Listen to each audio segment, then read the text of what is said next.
Listen up, warriors. The Frozen Sea Showdown is here.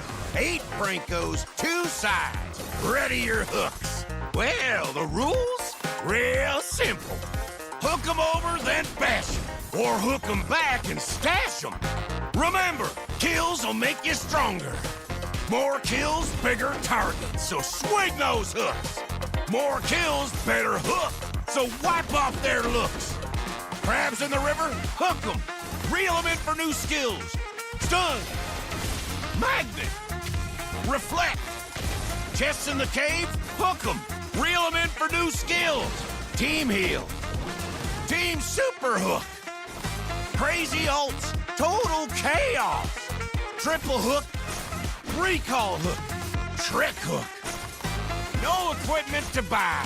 Auto upgrades for all. Take one down, get your hook back. Hook, kill, reset, repeat. Hook till you can't hook no more. Remember these words. Hook, kill, reset, repeat. Hook till you can't hook no more. Hooks ready? Let's go!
Between dreams and nightmares.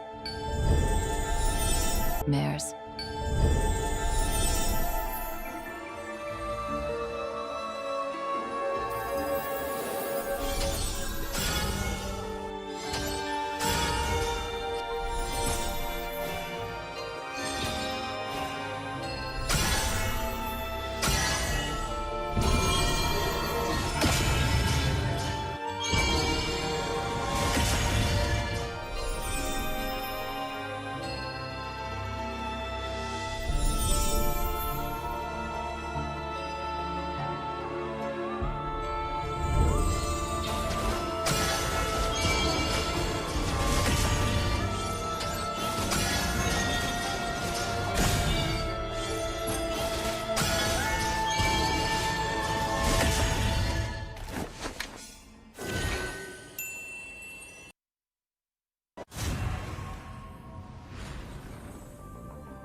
Welcome everybody to week 5, day 17 of MCT AMER North 2026 playoffs. The pressure continues to rise as we move deeper into the playoff bracket, and today's matches will determine which teams move one step closer to the upper bracket finals. We got too excited. 7 North takes on Stamina in one of the most anticipated matchup of the playoffs. Alpha 7 North entered playoffs as number 1 seed after flawless Swiss stage run, and the Stamina team with a fan favorite jungler Dez looking to lead his team to another huge challenge. And later on, the Nighthord faces Vendetta in a rematch filled with redemption. The Nighthord looks to bounce back from their earlier loss against Vendetta during the season. The winner of today's matches will advance to the upper bracket final, while the losing team will drop down to the lower bracket for their final chance to continue their playoff run. Welcome again to MCT AMER North 2026. I'm your host Layla, and joining me today at the desk we have Kronos, always ready to break down the key strategies and drafts and adjustments that could decide today's matches, and Trex for his deep knowledge in the North American scene and insight into the teams battling through the playoffs. Kronos and Trex, thank you for joining me, and are we excited for today's series? What are you looking forward to? Super excited today, of course. Glad to be back on the desk again. Almost didn't make it, but yeah, that's a talk for another day. We'll move on past that. But yes, it's been a brilliant weekend and a brilliant week as well. A lot of talks about this match moving forward, and I think this is the one that we're all looking forward to, especially a fan favorite matchup. You could say Alpha 7 versus Stamina, best player versus Dez. I think it's got the ingredients of something big in the making. What about we have a underdogs versus a huge wall in front of them. Can Stamina show up and do this? Last week they take it to game 5. They started off that best of 5 rough. They were able to get the dub. I think the question of all our minds is, can they do it again? Yes, and to be able to see what happens, let's just quickly look at how they're going to be able to get to that with the Swiss format and the way we're going to go through the playoffs. Welcome to AMER 2026, the official league for Mobile Legends Bang Bang in the Americas. In this video, we'll walk you through the format of the competition. The league is divided into 2 regions, North America and South America. Each region features 8 teams, for a total of 16 teams competing in the ecosystem. The regions compete separately during the season before meeting in the Americas finals. Each region begins with the Swiss stage. All 8 teams compete across multiple rounds. Teams are matched against opponents with the same win-loss record, ensuring balanced competition. Matches in this stage are played in a best-of-3 format. The playoffs are divided into 2 phases based on seeding. Lower-seeded teams begin in Phase 1, where matches are played in a single elimination format. Higher-seeded teams advance directly to Phase 2, which uses a double elimination bracket. Matches throughout the playoffs are played in a best-of-5 series. In Phase 2, teams that lose in the upper bracket move to the lower bracket for a final chance to continue. The playoffs culminate in the group's finals. The final match is played in a best-of-5 series to determine the group champion. The champions from North America and South America advance to the Americas finals. Here, they compete to determine the best team in the Americas in a best-of-7. Everything leads here. AMER 2026 starts now. And as we get closer and closer to the grand finals, Trex, when you look at today's matches, which team do you think is under the most pressure with the upper bracket finals now also very close for them? Under the most pressure? Yeah, for today's match. Like out of the four teams today on trying to get to that spot, I think Alpha 7 is probably feeling some of the least pressure, honestly. They feel comfortable, they've been rested up, they've been getting to watch every team play. Stamina is probably under the most pressure, realistically, I feel like. I believe that maybe even they don't know if they were going to get this far. You know, they came into this wanting to win it, and now they're sitting here in front Hot of take. possibly their biggest challenger yet. They are, I mean, they're always calm, cool, collective, but still, the reality is they have some big games ahead of them, and that is a lot of pressure. Yeah, Hot take, hot take. hot take. Definitely. Yeah, I think so. Speaking of the 'Cause- pressure, do you think Dez is able to handle that kind of pressure? We have to see it, right? We have to see it. We know best player was put under the heat lamp for a while, right? Waiting to see if he can hold the shape, or is he gonna crust and, you know, just get to the point where it has to go through the kitchen again, got to get reheated once more. So I think he's had those moments, of course, in the previous tournaments, but now it comes to see if can Dez pull it off, right? Because again, he has a massive mountain to climb, a big wall in front of him. We'll see how it goes on today. Yeah, and as the competition gets tougher and tougher, drafting and adaptability becomes even more important, especially with the global ban continue to shape up every playoff series. So let's have a quick look at the global ban system that we have introduced. We'll have the global ban in MCT Americas to bring more dynamism and special strategies. Under global ban rules, each hero can only be selected once by each team. After every match, the 5 heroes used are banned for the remainder of the series. The pick ban applies only to the team that used the hero. The opponent may pick it next game. In best of 7 matches, the global ban resets for both teams if it reaches the final game.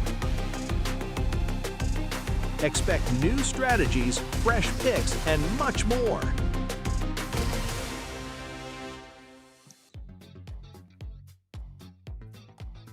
And looking at the global ban system, with the 2 teams that have, you know, best player, one of the greatest junglers we've seen in North America, and then also we have Dez, a jungler that we know has also been trying and, you know, coming to a point where best player was at. So this is gonna be a very exciting match.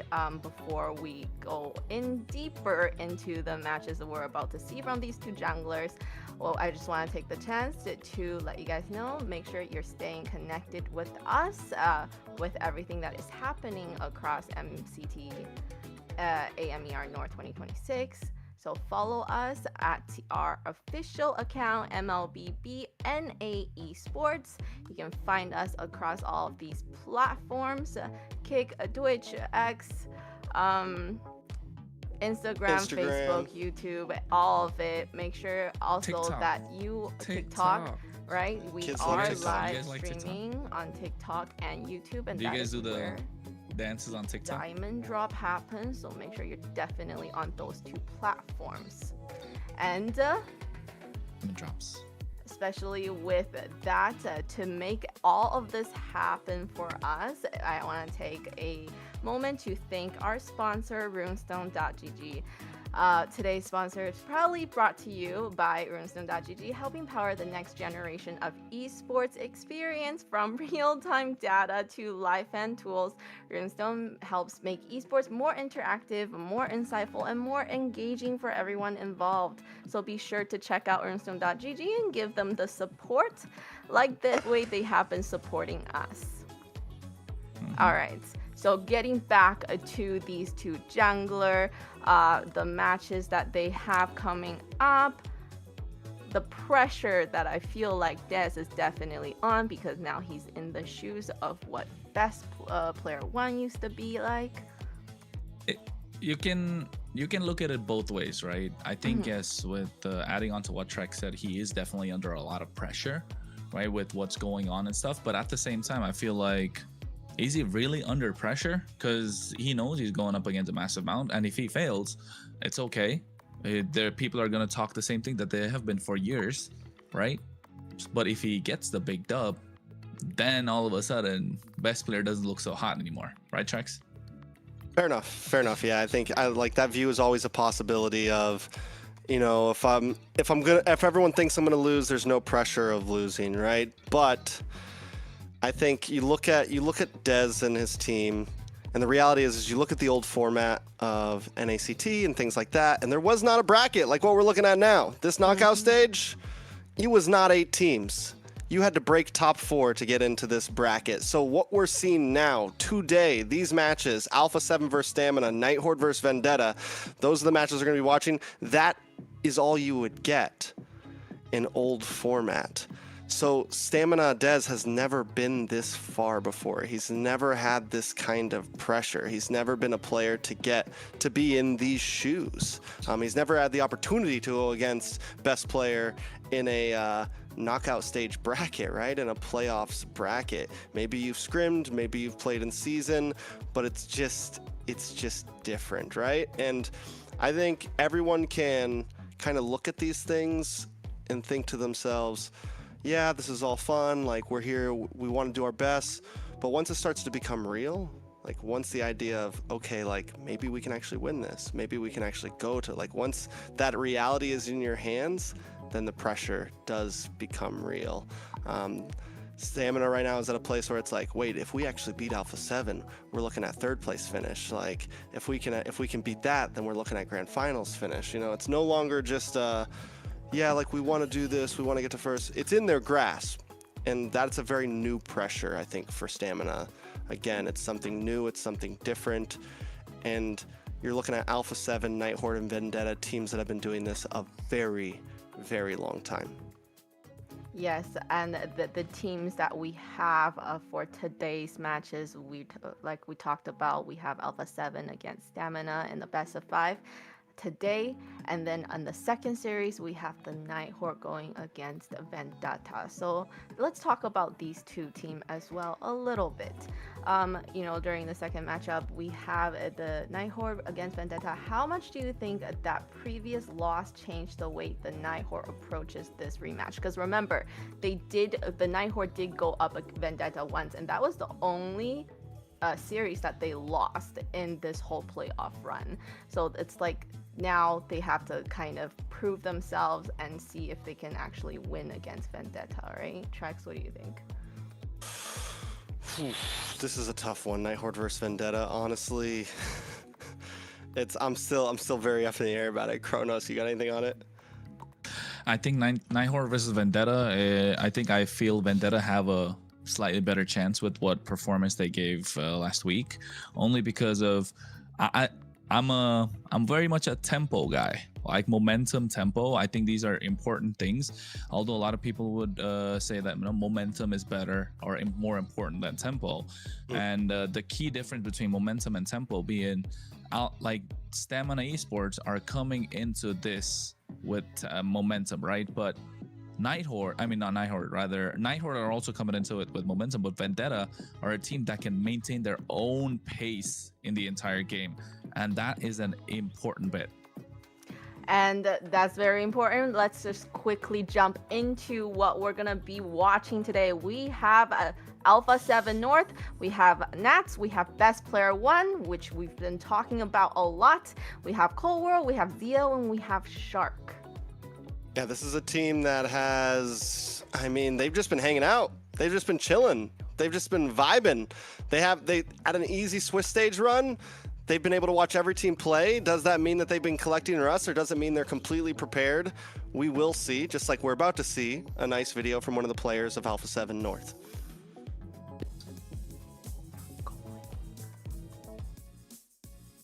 I think my top 5 room gonna be, the top 1 gonna be Ultra, the top 2 gonna be Tamor, the top 3 gonna be Ricky, the top 4 gonna be Mid, and the top 5 gonna be Toy Boy.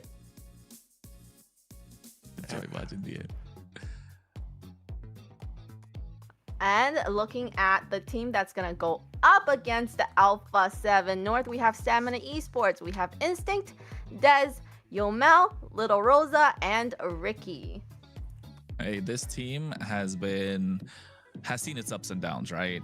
Let alone all the pressure that's in from the fans. but at the same time, this team has been through its own up and down. It has changed the roams, it's changed the gold lanes. I'm surprised we didn't see a change in mid lane and EXP lane all of a sudden. But one thing I wanted to point out, we do have Song that's coming to the lineup today, right? He's available to play today, if I'm not wrong. But Ricky still being the first choice. So yes, I think this lineup, now that I feel like it's kind of fixed, we've seen what Coach Bear said, right? Lil Rosa is the main goal laner, and then Diamond's probably going to be the one they're going to play around with a little bit. So I want to see how that changes, right? Does that get to Lil Rosa's head a little bit? Does that make him relax a little bit? Because maybe when the competition is tough within your own team, it brings out the best version of yourself. And that's why we've seen Lil Rosa pull up, especially with the Bruno. He's definitely got deeper pockets compared to Diamond, at least from what we've seen. But now, dare I say, he's going against, you know, the toughest in North America. So let's see what they have to say with the small video from Stamina.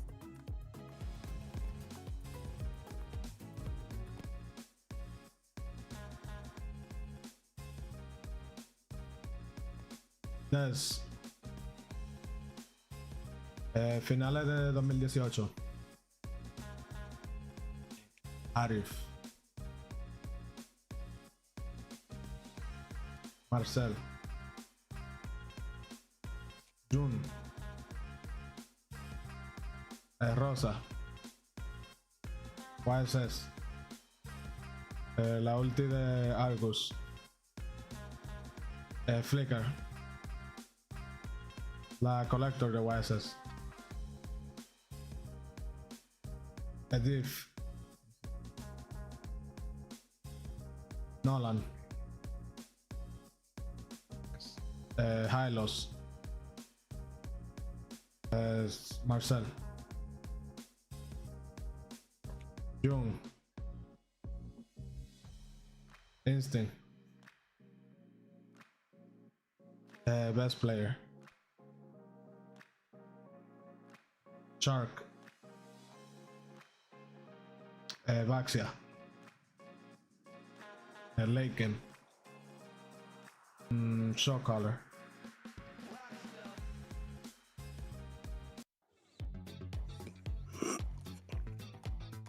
All right, so we kind of seen these two teams. Something interesting that Des did mention in his video about the Marcel pick, right? We've seen finally Stamina was able to use Marcel and win with Marcel, where Shark didn't couldn't even make the Marcel game work. So it's gonna be interesting. I wonder if they're gonna be able to like get a winning game out of Stamina with a Marcel pick. I think Marcel is not a Shark-esque hero. I think Trex would double down with what I'm saying. Like, we know Shark to play those tanky frontliners that are big set potential, massive plays. He's a highlight reel. Shark is a highlight reel on his own, even if he's not playing a massive set potential, right? Even if it's pickoffs. But Marcel is not so much of a highlight reel hero. It's so much of a support, right? Even when Matilda was crazy in the meta, Shark still found a way to make those highlight plays with the guiding wind, the circling eagle, you know? So Marcel, not necessarily that, but more aggressive, allowing the team to play much easier, allowing the space, peeling for the rest of the team. So I think that's why maybe it didn't work out. But for Ricky, he definitely seems that kind of a player. He likes to amplify what the team can provide in the early and the mid stages, in the late game. So I think that is a big point to notice, especially in the roam position, knowing that how even Dez would want to pick Shark from any, you know, as his roamer. Yeah, I think at this point, anything that we think we know about Stamina, any wins they've gotten with certain heroes, we completely throw it out the window here. It's a fresh slate. It really is. They have not gone up against Alpha 7 yet. They have not faced essentially the tournament favorites yet. And again, it's going to be a very different story. It's going to be something like they got a close win yesterday, and they've had some great games. Stamina Esports has had some great games, but they are now up against the biggest challenge they are probably going to face this whole tournament. and any ideas we have need to completely get rethought of. We are starting on a fresh blank canvas, and I honestly think it's the same thing for the bottom teams. Nighthord up against Vendetta. What we think we know about them, we are in playoffs now. We are in top 6 territory. Every team is bringing a completely different game, and Stamina has at least showed that a bit. Yesterday, I think a lot of us, last week, we came into those games thinking, how is Stamina going to perform against Influence Rage? They were able to get the dub. They were able to show us a completely different version of themselves. They have to do that again once today. Is Marcel going to be a problem? We will see. Alpha 7 may test the waters with them. They're players like Shark, Zia, Best Player, Cold World. I'm not going to put Nats in this category because I think he's probably one of the more serious players on the team. But the rest of them, they will test you. They will definitely test you. Is it going to happen in game 1, game 2, game 3? We'll see. But those possibilities could come out. Stamina just needs to be ready for it. Very interesting. And we're in draft. We're now into the draft, and the way the first draft. How important is the first draft? Important, very, very important, because you don't want to show your cards too much, but at the same time you want to get advantage. It's a good game to play a pocket pick, right? You could pick up something that's super not meta and get away with it in game number 1, game number 2 also to a certain extent, but you know, after that you just it's a big risk that you want to play any sort of pocket pick. So I think we might see some cheese strats come out from both teams, especially in game number 1. But yes, I think also another point, we've been talking about, you know, Alpha 7, Stamina, Dez, Best Player, Shark, you know, Nats, all of that, but what about Cold World versus Yomel? Yomel is pulling up with MVP performances from the previous week, just saying, and Cold World, if I may say so, he's been the one that's, you know, yes, he's pulled off the gourd, like Shark said, a one-trick gourd, but apart from the gourd, we haven't really seen him pop off with any other mid laner, have we? And also, I really want to see Zia versus Lil Rosa. I think that's a massive difference maker between these two teams, because Shark can hold his own in the roam position, right? Yomel and Ricky can try and fight out the mid duel, but where's the tide gonna tilt a little bit, you know, which favor? Because we know Nats and Instinct are gonna have a brawl, and to be honest, I think Nats has more experience than Instinct. Let's know. I don't think that's a disagreement. That's a debate. No. Yeah, I don't think that's a debate. I agree, but I think Zia versus Lil Rosa, like Zia is good, but kind of flies under the radar all the time, right? Because there's other people that take the spotlight. So this case, like, hey, is Zia gonna play his natural game, or all of a sudden is, you know, Lil Rosa gonna get the better of him? Like, because the laning phase is super important, and Zia is really good at the laning phase. Everything is fun. Yeah, so I mean, Zia has been known to take 1v1s off of amazing players, but Zia has also, who did we see him get one? Melon got the kill on him, I think. Melon got the 1v1 against him. Zia got his revenge, but still, Melon did get a 1v1 against him. Can Lil Rosa show up and be that person today? Stamina Esports, again, this is where the blank slate of paper, is Stamina Esports has a chance to put themselves as a team that is to be reckoned with in the MCT AMER's North scene. This is their opportunity for any one of these players to be like, okay, I can go against the best and maybe be in the debate for top 3. You know, maybe be someone that can be like, oh yeah, I'm one of the best gold laners out there. Does that mean they get crazy though? Do they make those risky plays today? Does Stamina take those chances today?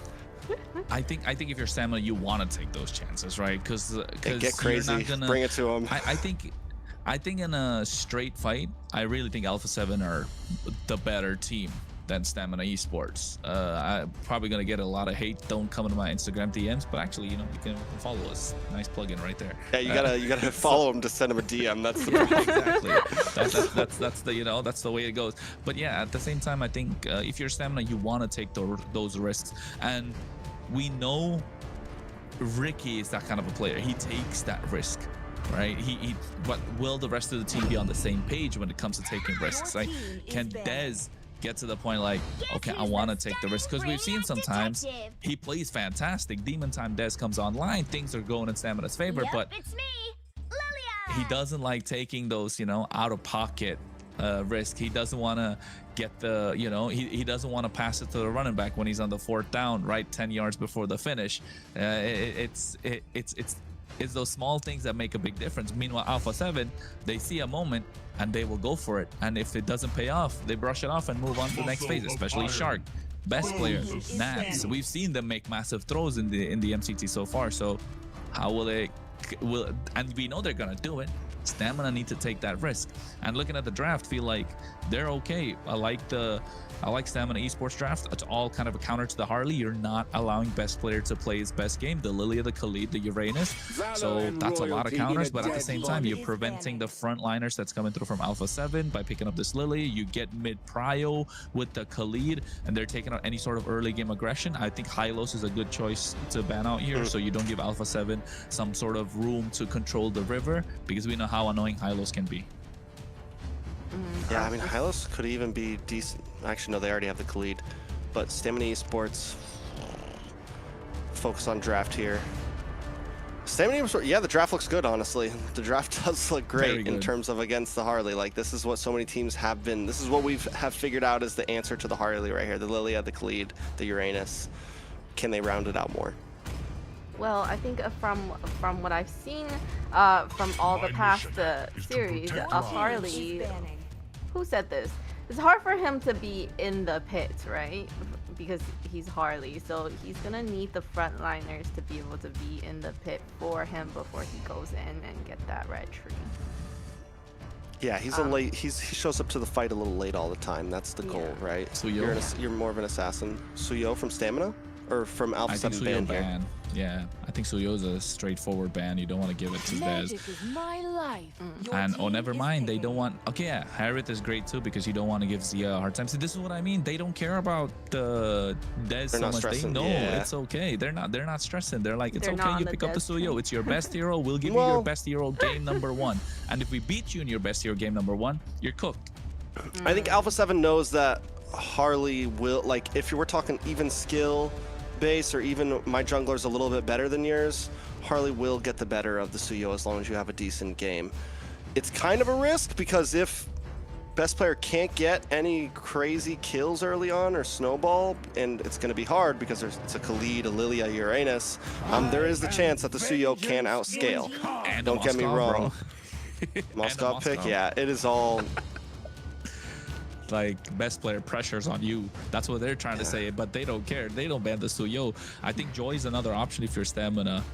So you're right, Trex. I think, you know, the best player's gonna have a hard time this game. But then again, I think we're not super, we're not super worried about it just because it's the best player. We know if there's any jungler that can pull off playing Harley against such a composition, it's him. I literally invented one.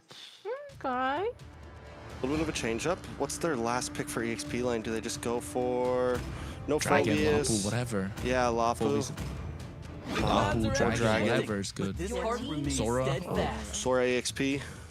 I for have Nats. to say, Aggressive these lineup. are all star-studded lineups, like all these heroes, not gonna lie.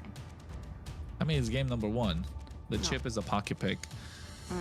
Although it's slightly, it is good. It's still like, it's the best time to pull out game number 1. And now begs the question, do you want to play Suyo because it's such a risky lineup to play against? But if you lose, you don't get to play Suyo again. Do you want to go Joy just to be safe? Like, you got four members that counter the Harley. Or do you want to go something like a Fredrin here just because you can play into the chip, and also, like, you can absorb a lot of damage, you can counter the Harley a little bit, so you go full 5 counter against the Harley. I think I would go for the Fredrin, but the damage is just going to be so lacking. Oh. We saw this in Malaysia. Huh? Yes. Saber's meant to counter the Harley. Seabold qualifiers too. I was gonna say Alpha, but then I was like, wait a minute. No, this is a new pick just coming out. Yeah. The Saber has been getting used to counter the Harley. Stamina Esports with a full draft, essentially giving best player possibly the worst game of his life. I'm not gonna lie, in terms of draft, depending on how good this Saber really ends up being, I like Stamina Esports here. Man, me too. I mean, but Saber can they perform on it? Can they execute? Right. Saber is not a hard hero to play, right? So it's all about then the macros of your team, like how you gonna play around with your teammates. I feel like. I dabble a little bit in Saber. All right. You know, Alpha 7 at this point, an aggressive lineup. It is dive, dive, dive. Kronos, take us in. Yeah, well, it's dive, dive, dive. We're going to find out because Alpha 7 are looking to take it. They want one hand on the trophy, and they're almost going to get there. They're steps away. It is the upper bracket semifinals, ladies and gentlemen. We're talking Alpha 7 versus Stamina Esports. Game number 1 of the best of 5. Who is going to take it, and who's going to get first blood? Okay, so at this point, when I'm looking at both drafts, we already talked about how much Stamina kind of gives best player a hard time here. Alpha 7, knowing their playstyle, knowing what they might want to do here, get aggressive. The problem is that is kind of hard. I think they are solely riding on the fact that they can outplay Stamina Esports right now, that they can just play a better game. They've got aggressive heroes. They've got heroes that want to get in your face, and I think it is a heavy rely on micro mechanics, and already Cold World putting huge damage onto Ricky, taking some back himself. Now, the saving grace for Alpha 7's draft is going to be this chip. If it gets to late game, there's a lot of possibilities you can pull off. There's a lot of pick-off potential. Once level 4 hits from Shark, expect off-lane ganks, expect pick-offs, expect little moments. If Stamina Esports can withstand what Alpha 7 is going to try to do to them, try to get in their heads, try to beat them off pure talent and skill here, then yeah, there is a chance here, honestly, for Stamina Esports. It is no longer, the draft looks good, the draft looks clean. See how it goes. Yeah, and look at the Master Assassin coming out from Lil Rosa as well. He wants to get these 1v1s. It's been a trend I've been seeing from his emblems especially. And apart from that, everything looks solid. You got Swift in the hands of Saber. He gets the Temporal Rain to be able to reset those skills. So yeah, I'm liking the emblems, nothing too crazy. Meanwhile, the mid lane, a slight bit of a fight coming out as well. I think best player already using his deadly magic, but Yomel getting first blood against Cold World, who didn't have the Purify, and Des already used the tree wait a second coming in, but he gets taken down. And look at Alpha 7 Shark as well. Best player went down too. It's messy. Dez gets the quick response on to best player. Dez does go down, but he takes out best player first. The deadly magic gets the finish. Best player maybe overextends there a bit too much. It's 2-1. No jungler on the map. Just popping up. Only took a few seconds, but still, we're going to have a very delayed turtle here. And this is what we were talking about. Stamina Esports needing, listen, throw blows, get in their face, show them aggression. Shark forced to use a flicker there right before turtle. And Stamina Esports bring in the smoke right now. Willing, listen, if this is the way we got to play, this is the way we got to play. Hey, we are Stamina Esports, and we want the smoke, if I may quote somebody else. Those of you get it, you get it. But yes, I think, you know, this is definitely the way the Stamina Esports need to be playing this game. You want to be in the face of the opposition, and right now, Alpha 7 have priority of the turtle. Shark going into the back line, looking to drop that shortcut. But Ricky trying to buy some time. Raging Sandstorm coming at any moment. Best player secures the turtle. Here's the Raging Sandstorm. Shortcut coming out. This is a what a shifting skies along the wind strike coming in. We can see the triple sweep from Dez, but catching the wrong target. Not able to get out of harm's way. What could have been disastrous for Alpha 7 just being a 50-50, and they get advantage because of the turtle along with it. Yeah, so big turtle. They take a 600 gold lead. I'm wondering at this point, itemage against Dez, you know, one of the problems with Saber, once you pick up an antique cuirass, Saber's kind of, it's over. The ult does nothing. I wonder if this gets out of hand, will we see maybe one defensive item pop in for Cold World and best player here? Oh, look at that triple sweep coming in as well onto Shark. He's taking a lot of damage, but he doesn't have it, right? He doesn't have it. He's quite tanky. I think you're right. Shark's probably already got that Dreadnought armor at least to start off, maybe the Warrior boots. Yeah, so I think it looks good. Maybe along the steel egg plates as well, because that provides a lot of physical defense. So I think that's a good route for Alpha 7 to go down. You can see already 1k goal lead in their hands. Dez, I wonder, right, is he gonna go for the Sky Piercer? Now that's a big risk, but if he gets the Sky Piercer, it's gonna be insane. He gets the Hunter Strike first item. I don't think he's even finished those boots, so you know now he's gonna be able to one-shot anyone that comes in. But not just that, Trex. As a Saber, I like to play Saber in my ranked games, all right? Because I'm not gonna play. I don't play Lancelot. I don't play Fanny, all right? I do like to play them, but I know for a fact like it's gonna be tough. Right, so when I face against these assassins, a tough lineup, especially in solo queue, like the other day, I had Brody EXP I had to end up playing a Saber trying to win the game against a Freya, and it works because of, you know, you're able to single out someone the entire time. But the question is, you need to get the snowball going, and once you're behind, it's going to be hard. Yeah, he did actually just finish his boots. Gets cooldown boots actually, right? Yeah, that's the way. That's the way. Cooldown boots. So able to. Oh, wait, that's... Oh, Dez triple sweep on the wrong target again. He doesn't have the damage to one-shot someone right now. Shortcut drops down as well. He dashes in harm's way. As so he misses. Ricky trying to buy some time, but at the same time, you can see best player comes in. They already secured the turtle early. Deadly magic used up on Ricky. 4 members in Stamina Esports grouped up on the top side, but 5 from Alpha 7. It's a 5v4. They don't get a kill. They don't get the tower. The only thing they walk away is with the turtle. So if you're Stamina Esports, you gotta be happy about this. Yeah, definitely gotta be happy, but also Stamina Esports has to change the way they're approaching these fights. Dez cannot be at the front. He needs to be looking for angles. He cannot show himself. Once that triple sweep is gone, you're a useless hero at this point, you know? Wait, you can see triple sweep again on top of Nats. He has too much damage. He's too tanky, but you can see a 3-man knockup. But finally getting taken down, but the kill in the hands of Instinct. Meanwhile, on the bot side, Ricky getting picked off as well. Oh, that was... I think Dez, you're right. He has to change his approach. Don't use your triple sweep on Nats every single time. Or maybe he's trying to slow him down. So if the front line's deleted, it could be easier. Yeah, I mean, a situation like that, a pick-off, yeah, use it. You got your homies with you, and you're looking for one member. It's a great amount of crowd control, able to lock down one member for long enough to where everyone can get enough hits in, and you get the kill. But coming into a Turtle or Lord fight, Dez needs to be the last person to show up. He needs to be hunting for best player. He needs to be hunting for Cold World, or saving that triple sweep as a tool to stop best player from hitting the retry button. You know, to be able to get your advantage over Lord, something similar to using the taunt on the Fredrin, something similar to using, you know, the heavy spin from Makai. You're using this as an ability to get an advantage over the retry, over the 50-50, tip that scale to 60-40, tip that scale to 70-30, and making sure that you're getting these objectives. It is not just a, we're looking for a kill button, you know? It needs to be used very, very strategically, and that's the way that this hero's been winning, right? Their whole draft was targeted around giving best player a hard game here, giving Zia a hard game here, and that's the answer. So they can't just dive into these fights as if they had their usual, you know, Ube strat, because they're a team that likes to group up, you know, they're a team that wants these big brawls. Oh, the Raging Sandstorm onto best player, zoning out of the turtle. Get a nice shifting skies. He's able to get the turtle. Dez missing out on the retribution. There's a lot of damage down. Dez doesn't have it. Nat's able to get that kill, and now he goes in. 4 members from Stamina Esports. They trade jungler for jungler. A job well done by Ricky.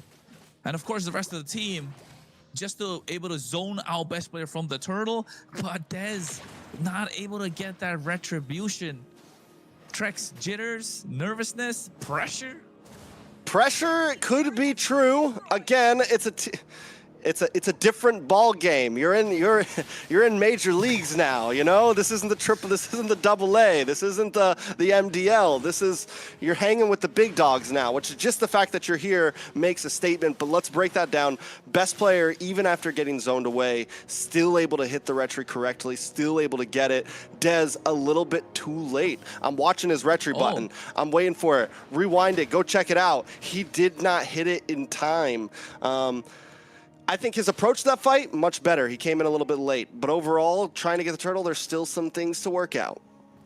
Yeah, and I think in that fight to retry, best player used it, had to go back because he was zoned out by Ricky, right? Dez gets the retry, but Nats, the difference maker again, right? That wind strike shifting skies, able to pull all 3 members together, and then all of a sudden, I think that was a panic retry from Dez. The one, I want to take a look at the items really and see how Pretty far sure Dez is at least. Dez didn't even click it until Turtle was already gone. He was late. Oh, the big chunk came down from best player, and then they finished. Yeah, I was like, it was a miss. It was a miss. It was a miss. He clicked it after Turtle was gone, I'm pretty sure. Yeah, and you know, it's a thing where we see like pressure. Pressure creates diamonds, right? We always say that. It's a quote that's used pretty much in every single sport, esport, every game, you know, and when you're at work, a lot of things, you know, into your burst home. Pipes. Yeah, exactly. That's the other way, like Steph Weezy says. It either creates diamonds or it bursts pipes. In this case, whose pipe's gonna burst first? Because it looks like Alpha 7, they got some of those strong pipes. This is true. Instinct, on the other hand, 1-0-0. I think he is the saving grace. He's also holding strong right now on the Uranus. Man. If he can be the one, you know, we've seen normally the Uranus is something used to keep the Harley away. Instinct needs to be that guy right now. He needs to be on best player a bit more. That is their win con. He needs to have vision on best player nonstop.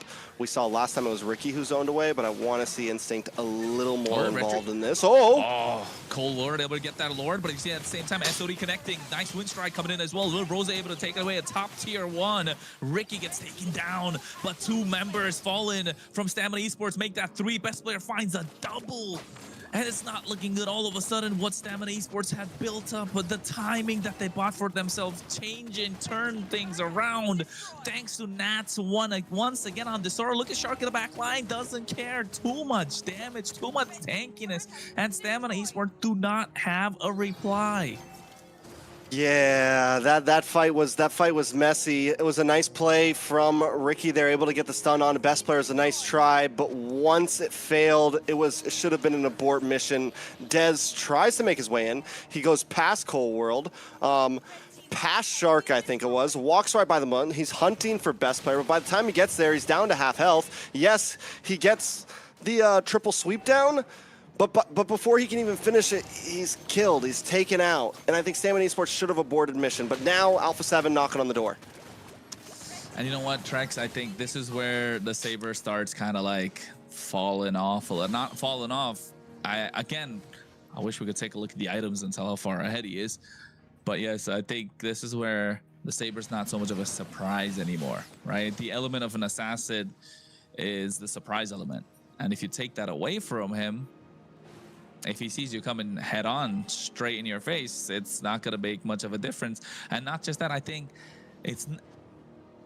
for Dez, it's not something he can create outplays on, right? I think that's the big difference maker. We've seen him shine when he's allowed to make those outplays. Look at the top side. They make a concealed play, and Nats comes in. But at the same time, a shortcut's dropped. Are they going to go through a wide walk from Shark? Shortcut is dropped down. But look at Des going in from the back line. Look at catch Nats off, and they do. But Zia popping off with the Blades Duet, able to get the kill onto Lil Rosa. So damage dealers are not going to be present. And now Des goes in. Winter Crown comes in, and Zia gets a triple kill, taking down Dez in the process. Yomel's gonna be next on the chop and block, and Shark able to get that kill. 4 members down, and now Instinct's the only one left standing, and the best player wants to get the blitz down the mid lane. The wave's already crashing in. 20 seconds, 12 seconds right now. I think it's gonna be enough. Deadly Magic coming out as well. Instinct gonna get an immortality pop. Never mind, no immortality whatsoever. Alpha 7 find an opening. Base Crystal, 9K goal lead, and put Stamina Esports back into a corner. That is a nice gold laner you have there, Alpha 7. Just had to say, Zia shows up, hits the winner crown, last minute, thinks he's going to go down, and everything stopped, you know. Oof. That was once Alpha 7 came online there, it felt like there wasn't much Stamina could do. Stamina had a good show in the very beginning. You know, I think they focused so much on countering best player there that they lost all possible crowd control. Yeah, no crowd control. And the thing is best player's not your only problem on that team. Nats was playing phenomenal, was getting so many sets, and every time Ricky would get to the back line, it doesn't matter. Nobody else could follow up because Big Shifting Skies comes in, you know? Big Shifting Clouds comes in. It's just, yeah. Well, it was a fast game, and the way that everything just went, all the turrets just gone like that so fast, and it just really shows that once Alpha 7 started getting it their way, there's no stopping them.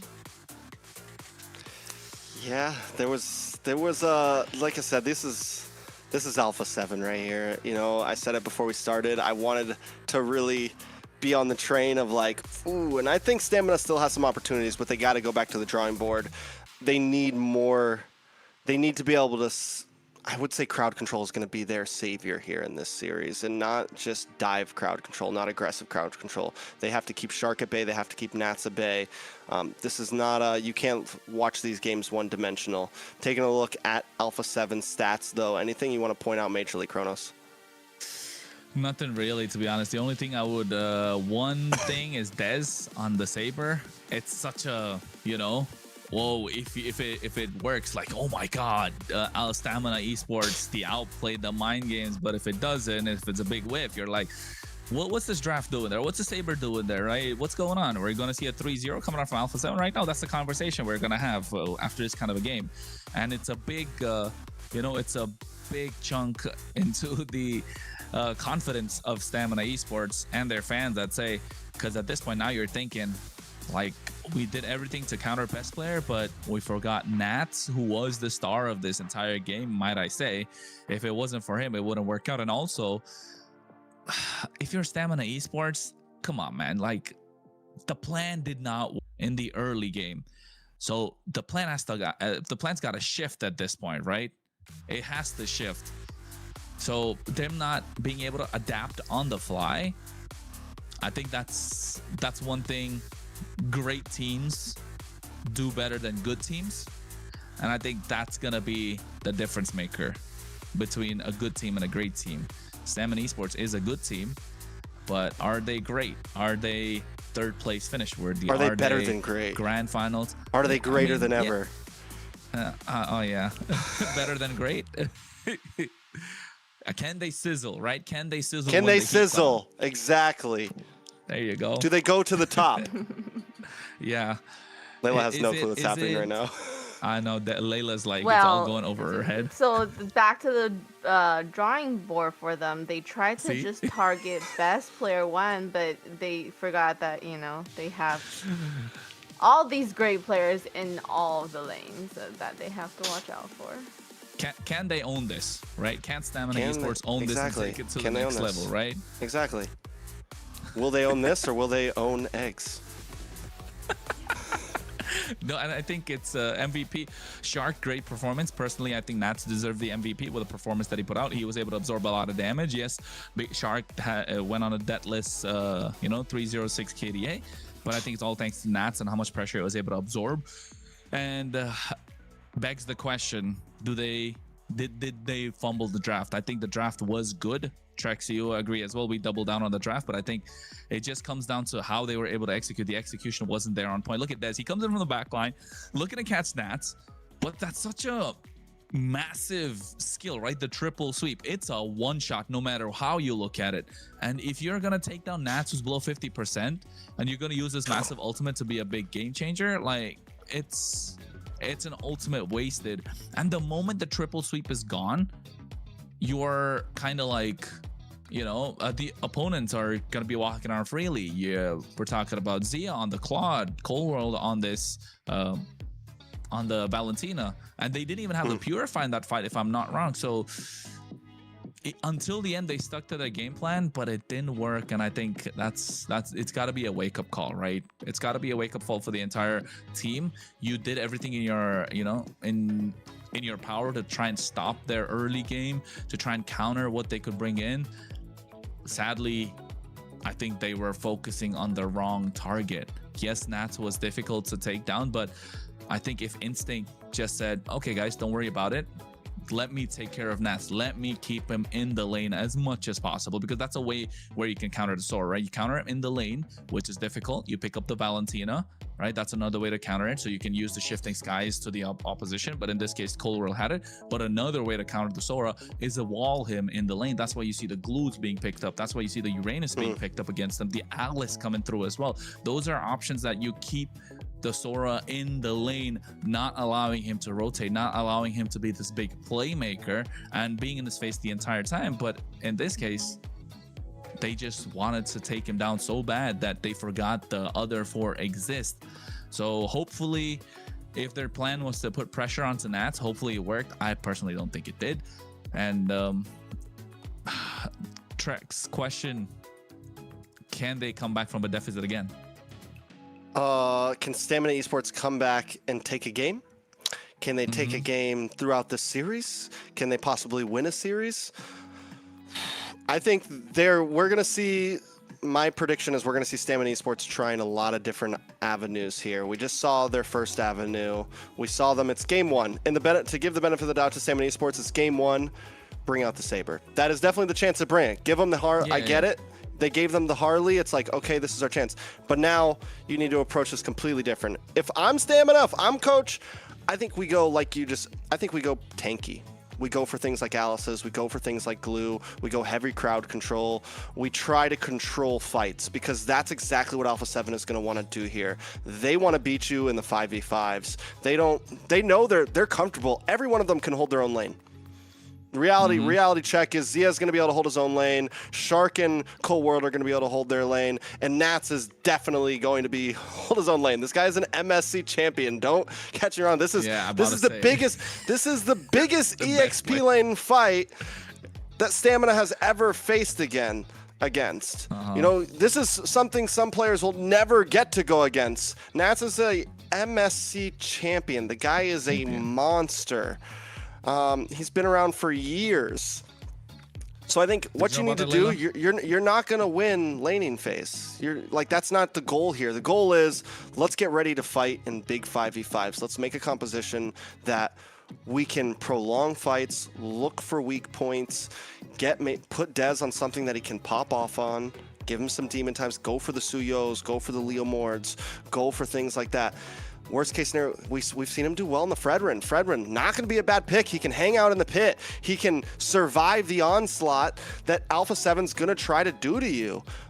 And by game 2, I know everyone thinks this isn't crunch time. This is crunch time because if Alpha 7 does another performance like that, there's not a chance. They're going to get goofy on you in game 3. They're going to get goofy on you in game 3. I promise you. What goofy picks do you think they're going to have for game 3? I will talk about it after game 2, but if game 2, honestly, for me, game 2 feels like match point. This is really how this is going to set the precedence.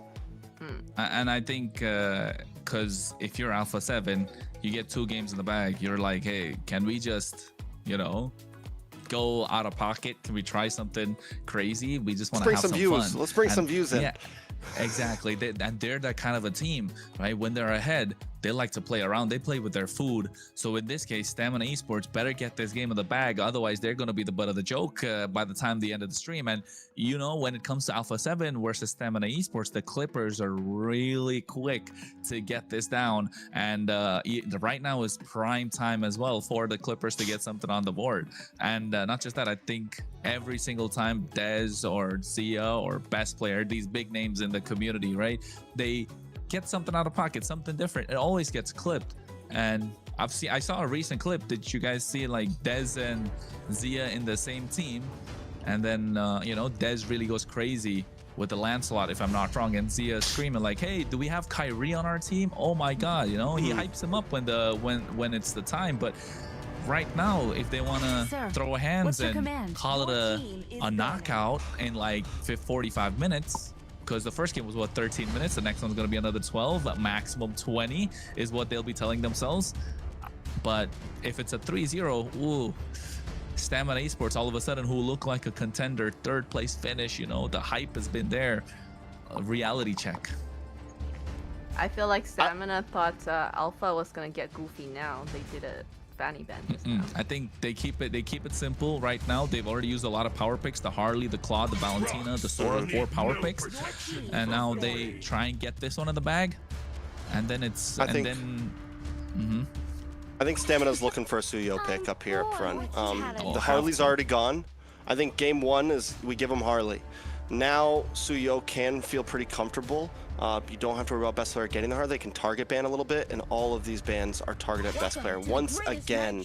And like I said, I think in ban phase, not a horrible choice, but in terms of execution, in terms of draft, like your picks, maybe don't completely try to counter Best Player. But I do understand the idea of we give Dez a great game. and that can be our saving grace, right? Dez has been able to carry the team before. Dez has been able to do great things. So if Dez can have a very comfortable win, the possibility's there. But that means they need to make sure Dez gets something good here. You can't put Dez in last pick. They're not on red side though this time, so there is opportunity for that. But you know what, Trex? I think expanding rivers, they might as well give him Fredrin too. Do you first pick Fred?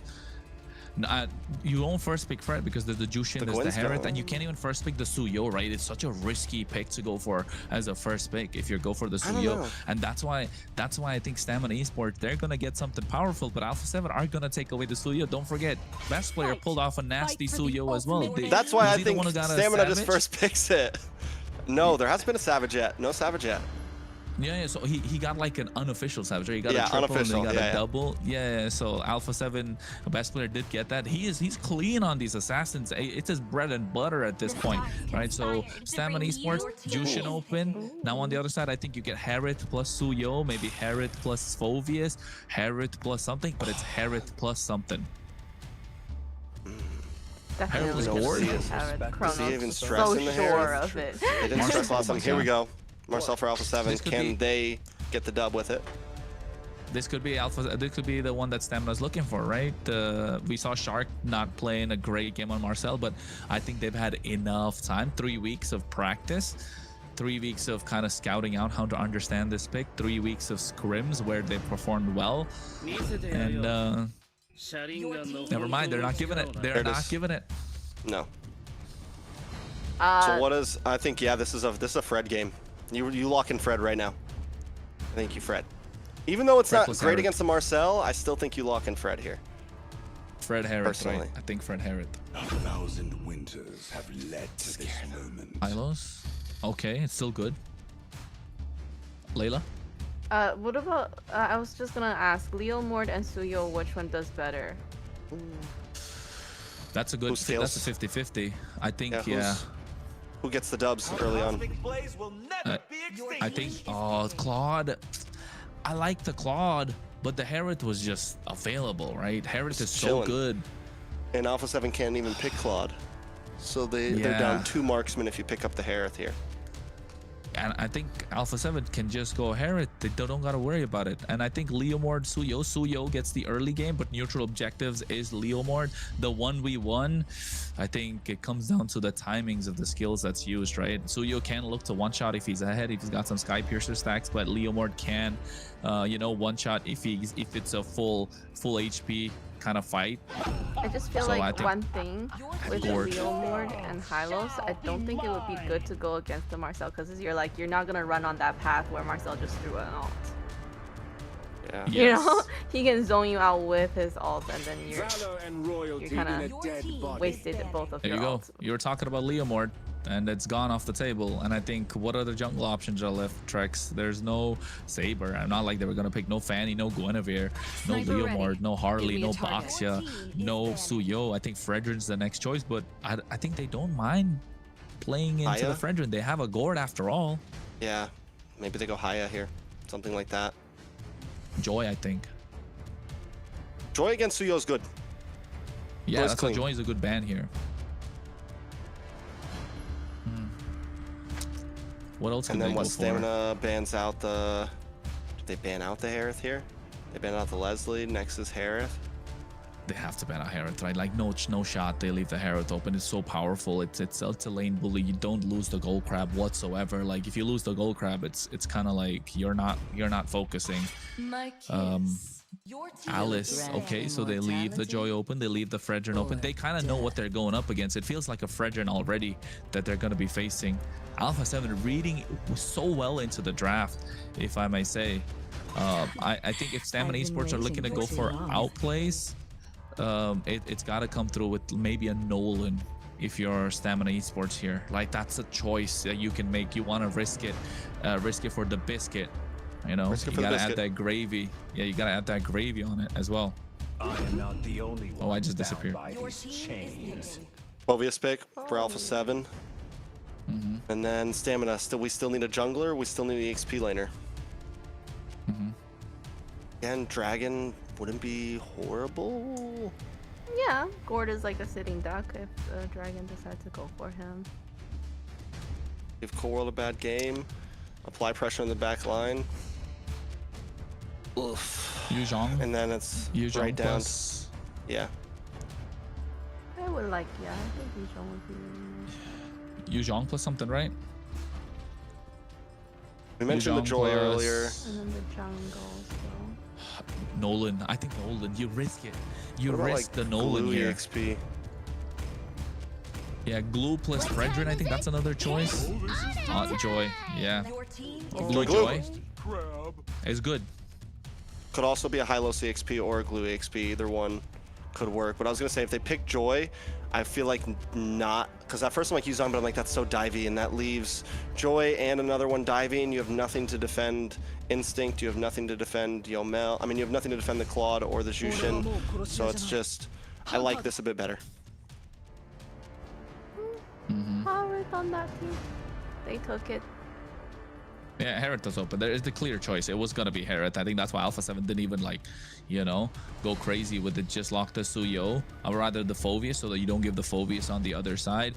And you know what, Trex? That's another thing. They locked in Phobius and they still picked Joy. So Stamina Esports really believing in what Dez can pull off in this game. So a lot on the shoulders of Dez, and that chip is just gonna grow bigger and bigger if he's not able to get the dub this time. I will say this time Stamina Esports has a composition where they can take things a little slow in the beginning. They have decent crowd control. They have decent stiff arm. You have a lot of a kiting ability. This is kind of what I wanted to see from them coming into this game. Dez, maybe don't be as aggressive. Be an objective getter this game. Let Little Rosa and Yomel be those major damage dealers. If the opportunity presents itself, obviously, get a kill, Dez, you know, on the Joy. But outside of that, take things slow on Stamina Esports. Well, they got to take things slow and find a way to come out with a victory, because if you're Stamina Esports, you do not want to let it get to match point. You want to pull one back. Take it all the way. A reverse sweep. Whatever you can. Just don't let this game slip away through your fingers. Stamina Esports versus Alpha 7 North. Game number 2, best of 5. Let's get it. The possibilities for Stamina have been set. Alpha 7, what do they need to do here? You got the Suyo. You just pop off. You do the same thing you did last game. You look for kills in a best player's hands here, and knowing the fact that they have the Gourd, not a super, I mean, yes, a scaly mage, but it's not something you need to worry about too much. Cold World just needs to get those stuns off here and there, create opportunities for best player to get some early kills here. Obviously, the rotations might be a little bit slower, honestly, coming from Cold World, but Shark should have the ability to also look for small pickoffs. A small moment like that, just getting a stun like that, later on, around 2-3 minutes, 4 minutes, it's dangerous. Best player comes in, he gets a quick kill. And that's what Alpha 7 needs to look for here in the early phases of the game. And you're right. I think these one-off pickoffs that comes through with this tracking shot frame moment's going to be a big difference maker. But here, Lil Rosa, BMI has to pop the Purify as well. But you can see the Sever coming out from best player. First blood in the hands of Alpha 7 North. First blood for best player, exactly what you want to see. Shark going to be able to get away here. No issues up front. Already a rough start. This is, I mean, I literally just said it. Best player gets a kill or two in his pocket, and it might be a wrap. It won't matter. The Joy's, it's going to be a long time for the Joy to be able to get the win. Yes, the Joy can get the upper hand in a even 1v1 later on in the game, but this early on, if a Suyo starts to scale, Dez will be able to do nothing. Yeah, and you know, there's a lot of crowd control on the side of Alpha 7 as well for Des to deal with. Cold World, chunk down low. Shark right now, able to absorb a lot of damage. It's okay. He's still quite the frontliner. Best player doesn't want the turtle, wants to get the purple, get some sort of advantage. Meanwhile, on top side, Zia trying to pull off the 1v1 against Lil Rosa again, but you can see Des goes in. Shark able to run out of harm's way, but finally gets taken down. But the amount of time that he bought, Dez will not be able to make it back into the turtle, and you can see why the gush coming out onto Ricky already. Revitalize has been popped, and now best player hacking away at the turtle, and it feels like Stamina Esports are gonna have a difficult time because look at Shark, he's already back up. Dez goes in, the rhythm, electrifying beats coming out, retribution not there. Yomel able to get this one, but Ricky gets taken down. The sacrifice, the grab right on top of Nats. Instinct has to flicker out, and Dez coming in with the Sever again. Alpha 7, they lose the turtle, but they get the kill. Honestly, not a horrible scenario for Stamina Esports there. At that point, the moment Dez is back up, Shark taken out, back at base, I felt like Stamina Esports, that's the turtle you want to go for. You have the fight. They do lose a member, but still, overall, the fact that Dez gets that kill into his pocket, it's not a bad spot. Best player at 2-0-0. It is still kind of a battle between these two on who can scale faster and be a big threat to the enemy team. Shark playing so aggressive on this Marcel right now, just in the face of Dez. Very different Marcel game than what we saw from him before whenever he took the loss. He's not as scared. He's willing to take it. He's almost playing it like a Hilda right now, just getting in the face of the enemy team, running around quickly, using those movement speeds bonuses from the skills. And that's what we like to see from this hero, especially from Shark. Yeah, and that's the kind of play style that we like to see with Shark, right? And that's the big difference maker in this case. So Alpha 7 kind of found their footing. They're able to climb up the ladder a little bit. Stamina Esports still looking for the first rung. They need to get there. 40 seconds to the turtle. Best player's been having a fantastic game. I hope he did. Oh, wait, never mind. On the top side, Blazing Duet coming out from Lil Rosa. But Revitalize from Ricky just to make sure Lil Rosa doesn't get taken down. So they use a spell and an ultimate, but still not able to take down Zia. Not even below half HP. And Zia goes back right on time. Mana back up, and then now all of a sudden he's going to be ready for these turtle fight. Tracking shot coming in from Shark. Best player gets his hands on the Sky Piercer. Yeah, so Sky Piercer locks in. Any more kills are going to start to become dangerous. Stamina Esports doing a good job, though, at keeping things slow, waiting for moment. Big pop-off in this game. If it doesn't happen to the next turtle, which I think that is still the goal for Stamina Esports, let Little Rosa get that Trinity on. Look for 9 minutes, 10 minutes. That's going to be a big opportunity. Nats, though, making his way up along full world. Gush coming out already on top of Ricky. You can see it taking a lot of damage. Revitalize not available, but at the same time, Lancer Flight coming in. Crimson Beacon at the same time. They go in. Best player, Soul Sever, but they finally find Shark and Dez able to survive through that entire fight thanks to the help of the Golden Hour. Nice knock-up coming in from the Dark Wave. Instinct taking a lot of damage and bonking his way is Nats, and they find a kill onto Yomel. Best player gets a double. That's 20 stacks. And Dez still not able to pick up the turtle, and now they're gonna get down the mid lane. Take away that tier 1.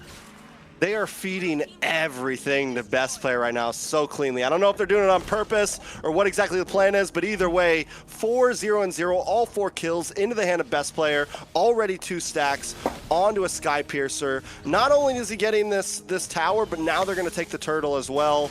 This is where things start to get dangerous for Stamina Esports. They are able to capitalize off of the mistakes of Shark here and there, but that is it. And Alpha 7 have shown that we don't exactly need Shark. You dive a little too deep, we get you down to half health, we're willing to fight without him. Oh, wait. Electrifying Beats coming out. Shark taking a lot of damage. He goes in with the tracking shot, gets out quite easily. They get the top tier 1. Mid tier 1's gone. I think bot's going to be next one. They're looking to take. And I think regardless of feeding him the kills or not, Trex, the timing from Best Player has been impeccable this entire game. He comes in at the right time, goes, clears his jungle. His pathing has been looking really good, right? Able to take the buffs whenever necessary before getting into these neutral objectives. Look at his pathing now again. He's able to clear the top half of the jungle, clears the bottom half, and then gets into the fight on the bot side. Meanwhile, they've already applied the pressure with the river control, and then when he gets to the turtle, he's going to be double buff, cleared jungle, and it's going to be easy to take down the opposition. Meanwhile, Zia, again, Zaman Force, just to apply pressure onto Instinct, and that's a glue we're talking about that's not able to take a lot of damage. Look at them already. Nats coming in, getting good damage on Yomel. Yeah, goes with the Dark Wave as well. Yomel, Crimson Beacon to try and survive. Look at Best Player. This is what I'm talking about. Timing and able to be unstoppable, taking down Yomel. The Gush coming out at the same time. Ricky gets caught up, but it's so perfect. Alpha 7 North have found a way to make Stamina Esports dance through their tunes. And this is exactly, you know, we came into both these games, and what did I say Dez should be doing? Show up to the fights a little bit late. Look for those assassin-type plays. Find angles, and that is what Best Player is doing right now. And that's what he needs to do. Show up, let the rest of the team get him down to about half health, and then just clean house, reap the benefits. Best Player now 5-0-0, 100% of all the kills put on the map from his team. 3.3k gold lead over to Alpha 7.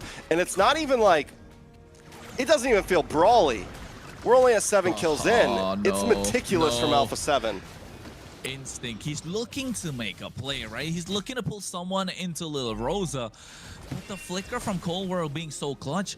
And now, you know, look at Lil Rosa. Best player's chasing him down. He's taking it out super low, but at the same time, Shark comes into his rescue after the law and order from Ricky. The Lord is going to be the target right now, spawning at the right time. And Stamina Esports have no way to get close apart from this glorious pathway. A dark wave coming out.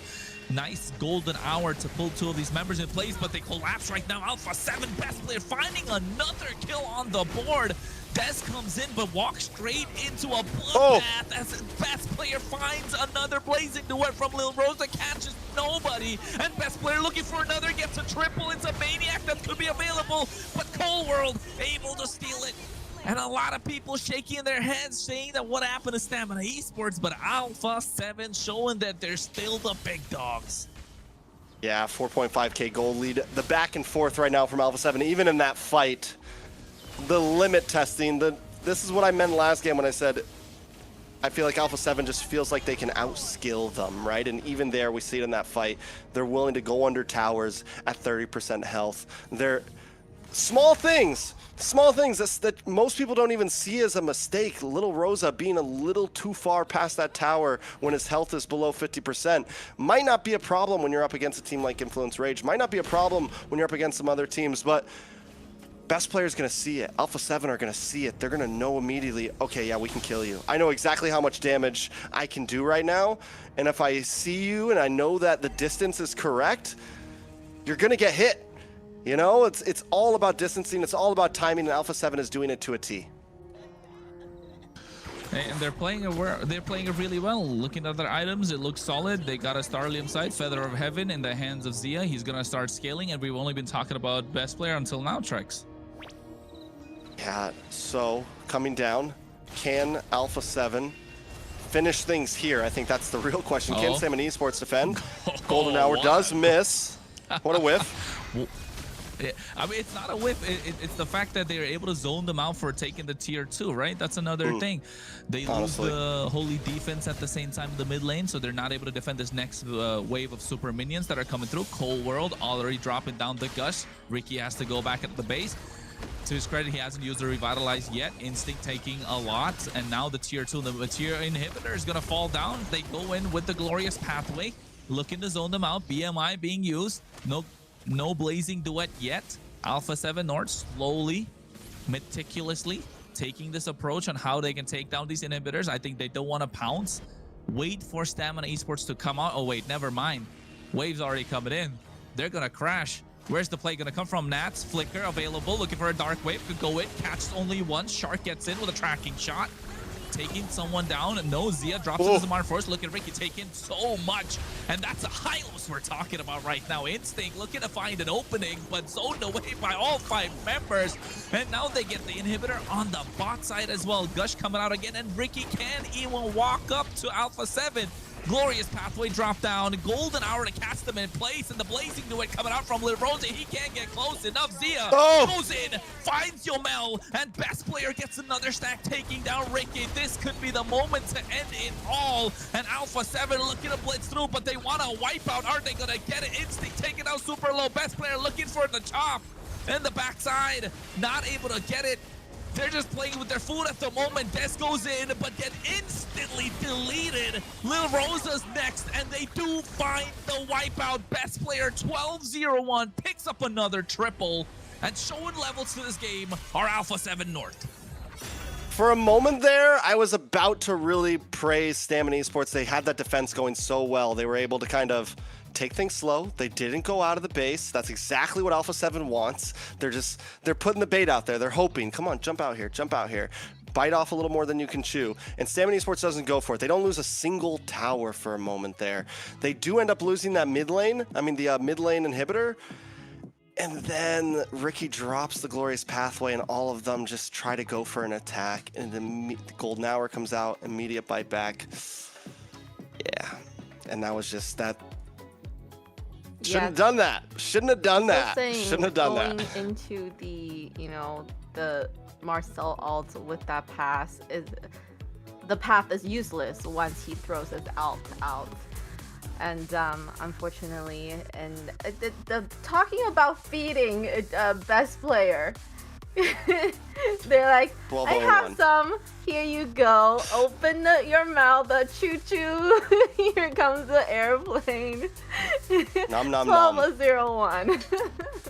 And I think did you guys take a look at the end as well? Like Dez tried to clear or pull the aggro of the Lord to the bot side. Bro got instantly deleted and they all collapsed on it. And it feels like Alpha 7 are all on the same page when it comes to this game, right? When it comes to shot calling, communication. But Stamina Esports, I don't know, feels a little divided, might I say so? Or Trex, do you think it's just such a massive skill gap where Alpha 7 are showing that, hey, you think we're on the same level, but you know, we're floors above you? Don't ask me that question. You know, that's I know. The clip farming, bro. I'm just saying, yeah. Like right now, we are seeing a gap, however you want to put it, whatever word you want to put in front of that gap. There you go. You could say it. You could say a diff. Clippers, a diff you got to that. say the I least. helped you out. Whether you want to say it's gold lane, EXP lane, mid lane, whatever you want, there is a diff between these two teams right now.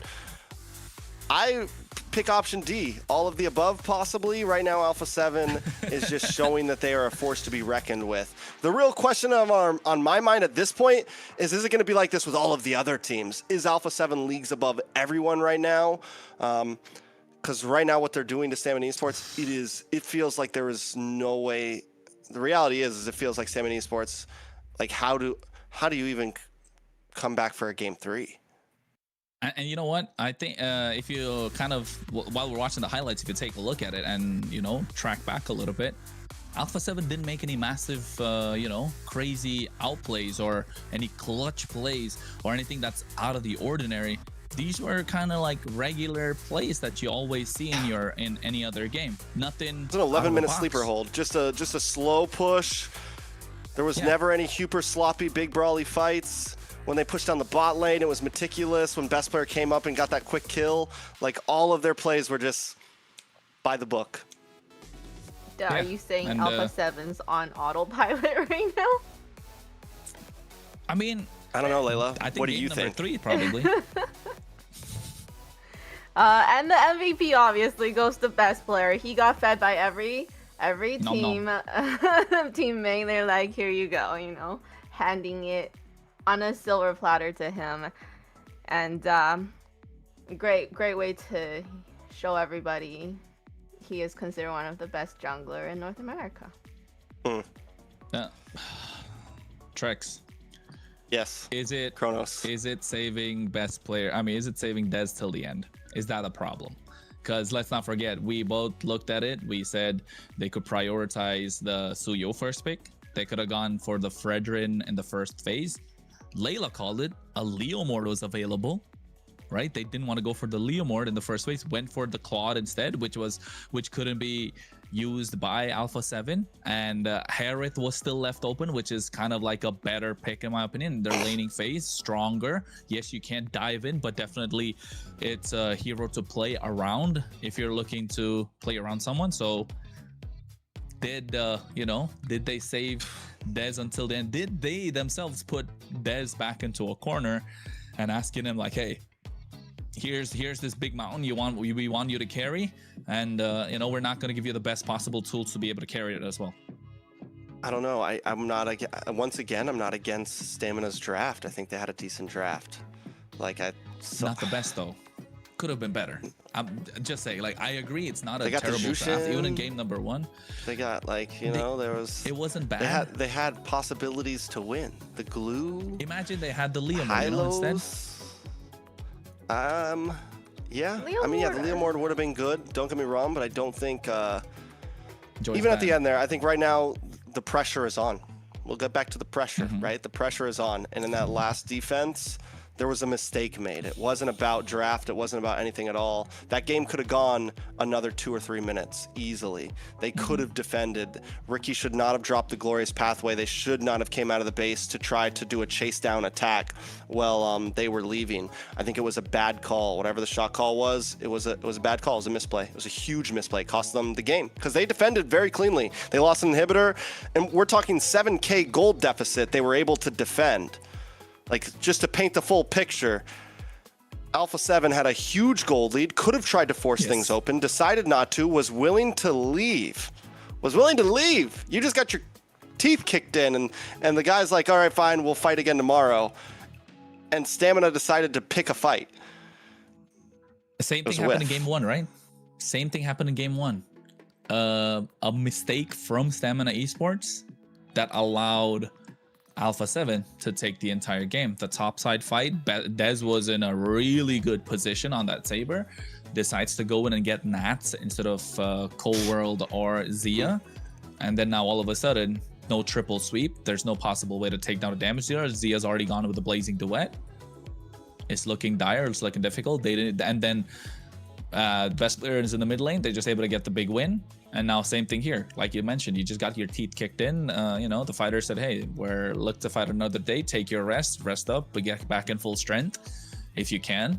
But I think Stamina Esports, you know, trying to get back to the best possible position. Unfortunately, being their own worst enemy, tripping on their own legs, right? Tripping on their own foot. How do you say that? Tripping on your foot? I don't know. They got tripping on your shoelaces? 2 left feet? Yeah, I mean, in a different language, there's a, you know, there's a way to say it, but in this case, you're right. Like, getting your shoelaces tied. You are your own worst enemy. Exactly. Game 3, potentially the last game in this series. What are they gonna do? Are they gonna give Dez right away the jungle that he needs to carry? But the problem with the first pick for him is, what is Alpha 7 gonna counter with? Because it's hard to pick a carry jungle and then having everybody counter you. Right? I think at this point, you're on game 3. You just gotta play better. Never. I don't even want to break down the draft. I don't even like. I'm at a point where it's like I said, I don't think Stamina is completely lost in draft. We've seen teams win games when they've had possibly a worse draft, have possibly been countered. You know, Stamina needs to come into this. I don't know, Kronos. Do they come in swinging? Do they play for a late game? You know, like, we really want. If you're in Stamina's shoes right now, if you're coaching Stamina right now, what do you tell them to do? First half, you need to pick up the Fredrin here. It's going to be contested. Look at the jungle picks that are already gone for Stamina. You're not going to get the... I mean, unless Alpha 7 are gracious, right? We'll give you the Suyo. But still, even picking up the Suyo and expanding rivers, there are ways to counter him. If I'm Stamina's coach, I would say I would prioritize giving Dez a better pick in the first phase of the draft, not just leave him until the end. Because yes, those picks were good, but you're not really, you know, giving fuel to Dez to get to that next level. So in this case, I think Herod is a great choice. Suyo is a great choice, but it's not going to be picked up by Alpha 7. Sora is not going to go through. Valentina's not going to go through. I think Alpha 7 don't care what you're going to get at the first pick at this point, because there's a lot of the picks that they've used up are available for Stamina.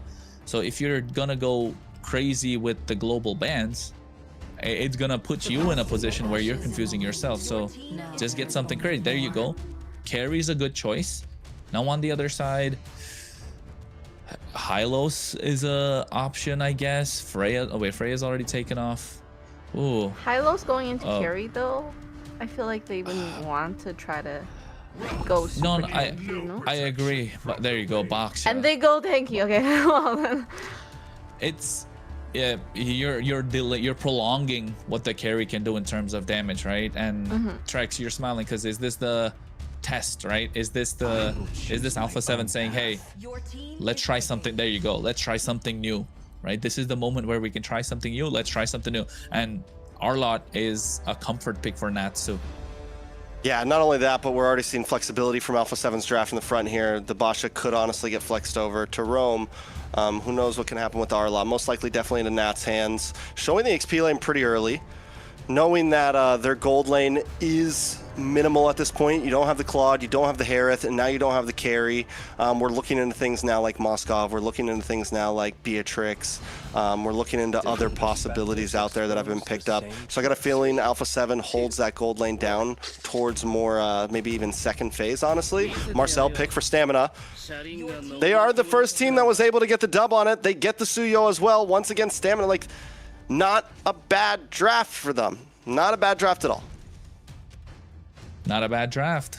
I agree. You get the Suyo in your hands. You get the Marcel. You get the carry. So you do have the peel to kind of make Dez shine. They need to add a lot more poke in the mid lane. They need mid control. I mean, if you're Alpha 7, do you just go Khalid here? You know, collapse in the early game. Get that invade. Kimmy. Oh, the damage is starting to show right now for Alpha 7. Just that Kimmy alone, with the two frontliners that they have, it's getting to the point where what can Stamina do? They're like, what are the mid lane options that are left open? I think if you're Alpha 7, you take out all the mid lane options that are possible. The Lilio was used up, the Jushin's used up. What's next? I think Valentina's a great choice that they can take. That can get off the table. There's still Kadira, Zetian. no. Eve, Zetian, yes.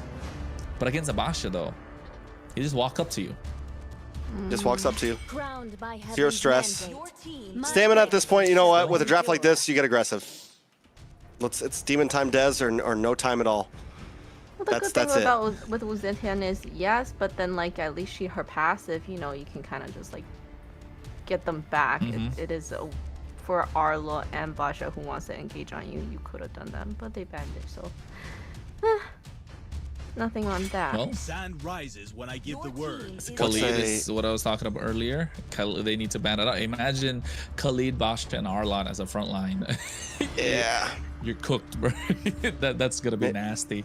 But you know, in this case, again, I think you're right, Trex. If you're Stamina, you need to double down. You need to get as aggressive as possible. We see a glue ban from Stamina here. Anything to mess with the front line. Shark could literally pick anything right now, though. That's the thing. Like Shark, he could pick up a Cho and feel comfortable with it. Like he's the pocket. He could pick up a Grok and be cool with it. I don't think they really have to overthink. Sadly, they don't need to overthink their pick too hard. Kalea could work as well. Kalea is good if they want to. They already have AoE. They have a front line. They just need a bit of a pick off, and then all of a sudden, Alpha 7 are looking like they could be crazy, right? And what else? Hylos is a great option again. Just saying. That's crazy tankiness. They can add to the dive that they have. Obsidia coming through. So yeah, they're testing. Well, I mean, what else did he have left, man? They're like right now, 70 swords is just there's no carry, no Claude, no Moskov, no Harith. I think it's solid and with such a tanky front line and crowd control line with the Nats and everything. Granger, yeah, definitely a possibility. Bruno is still there, and then there's Beatrix again, you know. I think those three. But then you pick the Obsidia here, so you prevent whatever dashes coming from the other side. Maybe a Lapu that could be picked up, a Yu Zhang. Again, these are the two EX players that we know are comfort picks for every single player. But I think if you're Stamina, you go CC here, right? You don't. The plains exists, the yeah, Eve is a good choice. CC, play aggressive. Never mind, Dragon it is.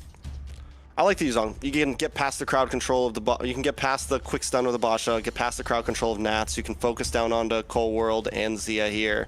That is the goal. You can play inside of this box as well with the Eve.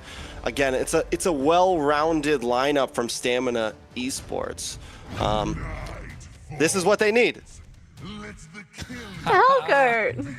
We were talking about it, Trex. We're talking about this is light. I'm not gonna be honest. This is light. This is chill for Shark. This is a chill. This is realistic. I thought maybe we were gonna see a Petrify Rome Fanny or something like that. It's not out of hat for him. So honestly, Alpha 7 are being kind.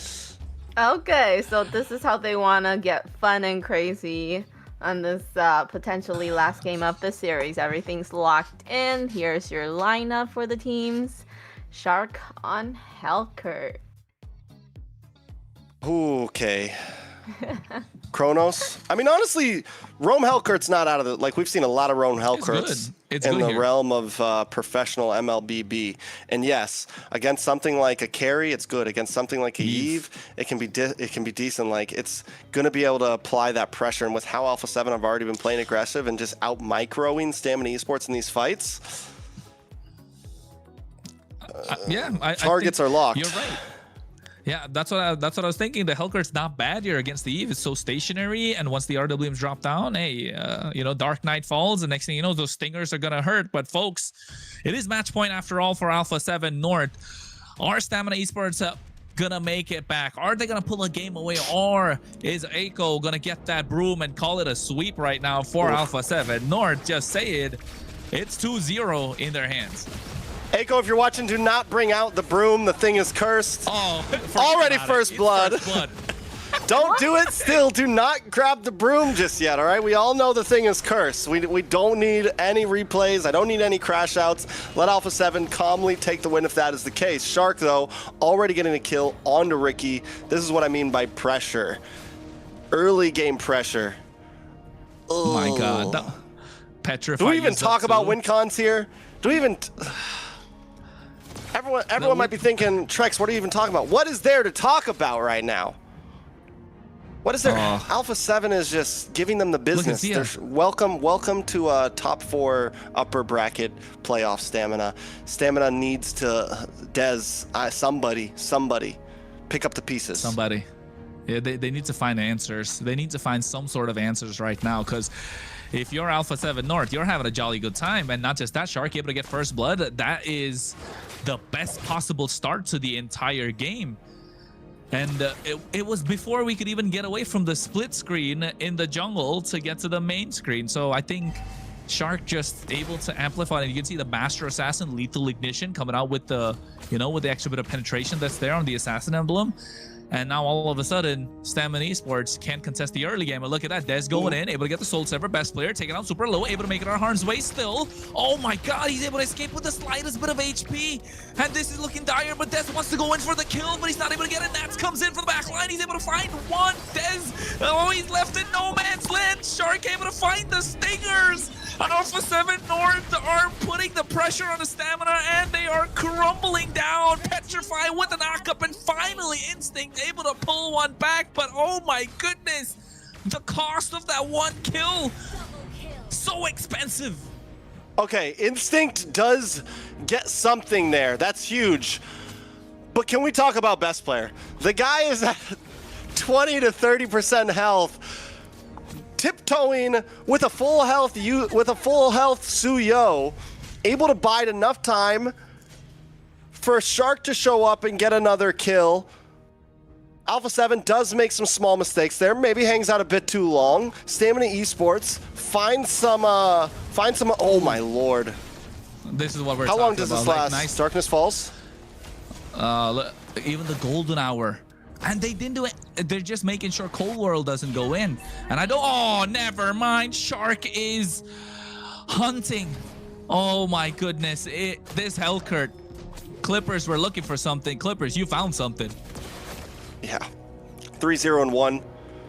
Given the... Shark, man. This is dangerous. And the thing is why this works so well is because you have your roam in your jungle right now. You've got the Basha. Shark is officially the carry right now. He is the undercover jungle. Double agent Shark. You thought it was best player. No, Shark, this is his jungle now. This is his map now. Hey. He gets to have some fun. He gets to be the big he gets to go 12-0 and 1 this game. Oh. Blade Surge coming in. Best player taking out super low speedy light wheels. And look at the amount of damage. Tortoise's Poissons for a disengage. Dez didn't want to stick around for a long time because he knew Shark was there. The Petrify is available. Those stingers are hurting. It feels like Beloyski is playing at MCT right now. Yeah, I was gonna throw out the Beloyski. I was gonna. Hey, man, I pulled one. I was waiting. Oh, Shark does go down. Oh. Dez able to get a shutdown. That's good for Dez. good gold into his pocket. Some opportunity presents itself to Stamina Esports. Again, Alpha 7 taking a risky draft, taking risky plays. This is Stamina's opportunity if they ever had one. It is. It's the moment that they need it, right? It's a -1 right now into the turtle. So you got to maximize what you can put in there. Also making a 5-man rotation. Instinct, meanwhile, on the bot side. The Black Dragon is baited out. They're going in. He does not have the Petrify. Alpha 7 bait out a massive ultimate just before the turtle. Shark does not have the Dark Knight Falls. Looking to hunt someone down. Ricky, tracking shot, catches 2 members, 3 rather, no stun. Best player getting the turtle start, and look at Shark. He is playing with his food right now. He's vibing. He's having the most fun he's had in 4 weeks right now. But he needs to watch out for Dez. The damage is still there. Yeah, they go in. Nice Furious dive on a Shark. Turtle being taken away, but look, no, Dez, what are you doing? Layla, you were asking about autopilot. Feels like Dez is on autopilot right now. Look at Best Player taking so much damage, and Yomel off position gets caught. Oh no, was that a final slash? It wasn't even a final slash. Stamina Esports are falling apart. Shark is hungry right now. He's gonna move on to the tier 3 in the mid side. Him and Cold World. How do you even deal with this? And anytime they think they're able to jump on him, Dark Knight Falls comes out. He's able to get away. And right now, Stamina Esports, that's all part of the game. They're spending so much time. They use an RWM there just to try to catch Shark before Turtle was even halfway health. They're spending all of their materials just chasing Shark around, and Best Player gets a free turtle out of it. 1.7k gold lead. Let's take a look at the items right now. Never mind. Zia does pick up Sky Piercer, though. Up in the top side, another tower about to vault. Oh, no. Hunts a boat onto Lil Rosa. He's trying to survive, but the damage is just not there. Ricky can't do anything, and this is where we see this Marcel start to fall apart, right? If he's not able to play aggressive, he's not able to peel for the team, what can they do? Nats goes in, a Petrify from Instinct to try and buy some time, but oh my goodness, they get the kill onto Yomel. No RWM right now to try and defend this mid-tier 1. Look at the knockup coming through, the Petrify again. Lil Rosa off position. What was he doing in that purple buff area? Oh no, Alpha 7. They're taking this game by storm. Shark's got some tables to wait, man. Customers are calling for him. He says he's gotta go. Take some orders. Yeah, this is... Oof. You know, the first game was 13. Oh, no, Ricky. A little over. Wait a second. No, what's Ricky doing? Nice He's trying to defend by himself. He gets caught in the Hunts of Bone. A lot of damage coming through. Retribution to slow him down even further. But finally, Dez finds Shark. The fight was split into 2, but Yomel already used the RWM. And look at Nats. He comes in. He looks for a final slash play. Oh, no, he goes in. Gets Instinct. Oh, able to buy some time, and Stamina Esports escape with the skin of their teeth. You want to see something crazy, though? You know, look at the damage rankings. Yomel and Instinct actually have most damage dealt out of everybody. And it just goes to show Alpha 7 still holding a strong lead. Ricky, though. Uh-oh. Goes on to Nats. Able to get a stun. This turtle. Shark comes in. Finally, Dark Knight Falls looking for Yomel. No flicker available, but they don't go. They look at a lockdown. Ricky instead. Black Dragon coming out from Instinct. Dez able to get the turtle. They'll look at a lockdown. Furious dive. Best player gets caught finally. Shark on the run, but Nats comes in. The final slash catching 2. Zia gets the first one. Instinct the next one to follow. Never mind. They find Yomel instead. Flickering forward is Zia looking to catch Ricky off guard. They get the kill indeed. Even after getting caught in the golden hour, Dez pulls one more back. But the job is done. Alpha 7 have scaled. They have given Zia the room to find the items that he needs. The room to find the broom. Here's the thing. Here's the other tricky thing about this draft here. You think Shark's the problem, right? Shark was a big problem, but now enough time has been bought. Cold World's online. We've got Feathers in, Wand in, and then we take a look at the Obsidia. And that is also becoming a major problem. Triple kill in a few seconds. First 3 kills on the map. It's getting bad. And look at the items as well. You spoke about the triple kill. He's got the Sky Piercer for Zia. Normally, you think Shark could go for it because he's a damage roamer. Like, it's a cheap item. You can get that in your pocket early. But deciding not to go for it giving the Sky Piercer to Zia so he can scale much faster. It's going to hit harder. And now all of a sudden, you're looking to take down the tankiest member on the other side. Just like that, Ricky getting a golden hour. But look at Shark catching Yomel even after the RWM was used. Dez has to do everything in his power just to protect Yomel. What a final slash coming in from Nats at the same time with a flicker. What could have been disastrous for Stamina Esports, they just get away with it. Oh. But here's the thing, Shark is fine with that at this point. He's fine with that. He knows he's gonna go down to Dez. He knows he can't win the 1v1. It's no longer in the hands of Shark. He bought so much time in the beginning, gave Alpha 7 a nice lead. Here is the risk though in that, because best player can't continue to be the roam for the team. He needs to be able to hit retries. He needs to be able to do something. So Alpha 7 may not be able to take super long distance fights. They need to find kills. Traction pulls as well, missing every member, but nice Petrify coming to the Furious dive. They look to Cat's Nats. He gets knocked up. Soul Server coming out as well. Finally, Little Rosa gets one kill on the board. RWM dropped down after the golden hour, but Zia able to dash out. Look at Shark. Look at a flank from the side. Doesn't get anyone. And seems like Alpha 7, they're selling something, and Stamina Esports wants to buy. They're looking to catch Zia. That could be the big shot that they're looking for. Doesn't get it. Able to kite so beautifully. And look at Corul, additional damage, but Little Rosa's on top of him, able to get that one kill. Zia survives. The best player doing everything that he can to protect him, and Shark still looking for a flank angle. Yeah, we're starting to see the pressure respond from Stamina Esports. They're able to push back a bit more in these fights. They do have a bulky front line. They have a lot of play capabilities. Ricky hitting some decent golden hours, and even Yomel kind of saving that RWM for better times. Earlier, we looked at the damage rankings, and it was Instinct and Yomel at the top. Zia has officially taken the lead with Dez right behind him. Can Dez pop off here? He has gotten some decent kills. He's 5-2-1. The possibilities are there. Little Rosa also starting to output some nice damage. Best player going to start this fight. No, Ricky, what are you doing, Ricky? Getting picky. Look at Shark. And now look at Shark. He's looking to pick one off. Black Dragon Company. He doesn't know who to chase down. They lock down the Lord. Best players below half HP. Retribution could be a big diff. Demon Time Dez comes in, able to get that kill, but he's caught right now. Not able to use the skills to get out. Evil Queller, but finally find the Blade Surge. But look at Cold World and Zia chasing, and they get the kill onto Rosa after a Petrify from Shark. Instinct trying to buy some time. Yomel's next on the chopper block, and I think Nat's going to be able to get that. An outplay coming in from the White Crystal. So Stamina Esports holding their own, but they're able to find Instinct in the mid lane. Alpha 7 are playing... you want the reality? Alpha 7 are playing messy. They're playing like, listen, we're trying to end this game quick, and it could be the big mistake. Stamina Esports have been given some time. They were able to get that Lord, and the reason why they were able to get the Lord, once again, best player is forced to be the first engager here. He's brought down to about half health before that Lord fight even starts. He's unable to hang too close, and he has no real roam to defend in this Lord pit. Alpha 7 are going to have trouble in these objectives. They're win con right now, winning fights in Cold World. Oh, that was so close. That was so close. They even used up the golden hour to try and catch Cold World, but he's able to kite out, able to get out of harm's way. Shark getting the split down on the bot side, demanding a lot of attention. They're looking for him. It's hunting time to find this Hellcurt. Dark Knight Falls, able to escape.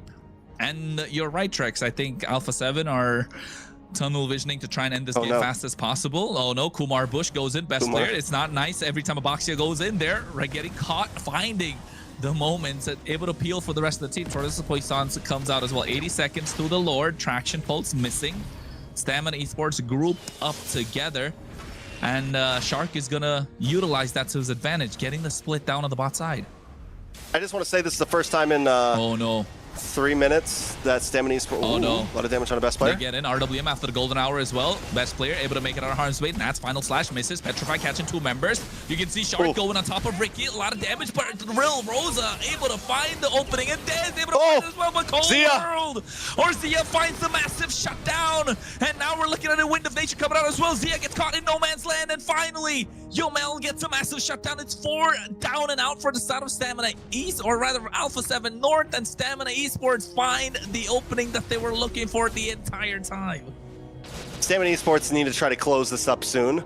They have opportunity once again. Alpha 7 has made some mistakes. Even Zia there going for the big trying to just show up right there. Finally takes a death, and it's a shutdown. It's nothing but best player. Nat's going to be back on. Cold World and Shark coming up as well. Stamina can't clean house here, but they do have presence, and they have the upper hand in these 5v5s. And not just that, they make it on time for the Lord as well, right? And look at RNG's Trex on the bot side. They have 2 towers. Inhibitor is gone in the mid lane. Lord is on the top side. They still have kind of advantage in the lanes. So I think Alpha 7 North this time, you know, count their blessings a little bit. They don't want to make that mistake. They do want to get the sweep. Oh, tracking shot with a frame moment, getting a stun onto best player. He misses the shield unity.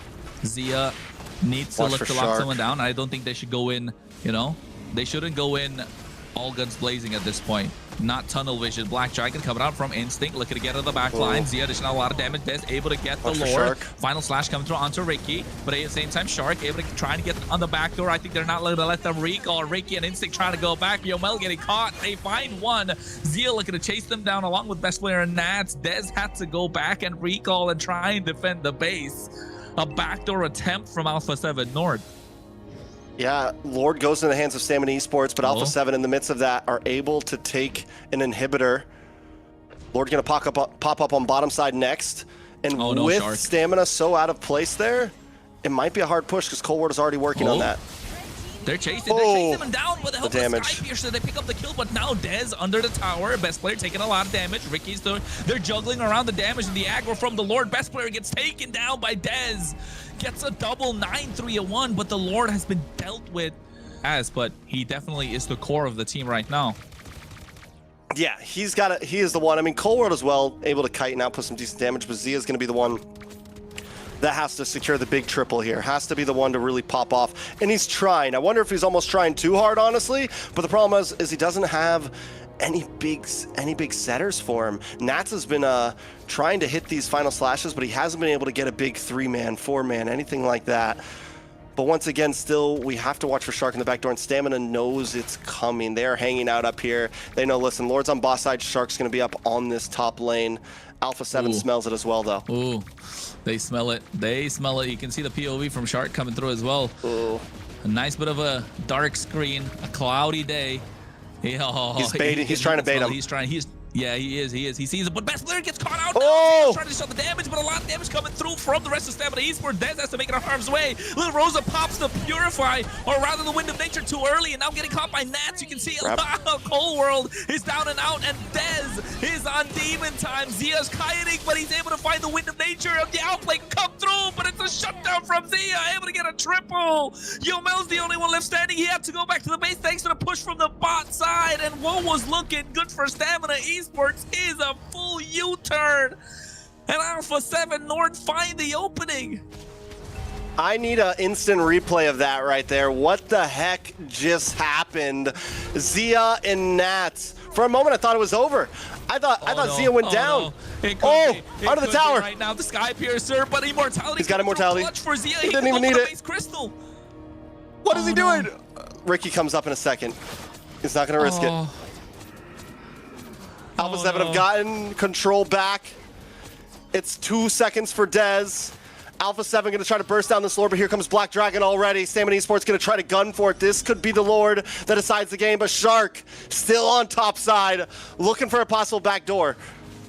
He's trying to do everything that he can to try and end this game, apply pressure on the map. They need to find answers. Look at Dez, he has to go back, so they're not going to be able to hit the retribution, and Shark gives the clear go. Dark Knight Falls coming through as well, Traction Pulse to push back Instinct, and now Alpha 7 North, they're able to get this Lord clean, and not just that, Trex, it's an evolved Lord. 18 minutes, it's going to be more beefy, it's going to have more tankiness the more members are around. And look at Ricky taking so much damage just to scout out these bushes. He even uses up the regen, and all 3 waves are going to come crashing in at the same time if Alpha 7 play it right. All right, so from here, can they end? I feel like with the RWM, there's possibilities. I don't know. Do they want to take the fight here? World, he gets caught. Oh my God, what a Fury Staff comes through. The kill in the hands of Little Rosa. This is the opening that Stamina Esports were looking for, but Shark now looking to flank from the side. Black Dragon has to run away. It's still a 4v5 at this point. Zia is alive, the core of the team. The golden hour coming through, catching best player, and they're doing everything that they can to defend. The Shark trying to get the split down the bot side. Ricky goes in. He flickers as well for the tracking shot, but no follow-up from the rest of Stamina Esports, and Alpha 7 have to get back. They don't want to take the risk. We have us a game here. We got us a big game. 19.5 minutes. Stamina Esports have held on for dear life. Swinging from the chandelier right now. Waiting for a possible mess up, and Alpha 7 has been making them. But at the same time, Alpha 7 has now tightened up. They know, okay, wait, guys. Maybe we can't get too crazy. And like I said, in the draft, they got a little crazy, but they didn't go off the charts. Shark. Catch a Petrify from Shark just to make it out of harm's way. Oh no, the lockdown Ricky with a Hunt of Bow, and the golden hour comes in as well, but only Ricky's got in it. But at the same time, look at Dez. He's getting on top of Zia. There's the Wind of Nature to make the outplay again. Instinct comes in, the Black Dragon. Immortality switched out for the Wind of Nature, and Shark trying to buy some time, applying pressure. And look at Dez. He has to go back into the lanes again just to try and get the clear. Zia is so clutch with his item swaps. Wind of Nature pop, sell, and then get the immortality. Oh my god. Zia can win the 1v1 against Dez at this point, I feel like. For a second, I thought this Zia was done for. Best player gets caught in the RWM. Petrify coming out with the help of the Furious Dive. He's taking so much damage, but the traction pull, he still walks out alive. He walks out alive.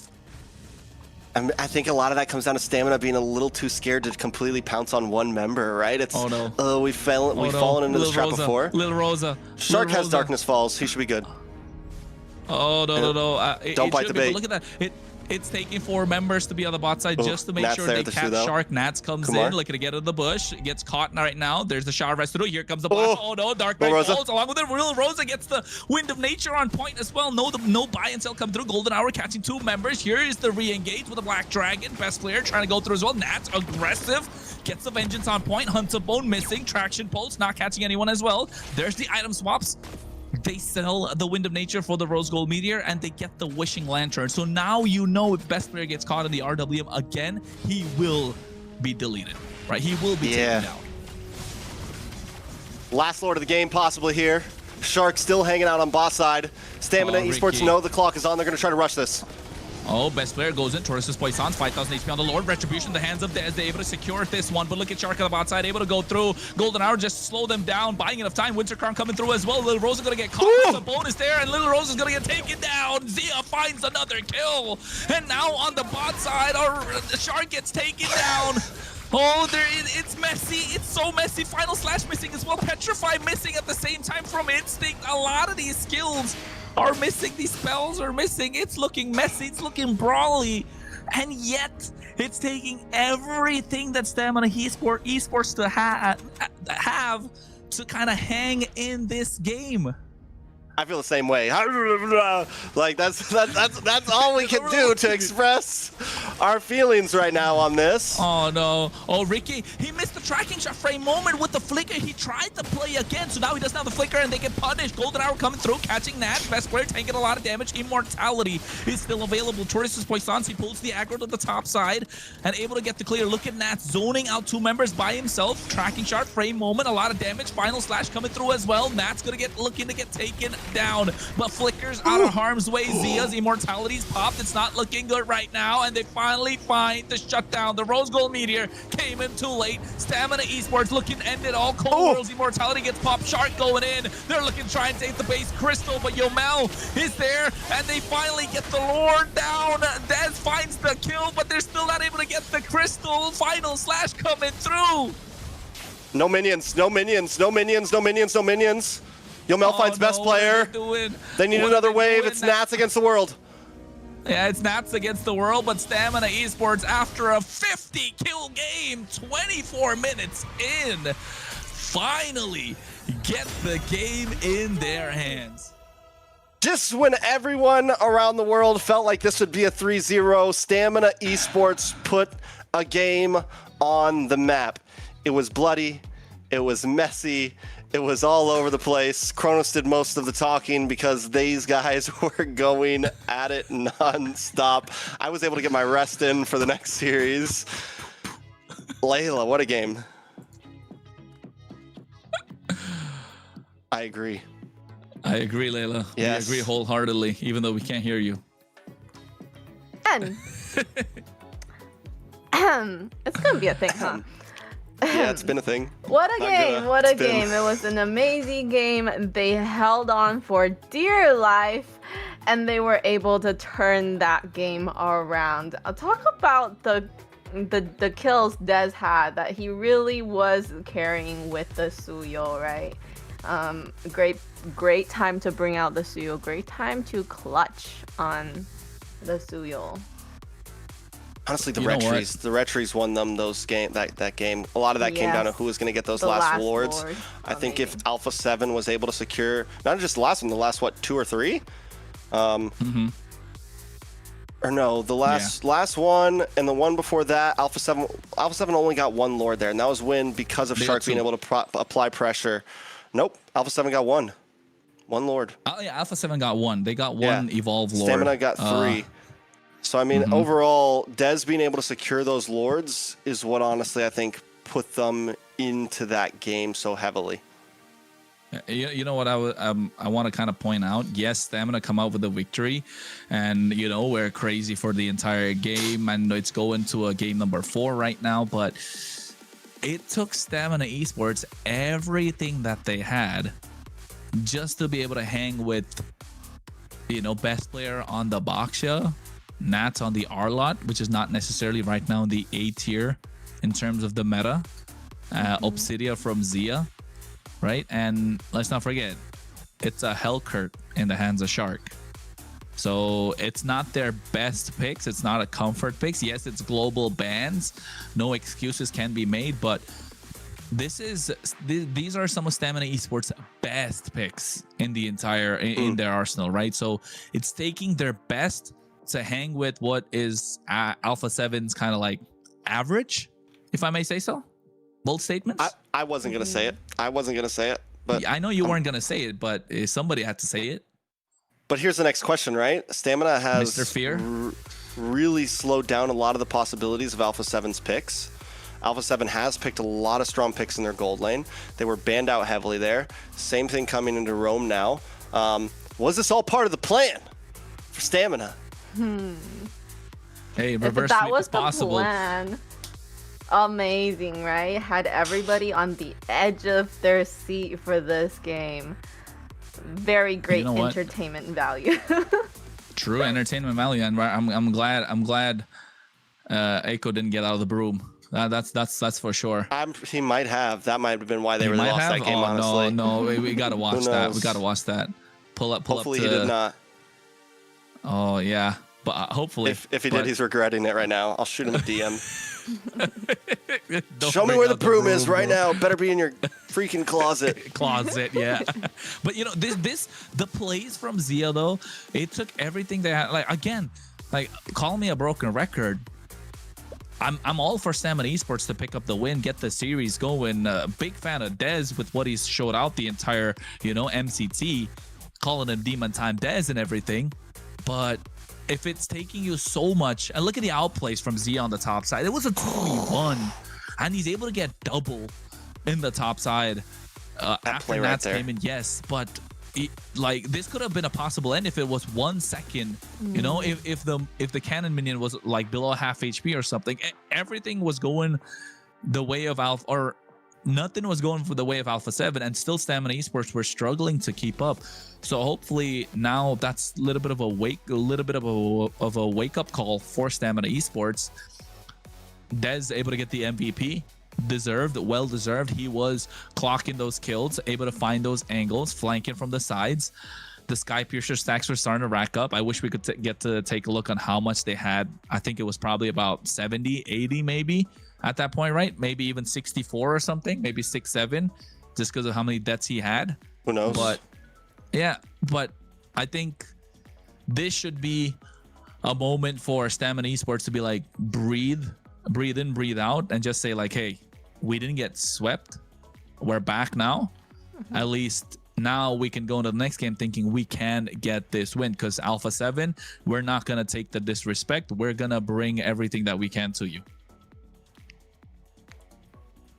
We'll see about it. Dez, He's definitely the star of that game there. I feel like everyone played well. Honestly, Black Dragon on Instinct was very clean as well.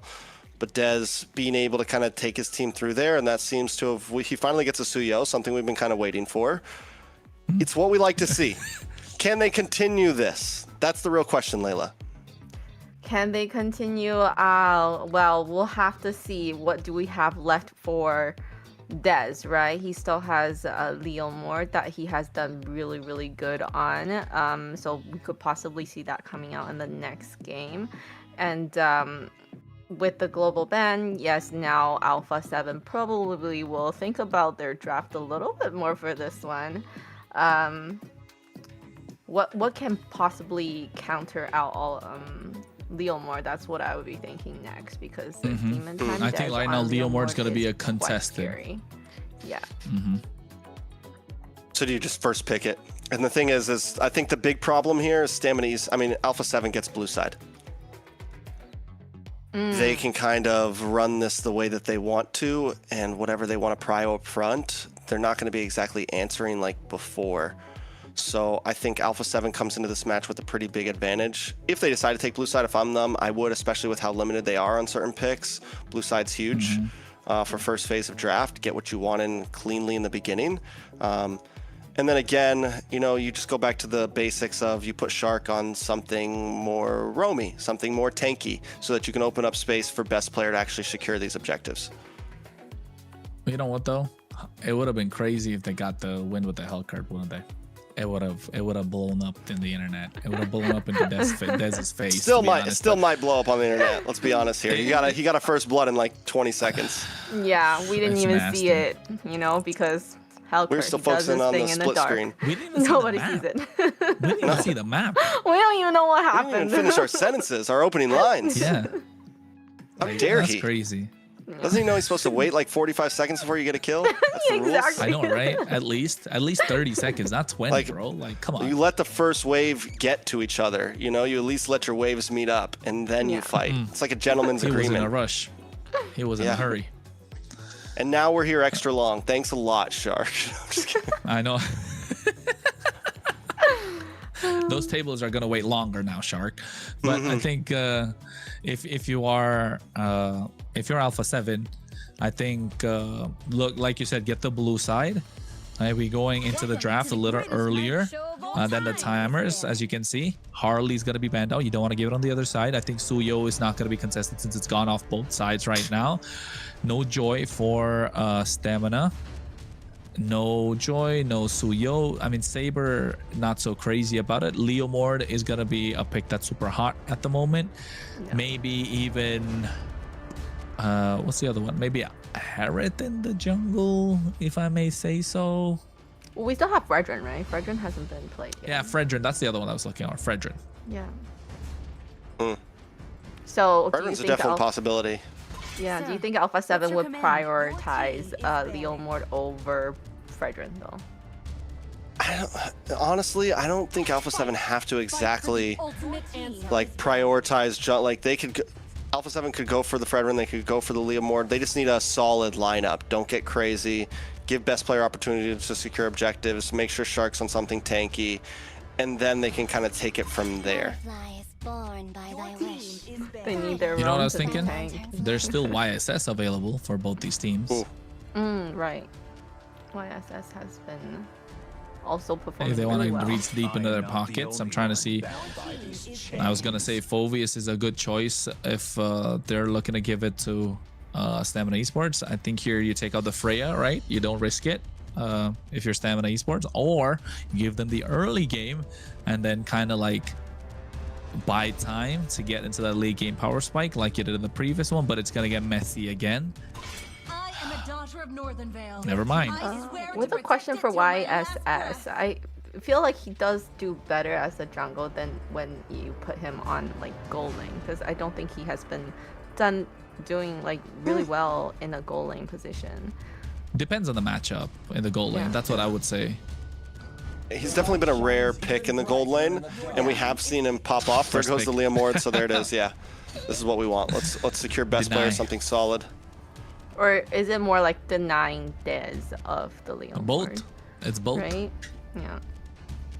And honestly, Alpha 7 probably feels at a point where if Dez isn't going to be a damage dealer, like if Dez picks up the Fredrin, we can win everywhere else. Like, we feel like Zia can outplay Lil Rosa. We feel like Cold World can outplay Omel, you know. Yeah. Do Stamina just go carry Kaja? I'm just saying, like, why They not? can't pick carry. Right.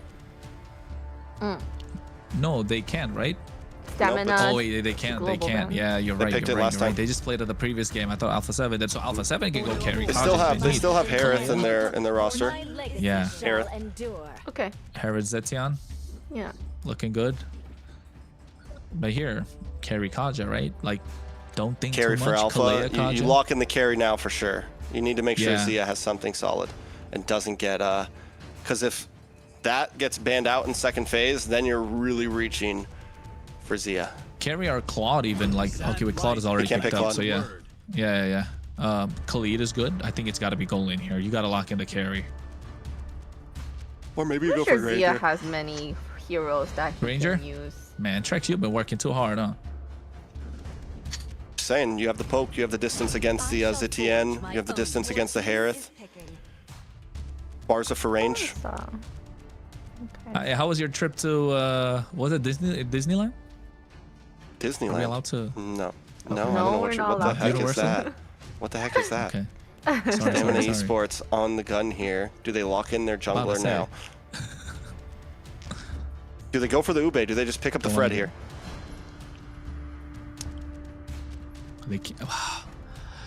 They do have the Zetian, right, to get the damage from behind. They can play it front to back a little bit. There's not a lot of jungle options. They already exhausted the Joy. That's kind of like a pocket. They go Boxia. It's not bad. It's definitely not bad pick. They need to get something early in the roam to try and amplify what this What Boxia about can like do. Jawhead? Yeah, what about like Jawhead roam for stamina? There's nothing to combo with like not enough Yeah, burst, right? you don't have you don't have like a to melt Suyo, someone you don't down. have a Liam Ward. I've been waiting for too long. Kalea is an option that's available. Gacha was an option that's available. It's gone. Hylos is gone for stamina, so they're not able to pick it. I think Glue is an option that's available, but probably gonna be banned out. Alpha 7 can pick up the Glue, and so can stamina. It looks good on both sides. Glue kind of counters the Basha, makes it not counter exactly, but makes it difficult for the Basha to live. Same thing with the Leomord. So I think Glue in the hands of Ricky in the roam position could be super solid. Have they already picked the Glue? Yeah, they already picked the Glue. Glue's gone. Game 2. Oh, then Glue. they gotta ban it out. Then they gotta ban it out. This world desperately needs. Ban out the Yuzong. That would be a scary pick on Nats, honestly. Nats still has a Lapu in his corner.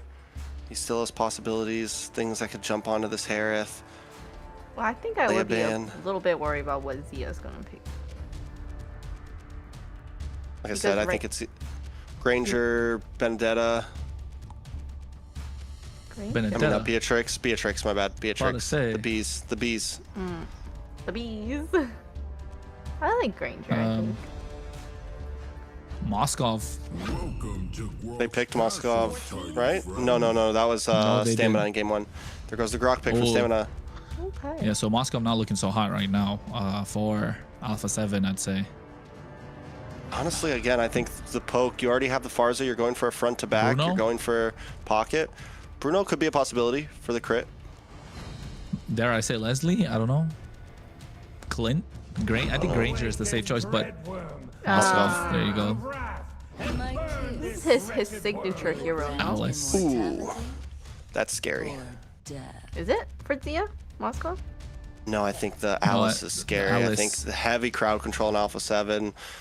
Cold World could have a great game here. Zia could have a great game here. You have a lot of possibilities. A lot of possibilities. This is a well-rounded draft from Alpha 7. If Stamina can beat this, then they can show that, listen, last game wasn't just a fluke, that we can go toe-to-toe. Yes. 100%. They got the front to back. They got objective control. They have split push capabilities. They got the mobility. They got Alpha 7 got the whole package, and now Stamina Esports, they look like they got the whole package too. They're not lacking in terms of physical damage. They've got the sets. They definitely have neutral objective control, early game. Yeah, this is a good game we got on our hands right now. We'll see. How do we feel about the CC pick, Layla? I don't like it. I just feel like it's a physical damage that is not that strong, especially the fact that you cannot focus on a certain hero with her yo-yo. That leaves it kind of annoying to do. Yeah. I would prefer a XP that has a physical damage that you can lock onto somebody. Fair enough. Fair enough. I think it does at least, like, the shred helps a little bit in terms of, because they have the magic damage in the gold lane, but it does weaken their, one of the ways that they were able to win previously was heavy crowd control. Having a heavy EXP laner and something like this that's a little bit more of a kiter could definitely cause some problems, like you said. But Kronos, it's still match point. Stamina takes back one. Bring us into the Land of Dawn. Hey man, Land of Dawn, and we go indeed. It's game number 4, like you mentioned. Do Stamina Esports show that the previous game was not a fluke? Alpha 7 looking to call it a series and move on to the upper bracket finals. Hopefully we don't get a first blood before we get onto the main screen. I think both teams, I think Alpha 7 are locking in at this point. Stamina Esports, though, we're given the chance to lock in, and that's not always what you want to do. When you're 2-0, you finish things up, you put the bow on top, and they let Stamina Esports get some momentum here.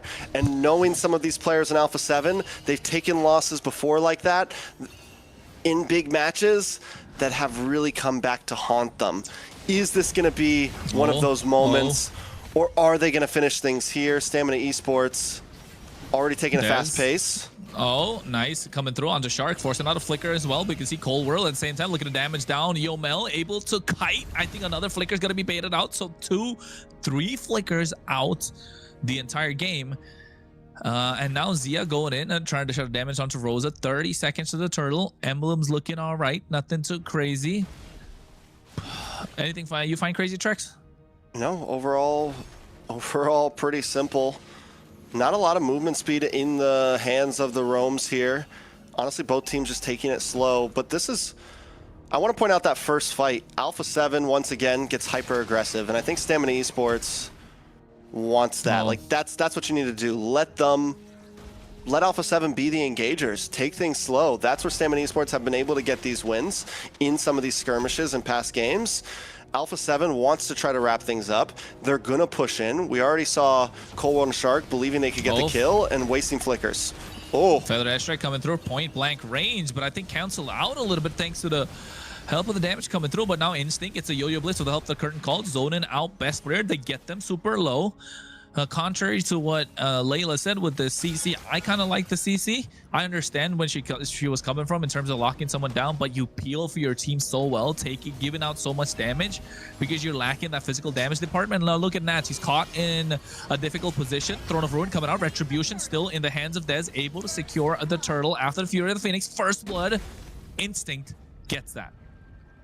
Stamina Esports looking good right now overall with this draft. Alpha 7 playing a little messy, making some mistakes. Maybe once again getting too aggressive. The whole idea that they could just outskill their way to victory is starting to hang on a thread, and they need to play this a bit smarter. Oh no. Oh, they collapse onto Core World, not giving any space. The Steed comes out from best player, but look at Instinct with the vengeance, dishing out so much damage in the Yo-Yo Blitz and Curtain Call. And this is what I like about the CC. You are not supposed to play this hero so passively. If you're able to play aggressively like Instinct is, it gives you more opportunity for your team to pick up these kills or get the space that you kind of need. And now all of a sudden Alpha 7, who are so aggressive in the past 3 games in the early game, now Stamina Esports have finally found confidence thanks to the previous win. Yeah, and with Instinct moving around, even last game, he was playing aggressive, he was creating space for his team, and now he's on something that can actually output some damage. This could be Instinct's time to shine, you know? We've always been focusing on Dez, we've been focusing on Lil Rose in the gold lane. Instinct needs to put some dubs on the map, and he's up against one of the best, so this is really the chance to do that. The recalls. Yeah, he's trying to get into the head. He's saying, like, I'm still good. I'm not, you know, I'm not letting my team down. I still got the confidence to take it to the MSC MPLPH champion in Nats. But looking at Stamina Esports, the rotations are coming in a little cleaner than it was in the previous year games. Yeah, very clean overall, and Alpha 7 just kind of slow to a lot of this. Oh, Shark flickers out. Nice flicker, nice tech charge, but now two big. Like, this flicker's not available and the tech charge not going to be available for Ricky. They do have the Fear of the Phoenix, however. Shark scouting out these bushes. Fear of the Phoenix comes out to find them, gets a stun. Dez able to lock in the turtle. Nice bit of river control from Stamina. Yeah, Alpha 7 doesn't even really try to fully contest. Best players on bot side, clearing jungle. I think at this point, Alpha 7 knows we got a Moskov. We've got a Farza. We need a little bit of time to really output the damage, especially with the fact that Stamina Esports was able to get some early game kills. This is the right play. We weren't able to get the advantage in the laning phase. We take things slow from here. Feather Airstrike onto Yomel, Cold World. Getting the poke down. Shark doing the same. He's just in the face of Ricky, and Ricky doesn't mind it. He's a Grok after all. All right, so what does Stamina do from here? Do they just hit the gas? Do they keep this up? They don't exactly have a scaling roamer, so I think it's not needed to be like, oh, we need to put 3 or 4 kills into the hands of Dez right now, right? But with this advantage, if they can get this third turtle at this point, try to get that gold lead up to 2K, get Little Rosa involved a bit more, get Instinct involved a little more, and already look at Instinct making his way up top, looking for some pressure. Dez. Yeah, and not just that. Also, Stamina Esports trying the best that they can to bait out flickers before a neutral objective comes in. Yomel still has a flicker in place. Instinct gets the War Axe, so you know the damage is going to start showing right now for this CC. Stamina Esports looking, it's slow. It's slow. They're not pushing it, like you said. You know, they need to find openings for themselves. And same thing with Alpha 7. They're not pushing it because they got a Moskov, they've got a Farsa, they've got the high ground. And they can definitely play around it. This is definitely one of the slowest paced games we've seen so far on this 4th match in this best of 5. It's an 800 gold lead, nothing too major. Nats as well, another late game hero. Stamina Esports, they got to be careful coming into maybe not even this turtle, but First Lord time. Watch out for those big plays from Nats. The Stamina Esports can keep taking a more spread out approach to these fights. They may be okay. Steed comes out, SOD missing as well. Instinct flick, popping the Vengeance. Yomel flickering as well. You can see Little Rosa dropping those on force. Cold War flickers are harm's way. No Feather Strike available. Best player, no Steed. So they have to get a disengage going. And Shark not able to find the opening, hit the Raging Sandstorm. He can go for a point blank right now. Throne of Ruin coming in. Catching only one member, but he can see finally they get Yomel. No flicker. And they make sure he pays the price. Dez was trying to hack away at the turtle, and now all of a sudden they don't got control of the pit. Shark able to buy some time, and Best Player able to secure it with the help of the Retribution. Ricky pushing them back. The wall comes in, but only cornering him. And Alpha 7 get 2 kills now off of that one fight, which is extended. Instinct taking so much damage. Spear of Misery to push them back, and now Zia hacking away at this tier 1 in the mid lane, opening up the jungle and the map for themselves. The moment Alpha 7 felt like, oh wait, the damage isn't there anymore as much for Stamina Esports. We're tanky enough to kind of hang out in a fight, to go back and forth, push a fight to distance, and start outputting. They completely jump on it. And this is where we're going to start to see the push and pull, and Alpha 7 should have control. Little Rosa still not quite there yet. Zia wasn't even involved in that fight, and Alpha 7 was still able to get the kills. Things could start to look troublesome for Stamina Esports. Best player creates space as they take the tower. Feather Airstrike comes through. Cold World in a really good position, and this is where the Farsa starts shining, right? Even though they have, even if the opponents have kind of a counter to the Farsa, this is where it starts shining. When you're ahead, when you've got the frontliners to chase somebody down, that high ground, that Feather Airstrike just nuking the backline or even the front line of Stamina Esports. They got to start building those silence robes, the radiant armors, even the Athena shields at this point. Otherwise, Cold World's gonna start becoming a problem. And oh wait, Fear the Phoenix. Never mind, Caster's curse, bro. I was gonna say he's not having a good game so far, and clearly you can see 0-0. Yeah, he's having Cold World's been having a bit of trouble. Even last game, unable to really keep that distance real well. When he was in the right spot, he's able to output. But right now, the target is on his back. Stamina Esports know it's a problem. Oh, tech charge. Zia's able to kite with the help of the flicker. Des caught him earlier, but walked into a barrier. You know, I think Cold World in this game, rather the series, has been a little iffy about his positions, right? Even in the previous game, walking into the bush, kind of like face check it with Kimmy. You got to remind him he's not a roamer anymore, right? He's a mid laner. Yeah. He's got to hold on to that ult for the right time. He's got to make sure his spacing is correct. Best player, though, looking for some pressure. Wastes the steed there. Now the re-engage from Stamina. Yeah, Dez gets a nice bit of stun as well. Feather coming through. Cold World has to cancel it out. Now look at Instinct getting the yo-yo blitz. Didn't have the curtain call. It could have been disastrous for Alpha 7, but now they got good position in this Lord Pit. You can see Dez as well as Rosa making the right SOD connecting, looking to get onto the Lord, actually getting blocked halfway through. And now Fear of the Phoenix coming out. Steed from best player. Instinct taking so much just to zone them away, but they finally get the Lord in their hands. Dez with his retribution. Shark getting the kill onto Instinct. Dez has to run out now, and Ats looking to make a play. Flicker with the help of the Feather Airstrike from Cold World, able to find Rosa. And now Zia taking Ricky and pushing him back. The Lord is going to get stopped in the tier 2 in the mid lane, and Alpha 7 are looking to make quick work of it. Alpha 7 lose Lord, but completely went out, I feel like, in that fight there. They take out Little Rosa, they take out Instinct. Instinct tries to make the big play. This is what we want to see from him, but unable to succeed, unable to execute. If he gets that kill on a best player, it's game-changing. It's possibly game-ending, but he takes the death instead, and now Alpha 7 able to rearrange themselves. Top towers getting crushed in on. Lord already down to 30%. Stamina Esports able to get nothing out of this push. They actually end up losing. Yeah, and you're right. They end up losing, and even on the bot side, they do have a set of super minion waves coming, but Alpha 7 just had a slight bit better map control. Both teams don't have their mid-tier 1s, so you know the jungle's slightly open for both, but Alpha 7 going to have a much better time on the top side.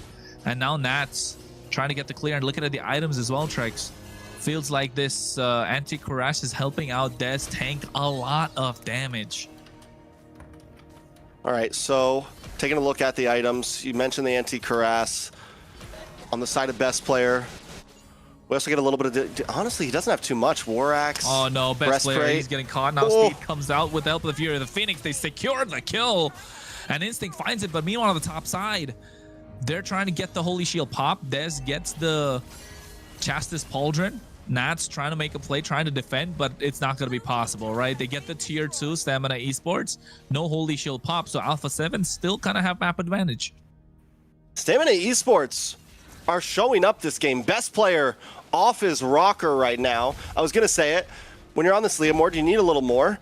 And he just doesn't have it right now. He's got a War Axe. He's got a Brute Force Breastplate. He's not outputting the damage. And since Cold World is unable to show up and output the damage, Zia still not completely online yet. It's a slow start for Alpha 7. The problem is the ticker is on, and Stamina Esports needs to not be scared to hit the gas. They need to look for the big play to kind of seal the deal here. That is true. I think Alpha 7 are slowed down, even though they have the tools for initiating team fights, right? They have the high ground. They've got Alice that can go with the Throne of Ruin. They definitely have best player on the Steed. A lot of initiating tools for team fights, for pickoffs, if possible. Try and get map advantage. They do have better split push and lane control, but Dez able to get that Chassis Pauldron is going to be a big game changer. Riki have that Chastis Pauldron, again, a big game changer. Now we're looking to build into a Dominance Ice. Lord is up. Top side is getting pushed in by Zia. They're going to play this long lane. Another thing we have to point out, Ricky's missed a lot of tech charges. I feel like he's working so hard just to focus on Zia. Oh, Dez, no, the Kumar Bushman. Oh, what was the Fury of the Phoenix? Oh my God, Cold World taking so much damage. With help of the Phoenix, descent from Yomel. Nats. Oh, Cold World's not having a good time. Feels like he's a bit distracted, doesn't it? But also, if you notice, Ricky just wasted his tech charge.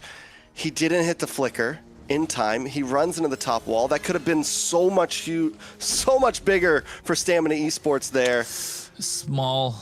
Small mistakes making a big difference. Instinct right now has to pop his vengeance as well. You can see they're chasing him down. The Lord is 15,000 HP, reset. You're right, without that tech charge, but the one good thing, they reset the Lord. The tech charge is going to come back up soon. Cold World, Feather Airstrike, catching Dez low. And for the benefit of Stamina Esports, Dez can go back and come back on time because the Lord is full HP.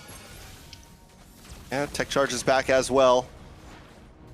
Shark looking to try to zone away. Alpha 7 Steve. need to make a play happen, but look at the damage on a best player. Yeah, the best player taking too much. The Lord again reset, but he's coming right on time. But they're super low. Shark with the Raging Sandstorm, and Zia able to find Ricky. Feather Airstrike comes through, and this is the moment they want to go gung-ho. And Alpha 7 North trade one, but take out 3 members. What a play from Nats at that moment. Yeah, huge. What was that? 4-man? 4-man Throne of Ruin? At least a 3-man. Shark comes in as well, and Z is able to. He's got his Trinity. He's had it in for a little bit now, so the damage is starting to stack up. Best player secures Lord, plus a huge push coming in. Cold World finally landing some feathered airstrikes and not doing them right next to the opponent. SOD. The damage is on. SOD misses. It could have been disastrous, and Yomel could have got taken down. They lose the inhibitor. They have the Lord.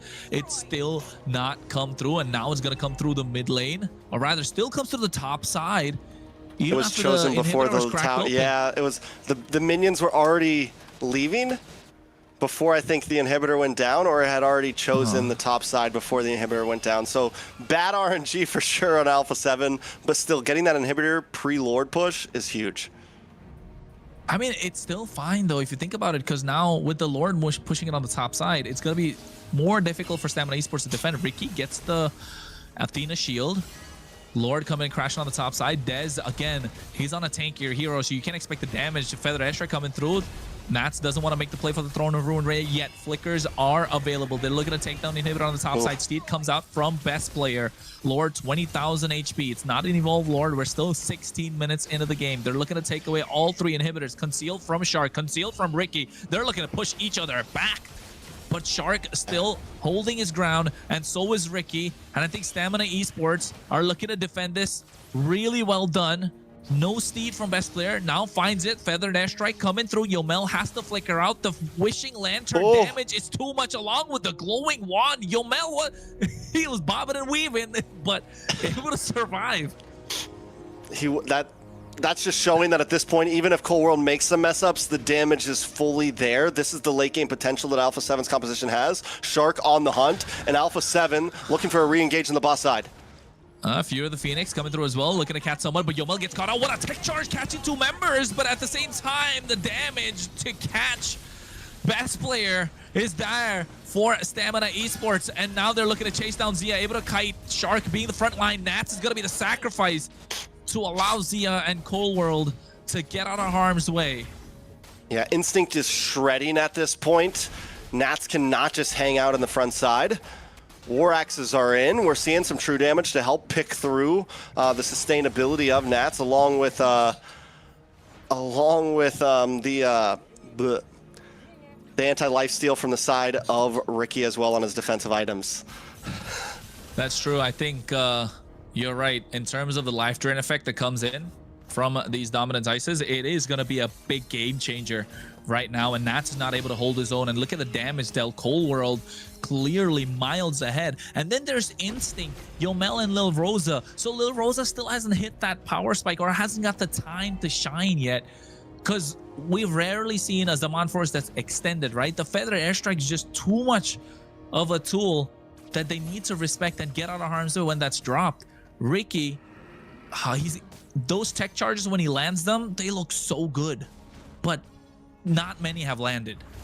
Yeah, I think we've gotten like 1 or 2 here that have been huge, but he's switching it up. Instead of just trying to focus down on a Z. Oh my God, the damage. Oh no, tech charge just to run out, and our Shark could get the kill, and he does with the help of the... Oh no, and Raging Sandstorm to get out as well. SOD connecting from Zia. Rosa gets caught by Nat. 3-man Throne of Ruin. Fury of the Phoenix just to stop them, but best player's on the chase. He's on the hunt. Den's trying to buy some time. Zia's taken out super low, but he can see Little Rosa's getting caught as well. Steed coming out, the Immortality spot. They're trying to buy some time, but finally They find the opening, and this is Alpha 7 North at their very best, holding their own, biding time. And now all of a sudden, Stamina Esports have their backs against the wall. 3 waves crashing at the same time. The Steed comes out from best player. We thought he was down and out, able to find the first kill of the game. And now looking to chase them down. Yomel's the only one left standing, and Alpha 7 North find the opening, find the base crystal, find game number 4. What could have been a sweep getting taken away in game number 4. A beautiful ending to a beautiful series. The SOD connects, and the moment it did, they just know, okay, it's time. We see the Throne of Ruin come in. This is the layering of skills that we've been seeing a lot of that game from Alpha 7, and all it took was doing it one more time to finish things up. The way that they connected, very, very well done. Unfortunately for Grok, it is a great hero that when you do land those sets, it's amazing. But there's so much room for error with a Grok, I feel like. So to be able to set with a Grok is actually very, very hard. As opposed to, you know, an Alice all that pretty much gets you there. So, unfortunately. Early When you recalls don't from have the Instinct. ability. Early recalls from Instinct. The curse. The curse. He had a great game, though. He didn't have the time, or he didn't have the ability to kind of carry, but it was going to come to, I feel like so much came down to him, and he was able to kind of hold his own with Nats. He was able to hold his own against best player, but towards the end, it wasn't going to be down to just one player. Alpha 7 won that game off of the ability to work as a team, off of the ability to make those calls for those big fights. I feel like every time they won a fight, it was due to Nats getting a huge Throne of Ruin, comboed up with something else. They were in full uniform throughout that match, and that's what brought Alpha 7 that big victory. Zia 3-0-3. Shark also with an amazing game, 4-0-5. Not only getting some big sets, but also attacking backline and getting kills. And I like how you mentioned they were kind of in sync, right? Uniformity that when it comes to these team fights, and also showing that Alpha 7, yes, they can play aggressive in the previous game, in game number 3, which they did, but also understand their power spikes, right? Yes, we know them to be a powerhouse team. Yes, they're probably favorites to take it all, be the number 1 slot for the main stage in MSC. But at the same time, we want to see different levels to their games, right? We want to see a different style. Can they do it? Yes, they can play aggressive. Can they come back from behind? Can best player have a terrible game and still make it out, right? Be one of those linchpins for the team that they can play around, they can trust still. So yes, I think in this game, we saw Alpha 7 able to kind of bridge the gap between early to mid, wait for the right moment from bridge it from the mid to the late game, and knowing when to put when to hit the gas, knowing when to back off, and knowing how to poke, push them back, and push them into a corner, look for sandwich plays. We could see different levels of rotations, gameplays, pickoffs, the team fights, the layering of the skills like you mentioned. It was all showing in this game for Alpha 7, and I think Stamina Esports, to their credit, they tried their best, but I think in this game we could see that definitely Alpha 7 is a better team. And with the better team, with the MVP going to Shark. Amazing gameplay. You know, Stamina, they had their moment in the series, so it's still good to see them being able to hold their ground for a game.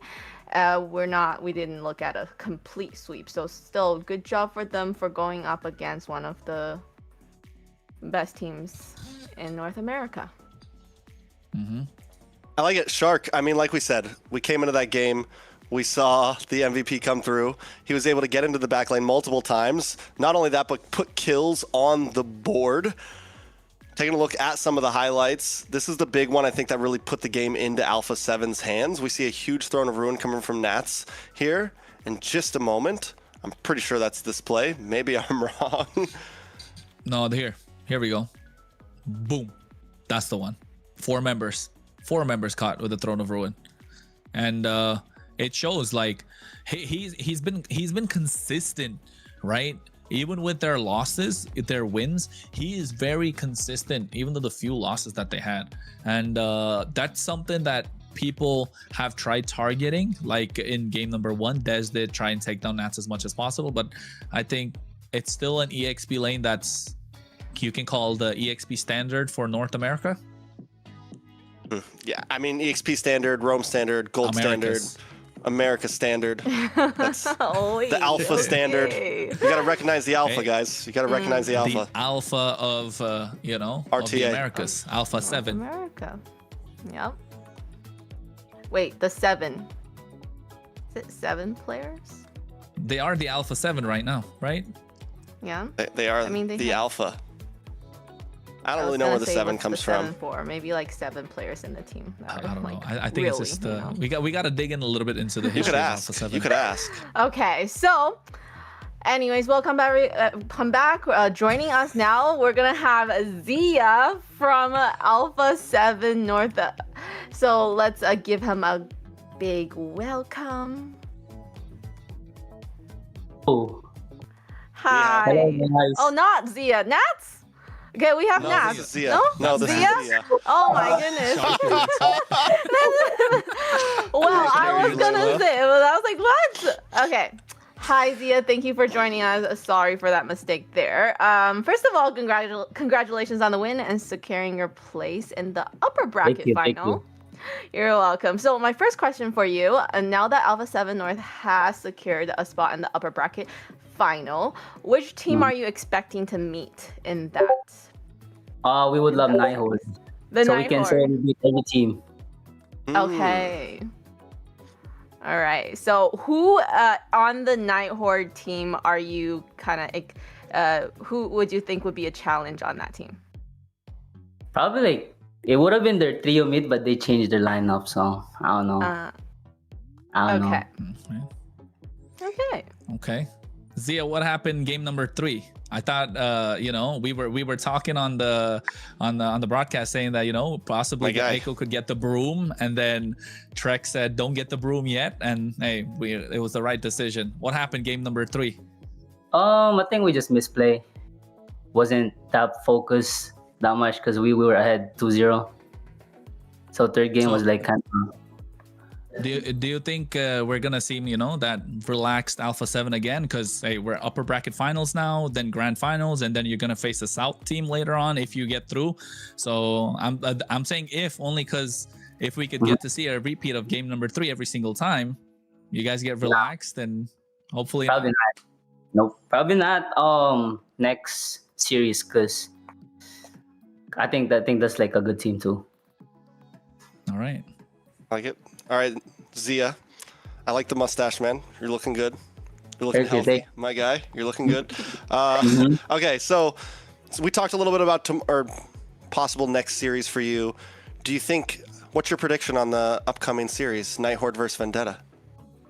I got 3-2 Vendetta though. 3-2 Vendetta. Ooh. All right. Who do you Vendetta. think will be your big? Following that, do you think Vendettas are your biggest challengers right now? Yes, because we versed them like 3 weeks ago, and we lost. We lost one game. It would have been 2 games L, but we came back. I like it. I like it. And then if you guys make, one last question. If you make it to grand finals, you win all of this. How do you guys feel? Have you been doing research on the Southern teams? How do we feel about going against, you know, MCT South? Nah, we are not. Do you feel ready? Yes, GG's. Okay. I guess. 4-0, best of 7. Nah, I don't know about that. I don't know about that. Maybe we'll lose. Okay. Maybe first game. We always lose first game. Fair. Okay. And you know what? We haven't got a chance to get an interview with you, but what do you think about the global bans? Right. That's It's one thing I wanted to ask you. It's fun because I can play any heroes every game. I don't like just playing one hero for a series. Yeah, like the Moskov, like Shark mentioned earlier. Mhm. We don't get to see Zia play Moscow no every Moscow. single No game. Moscow every game. No Moscow every game. Fair enough. All right. One last question. Do you have any messages? Oh, I want to ask. You know, we've seen, you know, Stamina Esports is a great team right now in North, and they're up and coming, and they've kind of held their place. What do you think Stamina Esports were lacking in this entire series? What could push them, you know? What could make them a contender against you? What could make it to say that, you know, hey, we had a really tough time against them, rather than just, you know, slip up game number 3? What could that be? I don't know. I'm not saying it. They gotta figure it out as a team. Hey, man, okay. I thought you'll give Hire words of Zia motivation, as their inspiration, but I coach. guess I don't not. know. They got it. They got it. Zia's like, don't put me in a tough spot. Play harder. That's it. Last question. Do you have any messages for the fans that are supporting your team throughout the playoff and today? Appreciate all the support, and hopefully we win it all. All right. Right on. We'll see you in the playoffs final, maybe. Thank you for spending the time with us and doing the interview. Thank you. Thank you.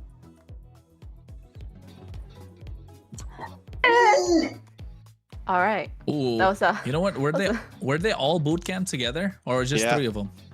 I don't know, but a couple of them are definitely hanging. So You just see Shark chilling they're back vibing. there. I wonder. Wait, you know how Ashley says that she plays the game laying down? Does Shark do that too? Yeah, I think so. He has the opportunity. Yeah. Sometimes Why not? he's a lazy shark. Sometimes he's a baby shark. Sometimes he's a super shark. He was a scary shark I'm when glad he he's not played super Halberd. shark anymore. Yeah. We had to get rid of the super shark. Back to his Yeah, roots. just shark is nice. Back to the deep ocean. All right, so they're hoping to see the Nighthord for their next match coming up. So what does that say? That way they can say they beat everybody. It Yeah, wasn't even about. Vendetta is gonna win it though. Yeah, so because the next series coming up is the Nighthord versus Vendetta. And if Zia's saying they're gonna see the Nighthord next, then the Nighthord has to win today to be able to see them in the upper bracket finals. Or Well, you know what? We in wouldn't the have been able final, in the grand finals. to even have an upper bracket finals. You know what we needed, Layla? What? We needed our sponsors. Tell us all about it, Layla. Yes, okay, as always, none of this playoff action would be possible without the support of our amazing partners, and today's broadcast is proudly supported by Runestone.gg, helping power the next generation of esports experience. From real-time data to live fan tools, Runestone helps make esports more interactive, more insightful, and more engaging for everyone involved. So be sure to go check out Runestone.gg and give them the kind of support that you have been showing for us as well. Thank you, guys. And thank you, Runestone.gg. Good one. Thank you for leading me into that one there. I got you. I was like, oh. Thank you. And also, shout out to my great casters, Kronos and Trex. If you guys haven't been following them yet, make sure you do follow them. They have been guiding us, guiding me throughout the whole game. And we'll take a quick 3-minute break and we'll see you guys back here soon. Every diamond count, and with Bonox, recharging is easy, fast, and secure. Jumping now, choose your top up and get ready to dominate the map. Plus, use the code MCTBNX to get 5% discount. Skins, events, hero, everything within reach with a single top up. Less waiting, more action. Recharge with Bonox and play it at next.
Listen up, warriors. The Frozen Sea Showdown is here. 8 Francos, 2 sides. Ready your hooks. Well, the rules? Real simple. Hook 'em over, then bash 'em. Or hook 'em back and stash 'em. Remember, kills will make you stronger. More kills, bigger targets, so swing those hooks. More kills, better hook, so wipe off their looks. Crabs in the river, hook 'em. Reel 'em in for new skills. Stun. Magnet. Reflect. Chests in the cave, hook 'em. Reel 'em in for new skills. Team heal. Team super hook. Crazy ults. Total chaos.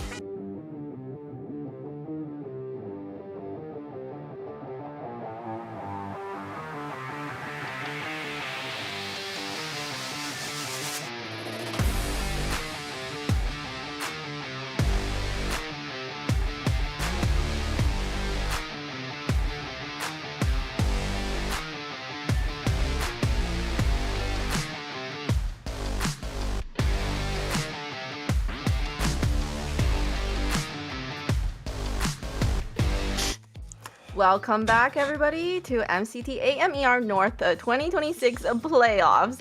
Before the break, we saw some incredible playoff action with the winning team Alpha 7 North, something that we kind of expected, but great for them. They secured an important victory that moved them one step closer to the grand finals. And with the pressure continuing to rise here in the playoffs, there's still plenty more action waiting for us today. Coming up next, we do have the much anticipated the Nighthord versus Vendetta, where both teams will be fighting for their place deeper into the bracket and one step closer to the upper bracket finals. So, Kronos, what are we looking for in these two teams coming up? Early game aggression, right? That's what I want to see. Get control of the early. We saw how important early game is in this previous series. We've seen how important early game has been throughout the entire MCT, to be honest, and it just sets the tempo for the rest of the for the rest of the game, for the rest of the series. Of course, with this one, Nighthord versus Vendetta, expect the unexpected with Nighthord's draft. I would say call me a broken record, but that's what it's gonna be, and you're gonna hear that quite a lot. And how well can Vendetta do to hang against these pocket picks coming in from Nighthord, right? That's the big question, because with the lineup, also they made changes to their lineup, both teams. Yes. So how can these changes they're the benefit for both of them? Because Nighthord, the only loss they've had so far in the season has come in the hands of Vendetta, and Vendetta have been rocky against some of these teams, but they're able to find momentum when it matters the most. Yeah, I think looking at this matchup here, we did see Nighthord get one win off of a best of 3 from Vendetta, game 1, back in the early stages of Swiss. How'd they do it? They used the Vendetta. That was when we saw the Benedetta Rome. So yeah. I mean, the possibilities are always there. I think Vendetta should be a bit more prepared this time. The thing is we haven't seen Nighthord play in a few days. We don't even know what exactly they're going to be bringing to the table, what exactly they've been watching, what exactly they've been planning. I think game 1, game 2 will really set the tone in this best of 5. If Nighthord can possibly, get some cheeky plays off in these first 2 series, it's going to be a very rough haul for Vendetta. Vendetta, on the other hand, needs to just play the game they always play. Set pace, control map, get the win. Yeah, so speaking of, the roster changes, let's have a look at their lineup. So we're going to start with the Nighthord. The Nighthord, we have some changes happening. We have RR still, Shiro. The change happened on our mid lane. We have Suri, and we have Kaiser and Merlin. Yeah, this is the Nighthord. This is the Nighthord, RR in the EXP. This is a team that so much of us have been hyped up about. And they've been playing amazingly. I mean, and the reality is a lot of these players aren't players that we've, have been around an extremely long time. They're not main stage players. They're not guys that have had their faces all over North American MLBB, but here they are, a possible contender for grand final position. And coming up, we have a quick video from the Nighthord. Let's get to know them a little bit.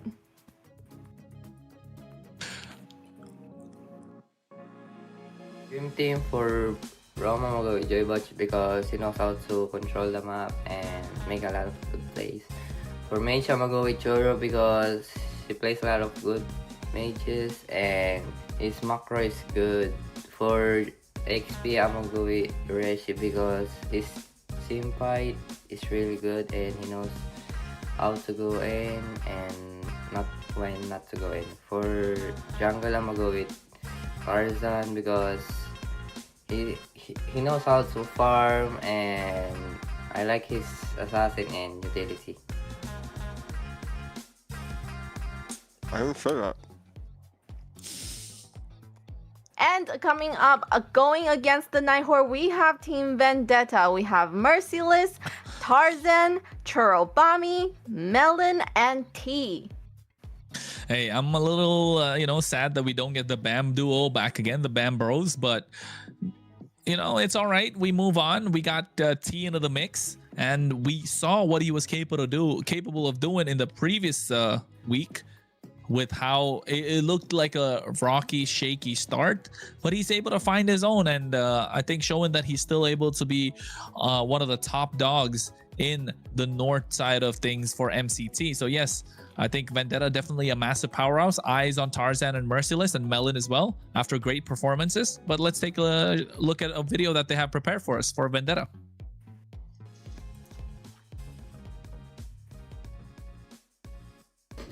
Hello, I am Merciless, XP laner for Team Vendetta, and I'll be ranking the top 5 XP players for MCT Americas. I think 5th place, I'm up for myself.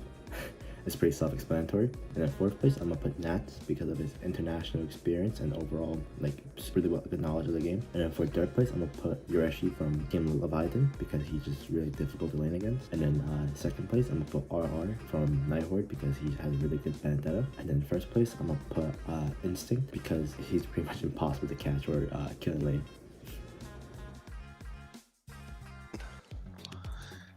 Did he go reverse or did he go?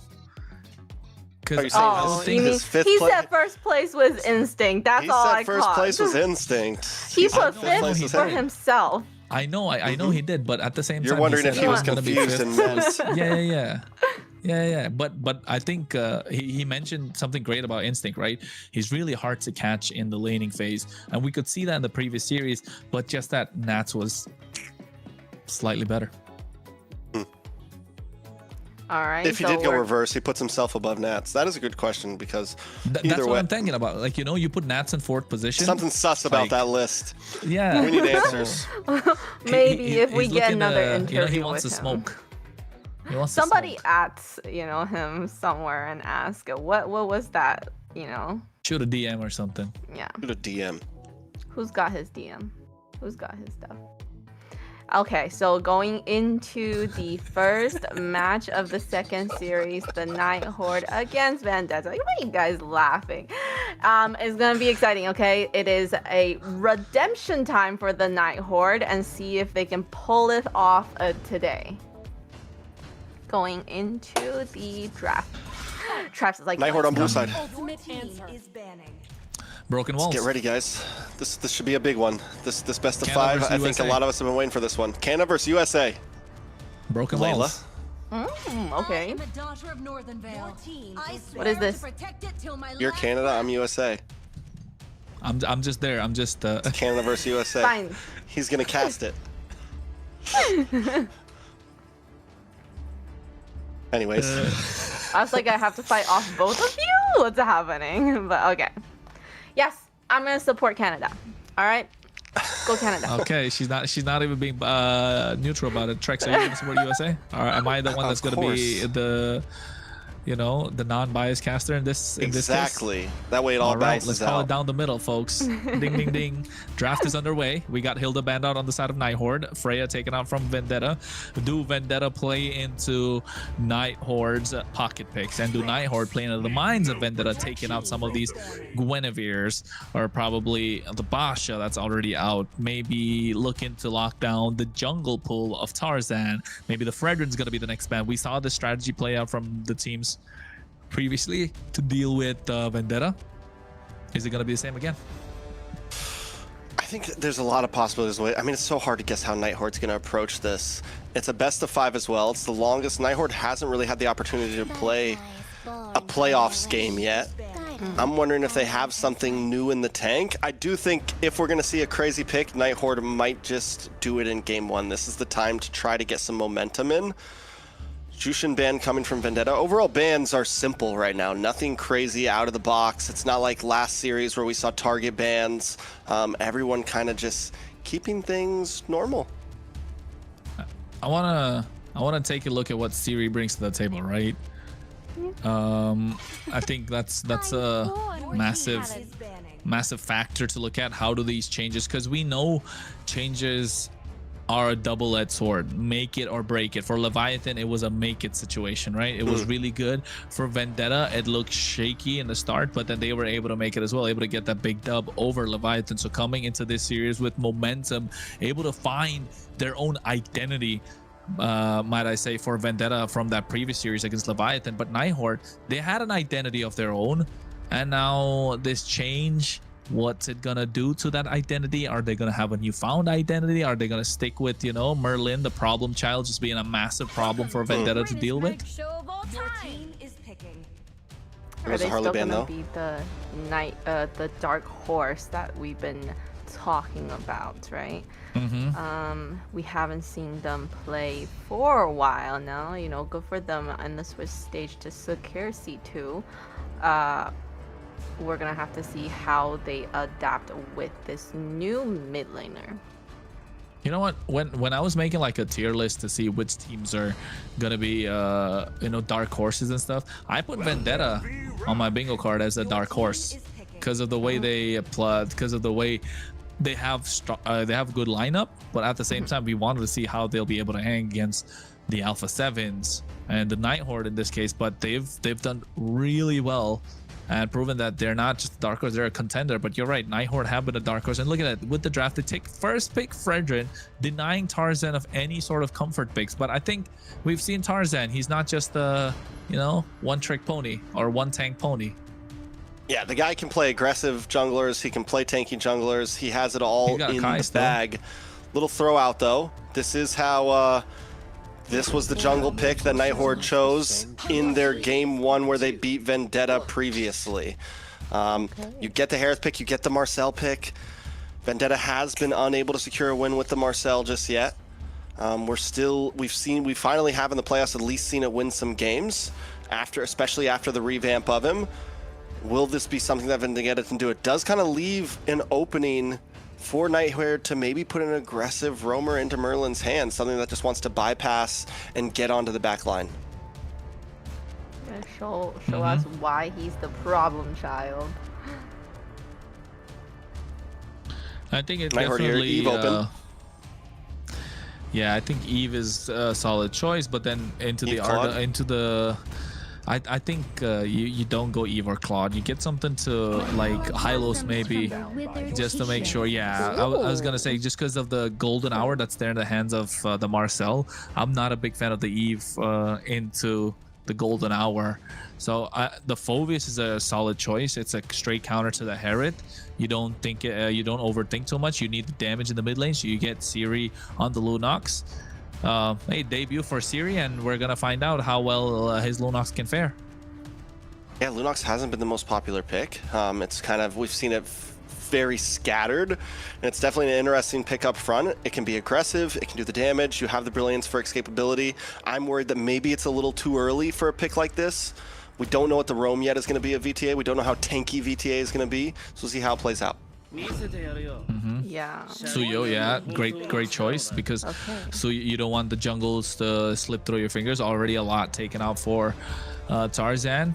He does have a really clean Suyo as well, so I think this is gonna be a first phase of the draft. Both teams are looking good. I like Vendetta more because of the Marcel, just to provide the golden hour. The Lunox, you need to pair it up with something in terms of a single target pickoff or crowd control, but also at the same time, Lunox does do well against the Herald in the laning phase, doesn't it? That's one of the picks that we've seen for a very long time against the Herald in the gold lane from a very like, I don't know, M4, M5 days. So do we think this is a gold lane Lunox? Yeah, that's what I'm so. It could be possible. I feel like I haven't seen a lot of gold lane Lunox, more mid lane Lunox. I feel like she's not gonna be laning When the against body Farid. suffers, your team is spirit. The Vendetta ban. No, you're not gonna pull that off again there, Merlin. We're not gonna see that happen again. That's Vendetta ban is crazy. The respect ban to that. Only one team that you see something like that happen against, and it's definitely Nighthord. Zitian, Lilia ban. VTA could pick the could honestly pick the Eve for themselves here. Really good here. Eve is so good. Into the Fredrin, and then you have the golden hour tab up, the Zaman Force. So basically a lot for Vendetta to play around with. They can play aggressive, definitely. They the Eve does do well in the mid lane against Lunox, can poke out. So you got a nice bit of AoV. You got a box play that you can work out for yourselves, but also at the Nighthord. Why do I feel like it's a gold lane Lunox? I really feel like it's a gold lane Lunox for some reason. It's just because it's Nighthord, I think. Yeah, just because it's Nighthord, like a little cheeky play. The problem is they do need a bit more physical damage, I feel like. Gord pick from VTA to help deal with the Fredrin. Well, Nighthord on the other hand. The Fulvius though, right? I don't know. I feel like if they were going to move this to the gold lane, they wouldn't have banned out the ZTN and the Lilia and given over so much. I think you just lock it. You just keep it safe and lock in the Claude here or something. But it's Nighthord. Come on, like that's their MO. you don't want to take the Claude. You want to get these pocket picks out the way, especially in game number 1. We want to see these risks come through. So maybe come they on, go, Nighthord, straight to maybe your they identity. go Hellkurt here. X-Borg roam, or yeah, Hellkurt roam, and pull out something else in the mid lane. Glue? Never mind. Blue Claude, keep it simple. Boring. They're saving that for later. They're saving that for later. Match point, like Bernoulli? I mean, this is why we like Nighthord, though, because they have had the ability. They can play crazy games, but they can also tighten up and just play regular good old-fashioned MLBB. Nothing special about it. Just a normal draft that can help you win a game. Full dive, Nighthord, though. Full dive from them. Definitely have a lot of sustain to get control of these turtle pits, these lord pits, with the help of the Fredrin. Playmaking ability with the Phoveus, flickers, and all that stuff. Blazing Duet, the Chaos, the Brilliance to make it our harm's way. I like the Gord. It gives a difficult time to Fredrin. Kalea is a great option here. If you're VTA, you force them on 2 Purifies. Sora. Oh, wait, yeah, they had the Marcel. So Sora is a great option in the EXP lane since there's no Valentina coming through. Also, Layla? a little divey on the side of VTA, except for like the Gord, still a little divey. Yes. Yeah. I feel like Gord is definitely gonna lose against Lunox in the laning phase. Also, just so easy for her to pop her ult if Gord decides to ult her. I was just looking into Siri. His favorite players are Kadita, Novaria, and Sicilian. So not Lunox. I thought maybe, you know, with a debut hero, he might, you know, do something that he is known for. But that's it's not. We'll find out. We'll find out. Quickly, Layla, which draft do you like better? The Nighthord. Actually, wait. Say, oh, Canada. Oh, well, Canada. But they have Sora and Suyo. That's kind of deadly. Well, we're gonna find out which flag is gonna fly high. It's the Nighthord versus Vendetta. Best of 5 treks, upper bracket semifinals. Take us in. We're jumping into game 1 and one of the most anticipated matches a lot of us have been waiting for. It's Vendetta up against the Nighthord. Last time, Kronos, Vendetta was able to get the better of them. They took the series 2-1, but not without Nighthord taking the first game. Are we going to see a playback of that? We might, but then again, it all comes down to how are Nighthord going to be able to hold their own. They did make a change to their mid lane in the series, so want to see how this fares, right? How this fares against Vendetta, who have found their footing, who had one series they could play by testing out T before they come into this one. I think that's a slight bit of a, big important point to note. I think T showed up though, and T, I think a lot of our worries was T was going to be a little rusty. T was going to have some issues. He was rusty for about one game, and now he's been, after game 1 last week, he was on fire. Up on the top side though, a little bit of action.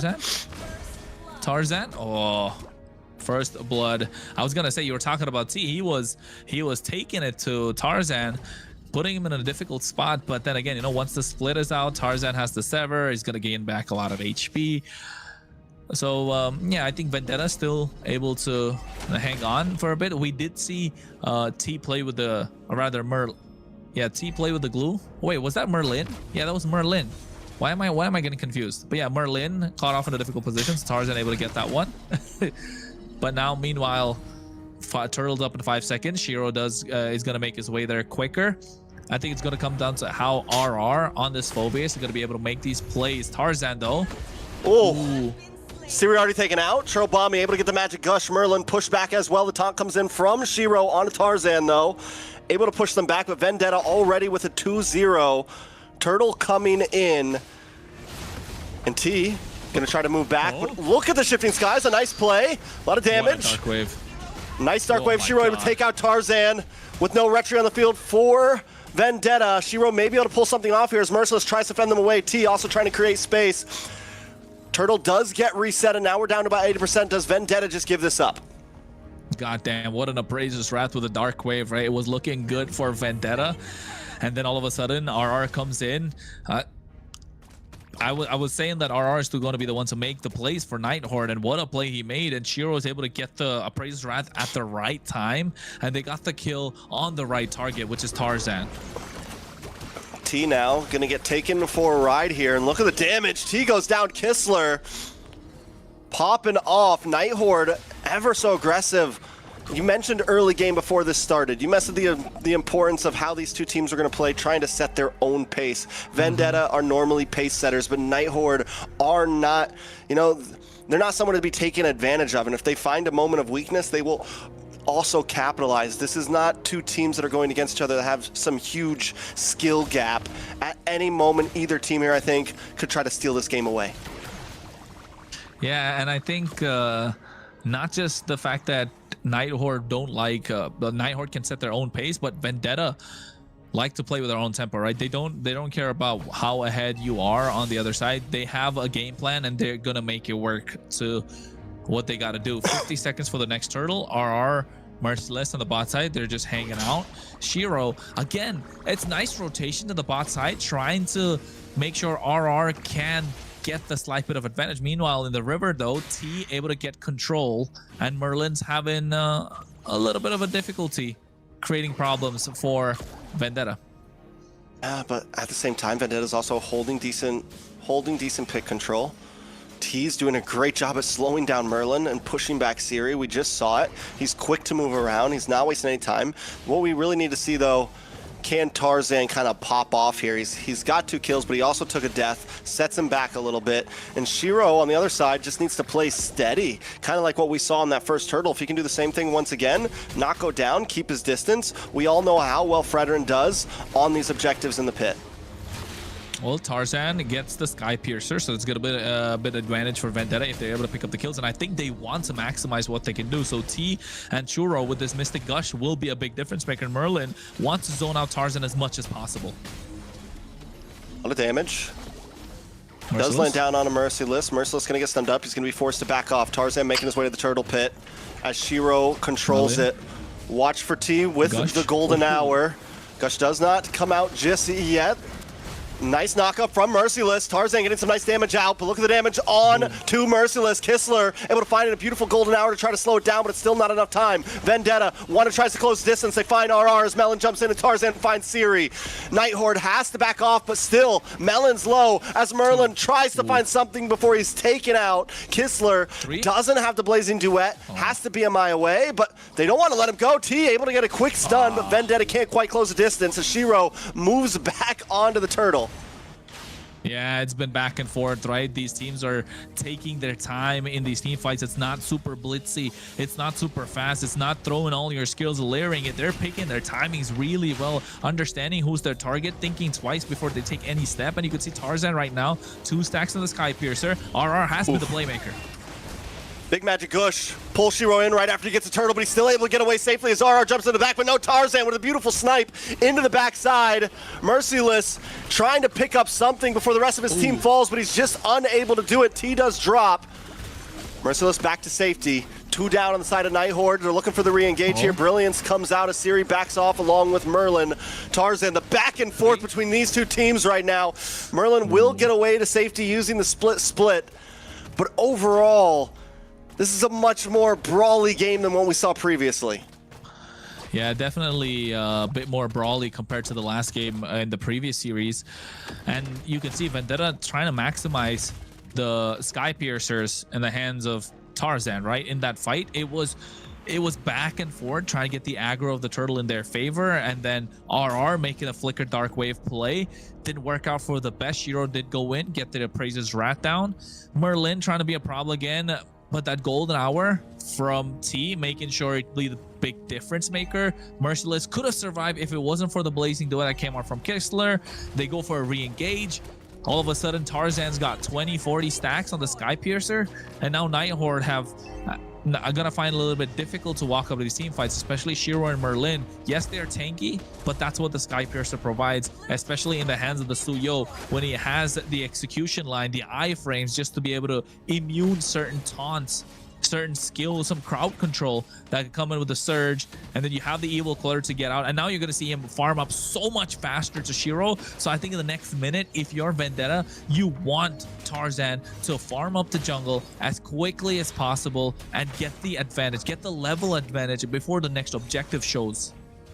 Yeah, I mean, at this point, 6-1-1 on Tarzan, even without the level advantage, he's doing decent damage. But yeah, the retry, right? Can he? It's hard to go against a Fredrin in the pit. Yeah. It is tough. It is hard. Not many people, there's not many heroes that can really hold their own. And the goal is, can T get the big golden hour in time? Can the stun come from Churro Bombing in time? It's almost even less up to Tarzan and more up to Vendetta's, the rest of the team, to try to slow Shiro down. And they've been doing their best, but it's not easy. Shiro's got good placement. He knows how to bounce back and forth. He knows how to kind of play the pit and make the dance happen. And we're seeing that right now. 2 neutral objectives, but we have to give up to Vendetta. Big Magic Gush on a Kistler. In comes the Appraiser's Wrath from Shiro, but look at the damage on him as Melon tries to go into the tower and take him out, but he's unable to get it. RR locks on a Melon, but the damage keeps on coming from Vendetta. They do decide to back it off, but this will put them in a beautiful spot for this first Lord. Oh, if Melon wanted to dive in a little more deeper to get that kill, just didn't have the chrono dashes, but golden hour. Nice golden hour, biding more time for Tarzan. Tarzan's gonna back off. Lord should get reset here. Tarzan decides to go back to the farm. A little bit too much engaged, and now it's back at a standstill, back at a dance between these two teams. Oh, Merlin, backline, flickers, tries to make a play. Lord, in the hands of Shiro. Goes over to Shiro. Once again, RR falls though to Tarzan, another kill, but the kills don't matter if you keep on losing the objectives. Merlin drops. That's big for the side of Vendetta. Can they translate that into maybe some towers so that at least this Lord loss isn't a total loss? Is that 60 stacks? Because I remember, you know, he was 2 kills and then got the Sky Piercer. After that, it was just straight 6 kills with the one that he had previously when he had 2 kills. So I think it's got to be 60 stacks, right? Am I missing something here? And 60 stacks against a Fredrin? The damage, I mean, even we saw a second ago, Shiro jumped in with the big Appraiser's Wrath and was instantly bursted down to about 10%. So Shiro has to be careful in these fights no matter who's he's up against. That early game advantage of the Fredrin is starting to wear off. Something else to point out, Merciless not on a super tanky XP laner. We finally get to see him pop off a little bit on this Sora. Yeah, I think this pop-off is going to be important right now. And Merciless needs to start getting those plays on point. Has to use the Shifting Skies just to get away there. Will be okay.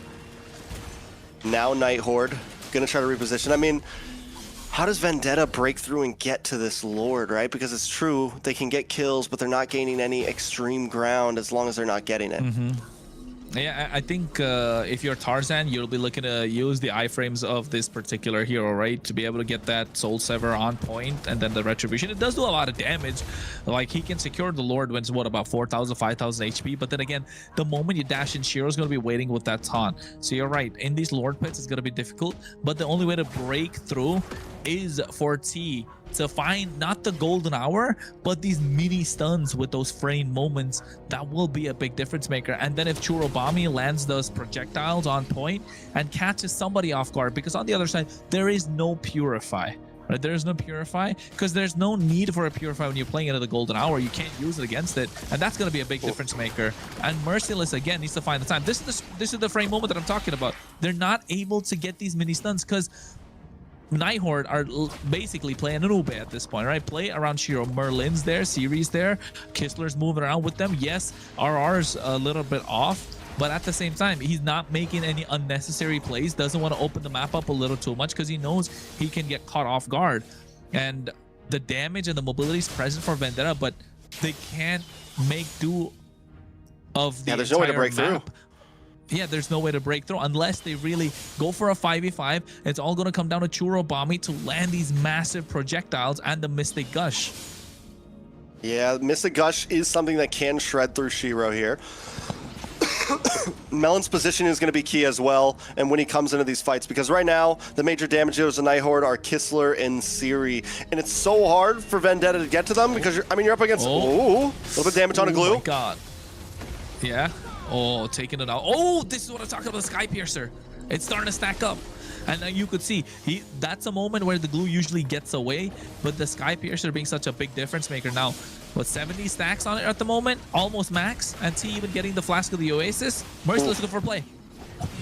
Big knock up on Vendetta, a lot of damage on RR as well. As Siri and Shiro hold on the top side. Shiro looking for an angle in, but still none there. RR and Merlin gone. There's no more front line other than Shiro. They're going to get the taunt onto Merciless. Kistler takes a tower up on the top side. But there's just not enough for Nighthord. There's no way they can contest this. Vendetta needs to be confident about their way to just push them at bay. Kistler to the backside with a Blazing Duet on the Merciless. And multiple members, he gets the kill. He finds two. And Shiro wants to try to close the distance on a Tarzan. Tarzan finds Kistler, but it's still not enough. In a moment, Nighthord take control of the pit. What a moment as well. Merlin came through at the right time, but Kistler finding the opening, right? They got the poke onto the rest of the members, especially Merciless, and then all of a sudden the mid lane is gone thanks to Kistler's BMI and able to get the, map presence, trying to take out, being a thief in the night like Claude is, able to get the tier 1 and then coming through, looking at the Blazing Duet. I thought he'd go for, the Art of Thievery to get them low, and then but no, instantly Blazing Duet and realizing the flicker is going to be super important, and flickers to a position where they would try and retreat Vendetta, and then all of a sudden now they get the Lord, they lose members, and the control that Vendetta had is just slipped. Nighthord don't have a lot of kills on the board, but they have map control. Yeah, and I don't know if Vendetta's just in their heads at this point, but they should have rushed down. The moment they got those 2 kills, burst Lord. Shiro shouldn't have a way in. You had the defense. Vendetta almost playing too slow in some of these fights. Maybe a little nervous, a little scared. I don't know exactly what it is, but they let that Lord fight go way too long for Kistler to be able to get in. Yeah, nice golden hour as well, just to make sure he pushes them back. And you're right, they waited a little too long. Vendetta, it could have been faster. They could have blitzed the Lord, but Shiro, being such a big difference maker, absorbing a lot of the damage, pulling the Lord's aggro towards his side, making sure Vendetta will find it very difficult to try and engage. And again, you're right, I feel like Vendetta might be in their own heads because Tarzan, he has the kills, but the risks have been lesser, right? More risks not exactly saying risks have been lesser. Look at the damage. They're top 3 at the moment. They've got to be winning every single fight. They got to be blitzing them down. I think hesitation is the right way to call it for Tarzan to get into these fights, hit those severs, even with the help of the Sky Piercers, because like he was about at 70. It should have been, you know, maniac triple kill savage moments, but just the hesitation from Vendetta, it's making it slightly difficult for them to get these neutral objectives. And it's all thanks to the aggression showed by this Fredrin, right, in the hands of Shiro. Usually you'd see Fredrin's hesitant to go into these fights because the damage could be overwhelming on the other side, but Shiro understanding and pushing these heroes to the to the limits, while Merlin, yes, he's died 4 times, but he's giving the space that Shiro needs to be this big body in the front that Vendetta have to deal with. Yeah. Speaking of giving time, Nighthord also just kind of pacing, but Kistler is going to be a problem. Melon really hasn't had the opportunity. We haven't seen Melon be the star that he usually is. Kistler, on the other hand, playing the map, farming at this point. He's 4-1-2, and the damage is online. Siri as well. You know, Nighthord picked up the Ube strat, and it's working perfectly for them. Vendetta, they need to think a bit more about how they want to approach this. We've seen them play the map before. They have to continue that. And not just the fact that they're playing Ube, they're taking it at their pace with the lead, with map control, deficit in terms of kills, and they don't really have such a crazy lineup where they can get the lead too, but the fight breaks out. And Shiro wastes no time at all. Nighthord just bursts down the Lord. Vendetta unable to do anything about it. Tarzan now looking for a target. Shiro jumps in, right into a face full of Vendetta. But Vendetta's not going to force it once again. They're going to back off. They're going to kite. And Nighthord is okay with that. They go back to their lanes, sitting at a standstill. But the problem is Nighthord continues to get a gold lead. Well, it was such a nice Lord take, and Siri not making any hesitation in bursting that down. Oh, look at the items: glowing wand, divine live, lightning truncheon, blood wings, malefic gun right now in the hands of Kistler. He sold the boots to get a winner crown because you know it's going to be massive plays right now. He's 2,400 ahead of Melon, rookie of the year, but at the moment he's having a difficult time. Shiro is the big game changer here. Yeah, Shiro, I mean, the whole lineup right now is just monstrous. Everyone is playing. RR played a beautiful early game. Shiro's played a great game the whole time. Siri and Kistler now starting to pop off, even after maybe having a slow start. And it is a slow suppression. You said it, they're at a kill deficit, but a 4K gold lead, tower advantage, map advantage. Nighthord was able to staunch the bleeding long enough until it got to a point that Vendetta didn't have any answers left. And now Vendetta, they have the kills, they have the tools to get the kills. Tarzan is 10-2-1, but the problem being they're not able to open up the map. And T's having a difficult time because the moment he walks in, Merlin's there just, you know, throwing those glues or the goos in his face. And then forcing out flickers, Merlin looking to get the grab on him. And then just chain CCT to death. And the golden hour is available, but how long has it been since you saw a Mystic Gush come out, Trix? Like a good 10 minutes. It's been a while, Not 5. It's been a while. Like There's just no surprise minutes. factor for Vendetta right now, right? T's super telegraphed, and because you have something like the Dark Wave, you have something like the Slam from Merlin, the moment you see T running at you, boom, you just stiff arm, you stop him, and there's no way for him to actually get big stuns on the important people. It's tough. I think a lot of it, honestly, Merciless might be the one to have to make the big play. A big flicker, shifting skies, like get a big knockup. That's going to be the one that has a surprise factor to maybe turn things around here. And the fact that Nighthord already know about it, it's got to be Merciless. That's why they're trying to keep him in check, right? They're looking to find him before they create the opening for themselves. And you know Kistler is going to be difficult to catch. He has a flicker, he has a BMI. He's been clean on the slot so far. You're not going to be able to catch Siri because of the brilliance.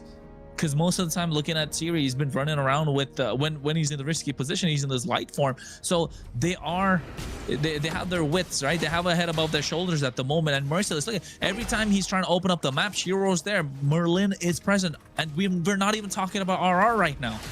So Nighthord played it really well.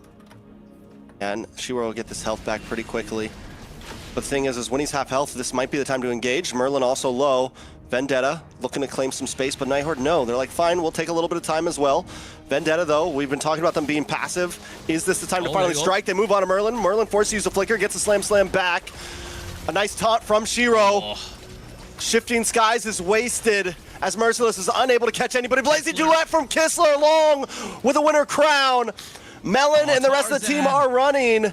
Tarzan in trouble as well from the Brilliance. He may not be able to get away from this. Tries to iframe out and he is able to escape to safety, but Nighthord now moves on to the Lord as T and the rest of the team want to try to close the distance. Tarzan. T looking for the stun. A nice stun comes from Churobami as well. Merciless along with Melon. Melon looking for a couple more hits. Has him on force. Can he turn things up? Can he do it? Yes, he finds it.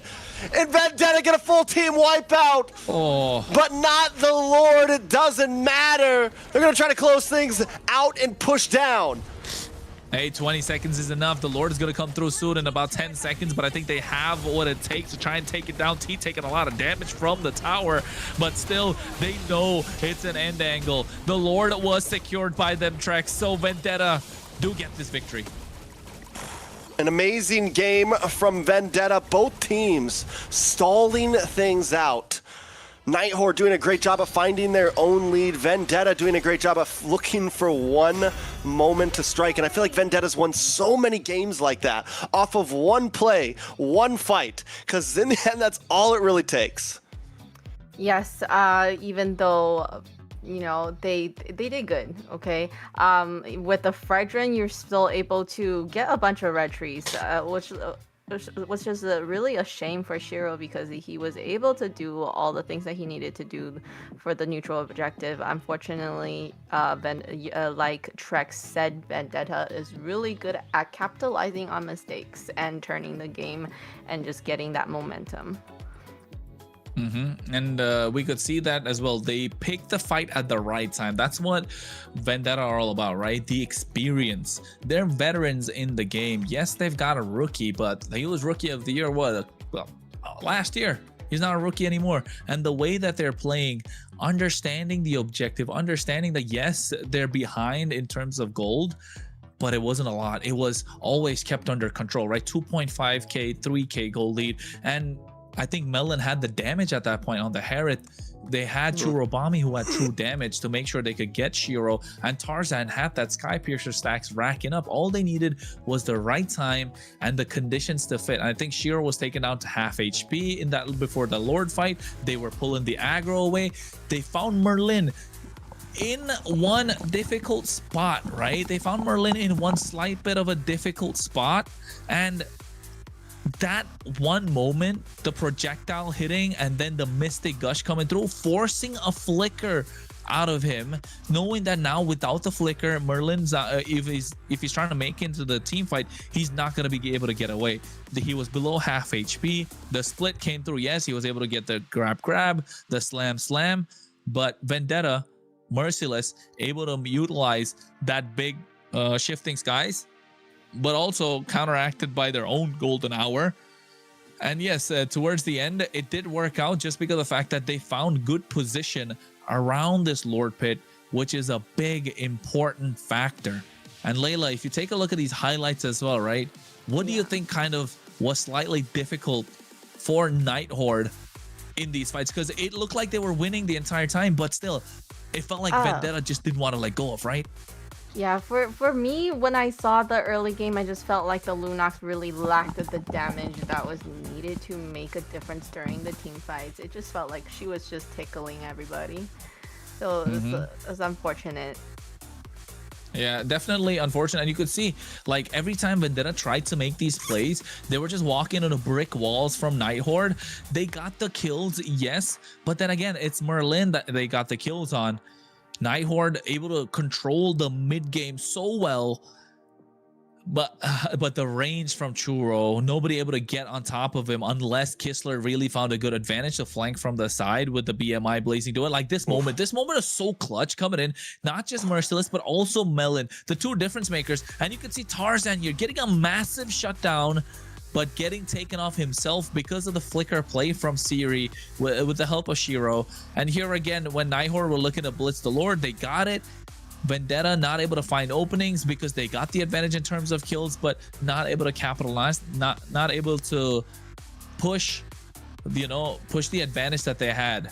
And Trex, I think towards the end, it just came down to how Nighthord lost out in this fight, right? Yeah, and this is kind of the moment we're looking at the end here. Siri was able to push Tarzan away, but Merlin is able to just pop off. Kistler doesn't have another BMI. He doesn't have a Blazing Duet anymore. Vendetta's patience, something that was kind of annoying us that game. Their ability to just kind of like wait and wait and wait ended up securing them the win once again. So in the end, it seems like they know exactly what they're doing. Even when us as Outlookers are like, guys, come on, like, let's do something, let's move something. They're just waiting for the perfect moment. And Churobami with an amazing MVP, 2-0 and 11, might be the first Gord MVP we've seen. Yeah, no, I think we saw one before from Kohler, right? I think on the Gord. But yeah, yes, I think in terms of patience, right? Patience from a Vendetta showing, and that kind of shows how much of a veteran they are in this game. We've seen this this meta being so nice in terms of what it can provide for certain teams with advantage, but there's always some sort of a counterplay. And knowing that the game's not going to be able to slip away like it was before. It's not button mashing. It's about finding the right target. And look at the last fight. Siri was there trying to catch somebody off guard. T was able to get out of harm's way. And then all of a sudden, Gush comes out after catching the projectile. So Siri's caught. And then at the same time, on the other side, Shiro's taken out super low thanks to Melon's Zaman Force, Synchro Dashes, blah, blah, blah. They get the Lord. Tarzan, if he wasn't able to escape from that fight against Siri, right? In the bot side, he got the winner crown, sold it, immortality, and then using the iframes with the blade search just to make it out of harm's way. If Siri committed to that kill, would it have been any different? Because Tarzan wouldn't come in, clean up with a couple of kills that he got and then get the Lord? Or would it still been like, you know, did Vendetta do enough in the pit? I think they did enough in the pit. Yeah, I think Siri, honestly, even if she doesn't commit to Tarzan, I think she shouldn't have even left. I think going after Tarzan might have been the real mistake there, right? Because once Siri's gone, Melon and the rest of the team know, oh wait, it's only Kistler and Shiro over here. We can jump in and get a big play to happen. If Siri was still up in the pit, then they may have never been able to re-engage. Again, if it's ifs and buts and what could have happened. Maybes. In the end, maybes, possibilities, you know. We want absolutes. Absolutes. And Vendetta absolutely won that game, right, Layla? Absolutely. What about America? Any of the sure things that might happen in the next game to come? America. It is the Americas. Technically, it's the Americas Championship Tour, so you're not wrong there, Trex. You're not wrong there. Unfortunately, really, when they had that Lunox picks, I was thinking Lunox can definitely get on top of Gord when he ults and was able to kind of zone him out or stop him from, you know, just standing there and dealing the massive amount of damage that he was able to do. But unfortunately, that's not how it went. And is that the kind of gameplay that we will be seeing from Siri? It seems like Siri is not aggressive. I mean, I wouldn't say. I think because there was a point in that game where he was playing well, and also a Lunox. Unless you're getting like early game kills, a Lunox isn't the easiest hero to see all the things that are happening. Siri played a decent game. We definitely still want to see more. Weren't able to come through and make the whole win. I think in the end, Vendetta won that off of just their patience and skill there. I wouldn't say it was anyone exactly's fault on Nighthord. The Fredrin ban starts coming in though from Nighthord. They still choose blue side. They stole the Fredrin last time. This time we see it get banned. People really don't want Tarzan on these heroes, huh? And it's just crazy to me because the guy still wins on Suyo's. He still wins. When these two teams first face, he beat them with two assassin heroes. The teams that he won with, he had a Harley and Leomord. That's how Tarzan won the two games against Nighthord. So this just kind of surprises me, honestly. I mean, they're underestimating Tarzan, right? I think he definitely wants to prove them wrong, Sean. But to Tarzan's credit, as well as Nighthord banning it out, he is really good. Yeah, he really just might be that good on those. Yeah, and the problem with the tank jungles is it amplifies not just himself but the entire team around him, right? It's such a focal point for the team. It's a pivot for the team to play around, and they don't want to give that team playing option to Vendetta. So I think it's all right taking out the Fredrin, taking out the Phoveus. But also what I want to kind of point out is Siri did have a decent game, right? He didn't have a crazy game. He didn't have a underwhelming game. Now we're in the next game. We're gonna find out if he's able to, you know, if he's able to impress with what's been going on so far. And then maybe I want to ask a question, but we'll see that after the next game. I wanted to ask it now, but then I thought to myself, let's keep it on hold. Gotta impress Layla. Layla's not impressed yet. Yeah, not impressed yet, right? As a Canadian, you're not impressed, right, Layla? Well, I'm just looking Siri needs at to step it up. Siri, you hear this? You know, the mage and the roam kind of duel is also not that synergy is not there yet. You know, he just came on. So now their synergy's bad. It makes sense. It makes sense. I know. I'm just. We'll see, right? We'll see what they do for the second game. I'm born with your talent. But talking about Tarzan, definitely the focal point of Vendetta as a team. He's the shot caller. Harley. Okay. Basha from Tarzan. Harley, man. Kind of surprised about that. Last time they banned the Basha, picked the Fredrin. This time they banned the Fredrin, picked the Basha, and I think that Guinevere ban was an answer to, listen, we know that you want one of those, so we're gonna at least get a trade here. VTA has the option to put Basha into the hands of Tarzan here. No, I think you go Uranus plus Carry, right? Or Uranus plus Kalea, just to stiff arm this Harley as much as possible. And then from there you can pick up the Basha as a third pick, but you're gonna be lacking in terms of goal lane. So you either go, I think, Uranus plus Kalea or Kalea plus but yeah, it's got to be one of the two or both. If you're Uranus and Basha Lilia. Yeah, I was thinking Valentina. They said forget what you gotta say, guys. Uranus, Valentina. I told you, one or the other's got to come through, because yes, it makes sense for the Basha being picked up. Like, yeah, I told you, man. I told you so.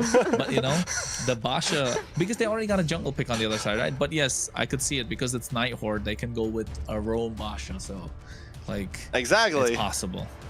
It's not possible. There's a big chance they'd take it right here out of, just because, I mean, they've been so worried about Tarzan having these utility junglers that the possibility is definitely there. And it fits Merlin, honestly. A fast-moving roamer that can get to the back line and kind of be a nuisance. Maybe, they still pick even of the Valentina. Sometimes you gotta do what you gotta do. Can't always be scared of IMU.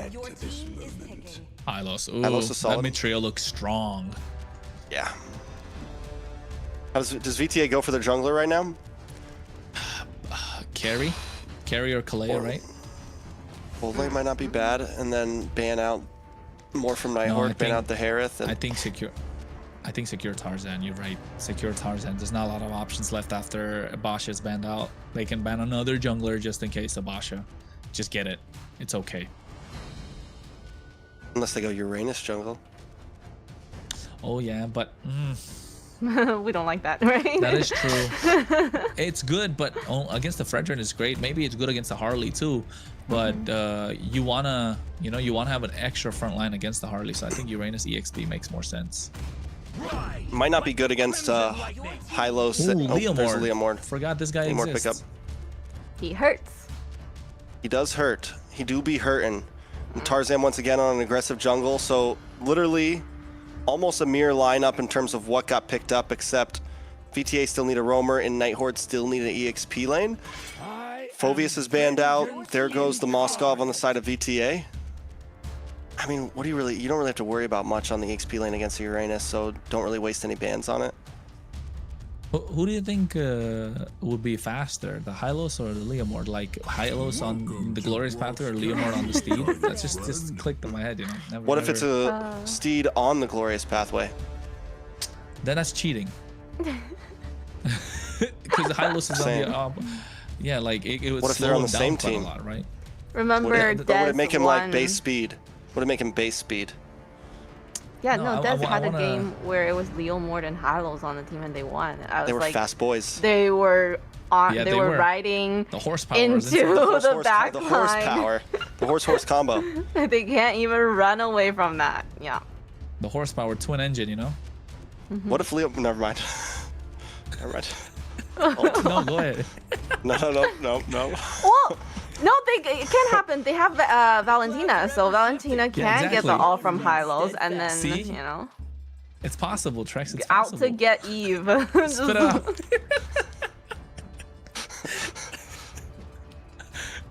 So we get the sword, man. We get the Grok. Kronos is breaking down over here. I'm sorry, guys. I'm sorry. I'm sorry. No, let's get back to it. Let's get back to it. What are you laughing at? The Sora. I'm just reading stuff, but yeah. Sora being banned out, a Grok is gone. I think another Khalid is a good option. Kalea, I was called it out because you want to stop the Harley. So now you're left with Khalid open as a roam option for Vendetta. But also there's goal lane. I think you want to lock in your goal lane, denying on the other side. Claude is good if you're looking to pick it up, but Carry is another great option. So if they want to pick Carry, pick it now. If you want to pick Claude, maybe later and pick up the Khalid. Yeah, they can't go, because the thing is, Nighthord can't go Harith, right? They have too much magic damage already. So you definitely, I think, take the Claude here and leave Nighthord very limited in terms. Or you go Carry and you go last pick Kaja. For the Claude? Or for the... Never mind, for Vendetta, Claude. but they go Claude instead. That's one Claude's of the better comfy, options. it's safe. Melon's good on Claude. Don't big brain it too much, Kronos. It's a global ban, you know? Just trying. There's your physical damage. Ooh, that is a composition right there from Nighthord, I'm not gonna lie. That is scary. In the box too? Super strong. In the box, it's gonna be vicious. Alright. But what's it gonna be for Vendetta though? To finish it Layla? off. It is. Last pick, See what Layla. Harley does. Last pick. pick. Rome, right? We're running out It's of time. for T. It's T's a Rome, gonna- yeah. They need setting. They don't have CCs. They need a setter. Pressure's on. They need a A setter. setter. I don't know. Grok. What do they go for? I don't know. Croc. What else? Grok's banned. What's Grok's the banned. setter? Grok's What banned. other Come on. setter? Khalid. Khalid. Khalid is banned. Khalid is. Wait, no. Khalid is Khalid's not, not but banned. he's not a setter though. Debatable. Tig. Tig! If a Tig just came in, that would actually, I would have lost my mind. I would have literally lost my mind. Gato is a setter, but it's like a very delay setter though. I don't know. Yeah, and who does he even hit here? You're never going to catch Yuzong. You're never going to catch the Harley. I guess the Eve's going to be good in RWM. It's a tough, I'm not against Gato it. You get the taunts. It's a He was face check. freaking out like me. Which one do I pick? Which one? But it do is I a comfort pick on T. It is a comfort pick. He was pulling a Layla. Rome, we need a setter. We need a setter, T. He's like, Grok? Grok's banned. Well, the Gato is to kind of face check bushes, right? Into the Harley. The Khalid would have got slightly melted down. The passive is going to help out quite a lot for the Gato Kache, but also able to taunt the Harley when Harley dives in with a hat trick with the help of the... Well, I don't know what the taunt's called, but yeah, we're going to help with the taunt, right? And then you have the Unbreakable to help out quite a lot. So yeah, Vendetta looks super solid, but hey, they already have 1-0. Is it going to lead to match point? We will see as Vendetta, after a long and grueling game, takes game number 1. Can they bring us to match point, or will Nighthord tie things up? If you're just joining, this is a best of 5, and Vendetta leads 1-0. 1-0 is the score. Nighthord have the Harley. So they definitely have a lot of pickoff potential and nothing to stop them at the moment. Just the soft counters, nothing hard. And Tarzan looking to maximize advantage in these neutral objectives with the help of the steed. But I feel like all eyes on the EXP side of things. Who's going to pop off first? It's going to be Merciless, it's going to be RR. Are they going to get this Black Dragon Petrify Furious Dive combo? Or is it going to be Merciless that's just zoning out Shiro the entire game? Because Vendetta, they know how to pick their timings, right? Pick their poison, find the moments, and then pounce, right? They're not always hungry, or rather they are always hungry. They're just looking for the right moments. And look at the emblems, nothing crazy, nothing out of the ordinary. Both the marksmen choosing to go for a Festival of Blood, so you're gonna see a lot of sustain. Same thing with the Quantum Charge. Both the tanks similar, both the junglers, yes, magic emblem with the lethal ignition. Apart from that, you got the killing spree. Both the EXP laners though, I think this is Brave Smite in the hands of Merciless. Nothing crazy, nothing out of the ordinary. It all comes down to how the execution is going to show, especially in these neutral objectives. Are they going to find a pick-off before it happens? Oh my god, they do. That is huge. Once you stop talking, I was literally about to pump Merciless up and be like, he's got his comfort pick. He's on the Uranus. He normally is such a, he has a problem on the Uranus, and Nighthord knows it. They make an early pick down to EXP lane to set him back a pace. And with Turtle up now, Merciless still level 3. This could be a problem for Vendetta. Yeah, and Black Dragon does come out, able to zone Tarzan away. Steed locks in. Merciless trying to hold the front side as well. Merlin looking for the stun, but the RWM comes down and catches Tarzan. Tarzan taken out by RR. Turtle goes over to Shiro, and now they're going to move on to the next target. T falls RR. It's a double kill into the hands of the Yuzong. Churobami drops RWM with the IMU, but it's still not enough as Merciless is heading for the road. Churobami as well. Siri looking for a final hit, flickers in, but can't get the final shot, but still, it's a huge win for the Nighthord with a 1.5k gold lead under 3 minutes in. Oh, that looked dire. That looked dire for Vendetta Nighthord. What a play. Black Dragon coming at the right time, zoning out the right person in Tarzan. And then all of a sudden, you see the RWM. What a beautiful RWM, catching with 3 members at the edge. And it all came down to the EXP lane play, because you want to, if you're Harley, you want to get the numbers advantage, get the early pick off onto Merciless on the bot side. You unlock RR early, and not just unlocking RR early, you're slowing down Vendetta as much as possible because they don't have much of a front line apart from T. So Merciless is not going to be able to zone out Shiro, and that made it difficult for Vendetta. Look at the goal lead, already 2,000 in the hands of Nighthord. But we saw this. It's a repeat of game number 1 in a certain way. Only thing, kills this time, not in the hands of Vendetta, but goal lead, Nighthord do have it. How are they going to multiply this and increase the advantage that they already have, and possibly take it to a 3k, 5k goal lead? That's when it's going to start showing. Like, look at Shiro, hunting only Merciless. Yeah, and I think, honestly, it's a great play.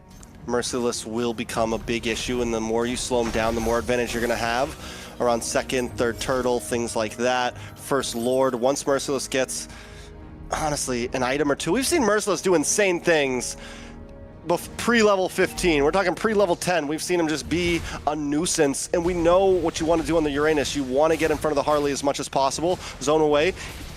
Even with the death right now, Merciless holding his own. In comes T, able to get a nice little bit of stun onto RR, but RR is going to back off. Does Vendetta win out on this rotation over the turtle? I don't know. I think Vendetta definitely can get their hands on the turtle, but, you know, already they make their way back up. Kistler making his way down as well, able to get ahead of Melon. Merlin comes out. The glorious pathway. Out comes the seed from Tarzan, but the RWM always catches him, and RWM Churobami's own, but it's still not enough every time. Nighthord just stops Tarzan in his tracks. That is, I mean, that had to be the call before game started. Listen, every time you see the Phantom Seed come out, drop the RWM. It's so good, right? I mean, yes, Churobami dropped down an RWM as well, but it's not so good as the original coming out from Siri. And the play, you're right, coming at the right time. Oh, look at Melon on the on the top side. Ooh, the 1v1 we didn't know he deserved. Tarzan gets a little bit of poke onto Kistler. T there as well, but Vendetta still forced to back off. It's 2k gold lead over to Nighthord. They're not even forcing fights. They're just getting objectives and getting map control. And Tarzan has been good the entire time with these steeds, but like you mentioned, getting caught in the RWM. But the timing of the steed also coming out just after the glorious pathway is used, so it's not like he's, you know, not playing it right. He's doing everything that he can, but Nighthord just a step ahead, just one step ahead. T, though, I want to take a look at when he can drop in those big AOGs. That's going to be a big difference maker because we haven't seen it yet. It's been, what, 6 minutes into the game, and we're still lacking to see that. Merlin, on the other hand, is just being very annoying on this high-lows. Yeah, it's a hero that doesn't require, you know, a lot of skills to play, may I say, but the positioning is super important, right? You don't need fast fingers to play a high-lows. You don't need to fast fingers to drop that skill too. You can just pop that and keep walking around them. But oh, Merciless. Merciless, he's gonna survive. He survives. Yeah, he'll be good. He will be able to get away. Shiro tries to get a couple more shots in. And here's the thing about Siri and Merlin. They haven't been using their ults. Well, wait a second. RWM does come out from Churobami. They're gonna try to catch RR. RR will fall. Vendetta finally picking something up with some skills of their own. They got to watch out for Merlin, though, here, waiting in the bush. T gonna check it. See if anyone's in there, and Vendetta taking things slow. As I was saying, they haven't been using those skills as like 5v5 weapons. They've been using them to zone away Tarzan. They're looking for the gold lead right now. They're looking for the advantage. They're not exactly trying to kick in the door right now. They're just creating space for Shiro to get these turtles. They're zoning away Vendetta and trying to get themselves ahead of Tarzan and the rest of the team as much as possible. And also, again, for Vendetta, though, they're keeping the goal lead at, oh my god, the collapse on the top side. Shiro, Deadly Magic. They don't want the turtle. They want these pickoffs. And making sure Kistler comes into these team fights much faster. They need it. They saw that they couldn't take down Merciless on the bot side, so immediately changing the plan, adapting on the fly. Something that we haven't seen with a lot of teams in the MCT. In the previous series from Stamina, we didn't get to see them. We didn't see them adapt on the fly, but Nighthord, even though they're behind one game, they're able to adapt on the fly. Yeah, they haven't been able to, Vendetta just can't keep up right now. Oh, there we go! Big knockup from T after getting caught by the RWM of Churobami. Siri falls, but Tarzan drops as well. Merlin gonna go down next. RR looking for the engage. He is 3-2-0 right now. He's able to hang between 3 members, but Vendetta finally find a big play. But the thing is, Nighthord's not stressing it. They take a tower on the bot side. They still trade for Tarzan. Merciless finally being able to get aggressive about 8 minutes in, though.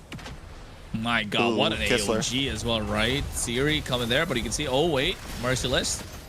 T. Should be able to get away. Melon comes in with a Blazing Duet, getting a lot of chip damage down. BMI's out. Kistler getting a couple free shots off. Things coming back to a standstill. The 2K plus gold lead to Nighthord is now down to 900, and it feels like the game could go either way. Yeah, it definitely can go either way, but you see how Vendetta are having a difficult time just to try and clear out the mid tier 1.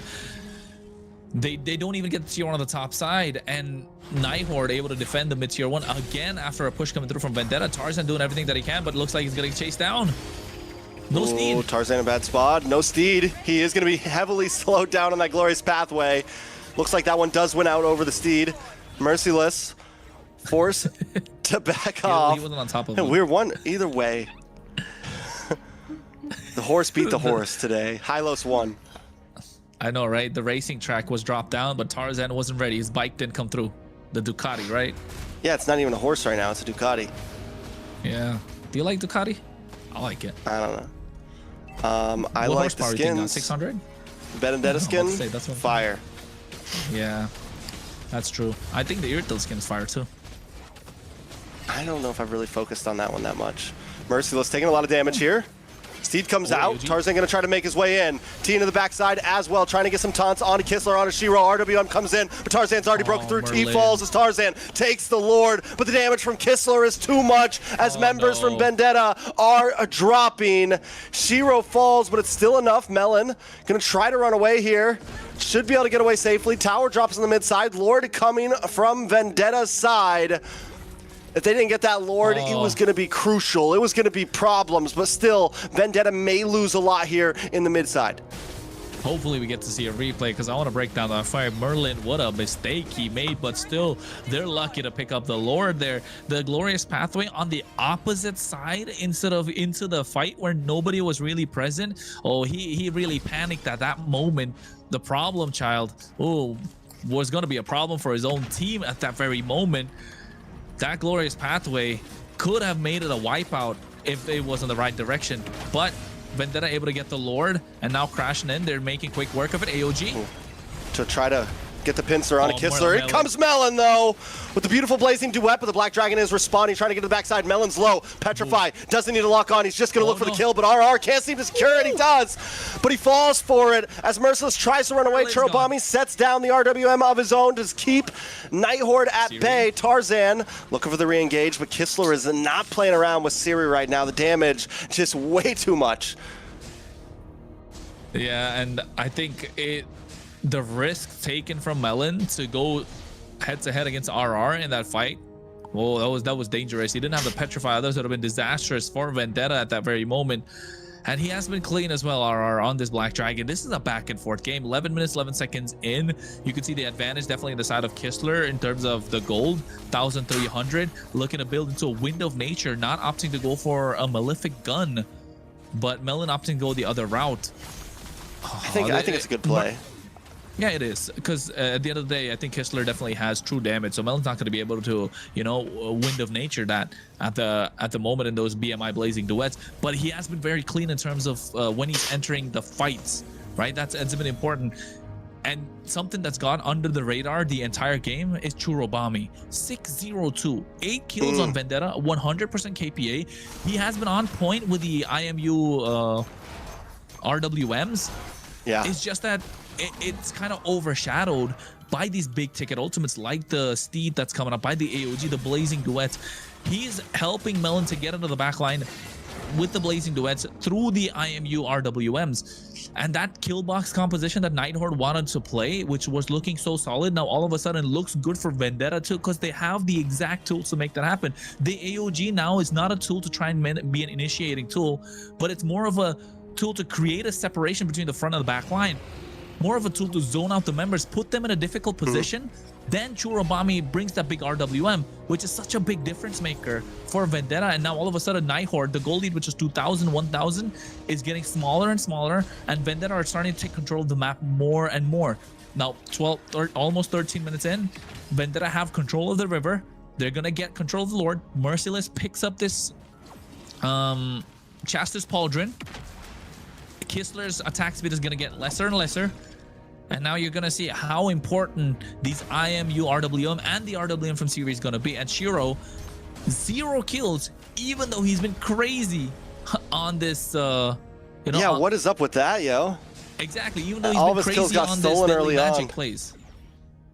Yeah, early on they got the kills on a Merciless, but RR was able to secure it. Holy Crystal does lock in for Shiro here.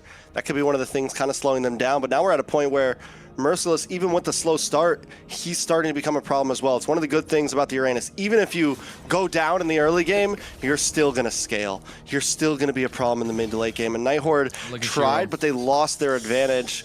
And now Shiro just kind of fighting for his own purple buff. Doesn't want to use the retry. Decided not to. Still secures it. Yeah, and now this is the problem right now. How are they going to melt down Merciless? He's tanky, not just Merciless. You got to look to take down T as well at the same time. And the moment Kistler focuses on either one of them, Melon comes in with a Blazing Duet, AOG just to create a separation. Again, Churobami, I'm not even talking about the RWM that's come through yet. So it's looking good for Vendetta as a whole. Churobami hasn't taken a single ultimate yet. Maybe would decide to go for the Glorious Pathway to find good openings. That's why you can see Siri is out of range for Churobami not to get their RWM, which has been such a massive tool that's helping Vendetta win every single team fight, or able to get them the advantage that they need. Look at Shiro right now, hiding out in the bush. Tarzan also hasn't showed face. Neither team knows where the opposing team's jungler is. Kistler going to come in. Deadly Magic unable to connect fully on a Merciless. Steed comes out. RWM catches all three along with the Petrify. And Vendetta is knocked up. Melon on the backside with the Blazing Duet, trying to save things, trying to hold on. But the Nighthord clears through with a beautiful combo between the team. A horde of the team Nighthord. Now you can see Churobami flickers out as well, gets the RWM, but right now with the Deadly Magic, he's trying to get the outplay onto Merlin. Stop it, Churro. Churro's a god. Churro's a beast, but up top, Kistler with the 1v1 against Melon. Churro can't do it alone. He's 8-0-2. He's been trying to do it alone all damn game. And now he's alone as a Lord is going to be marching in soon. He knows there's nothing he can do. God damn, the lone warrior missing his other Bam Bro at this point. 8-0-2. What could have been if the Bam Bros were together, but T is able to make a really good work of this Gato Kacha. Just that Nighthord is able to find these angles for a pick-off. The Deadly Magic has to be respected, even though Shiro doesn't have a single kill. And Merciless going down early in every single team fight, making it difficult for Vendetta to try and even get any sort of advantage around the map. And Tarzan, hey, this must be the formula. We saw it working earlier. It might not work all the time, but it definitely makes it difficult for Vendetta to get a win. Take out his comfort picks, his tank jungles, put him on a Leomord. It's good. It's supposed to win these neutral objectives, but 1, 4, and 3, not able to cut it. All right, so what happens from here? Nighthord going to try to burst through. They will get the crash. There's no holy defense. Able to bring the mid tower down about half health. Vendetta finally clears things up. Nighthord playing the distance. Looking for a possible play, but they know it's hard to connect. They don't have any huge divers exactly, except for RR, and even that is a telegraph dive. so they have to kind of just pry their way in, and it's a hard thing to do against Vendetta's comp right now. Up on the top side, though, Merciless putting some pressure on RR, trying to create space. Deadly Magic comes out, but Merciless is unfazed, unchecked, unworried. He got the Oracle as well, right, just before this, so able to get a little more magic defense, more cooldown reduction, and he's going to be able to get those heals much faster. Going to be bigger heals, what, 256 HP per second, I would say, or maybe even more than that, depending on what it is. Vendetta, on the other hand, now they need to find more answers. Shiro kind of neutralized, right? Neutered right off the bat, with not able to get a single kill. RR has been a big game changer with those Petrify Furious Dives, with the help of the RWM from Siri. And in that previous fight, that Nighthord won, where Churro, yes, he got a double kill and was able to make a sniper on outplay.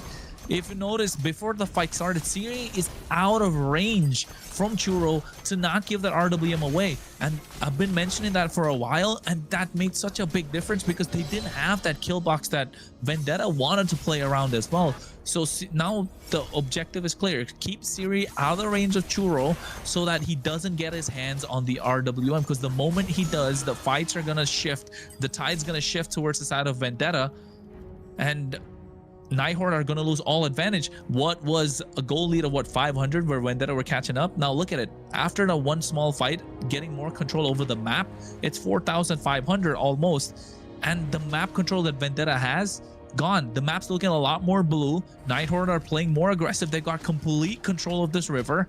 They're trying to push the long lane in before the Lord comes out in the next 20 seconds. Vendetta needs to find answers, and it's got to come through with Churobami able to get this RWM. Somebody's got to open up the map, and it's got to be T to do it. Ooh, they're going to try to move on to Melon here up on the top side. Oh, no. Glorious Pathway does come down. Melon able to get some nice chip damage down to the boss side. Kistler takes out T as the Black Dragon cuts Melon away from his team. It's Melon versus the world right now, but he's bursted down, a double kill into the hands of Kistler. As Tarzan and the rest of the team watch it happen, 2 members down on the side of Vendetta. Nighthord don't even have to try to force their way to Lord. They might just follow this top lane in.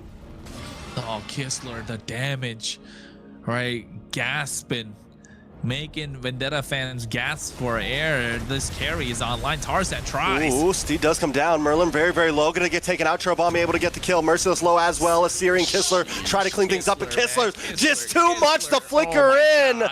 Merciless and Churro back to base, back to get some health, back to fix the wounds. Nighthord gonna move on to the Lord now. Hey man, wounds healed, but scars show. That's what Kistler's trying to put through, a scar on the face of Vendetta.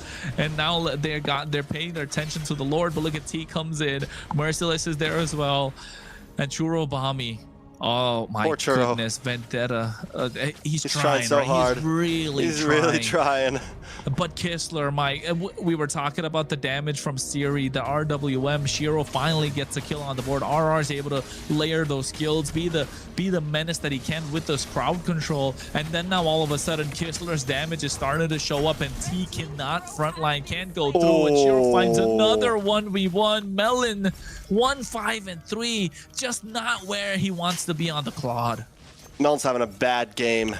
A very bad day right now. 1-5-3 is unheard of. It's not something we see every day in the hands of Melon, and Nighthord are just giving the works. Tarzan brings out the Steed. Another RWM comes from Siri.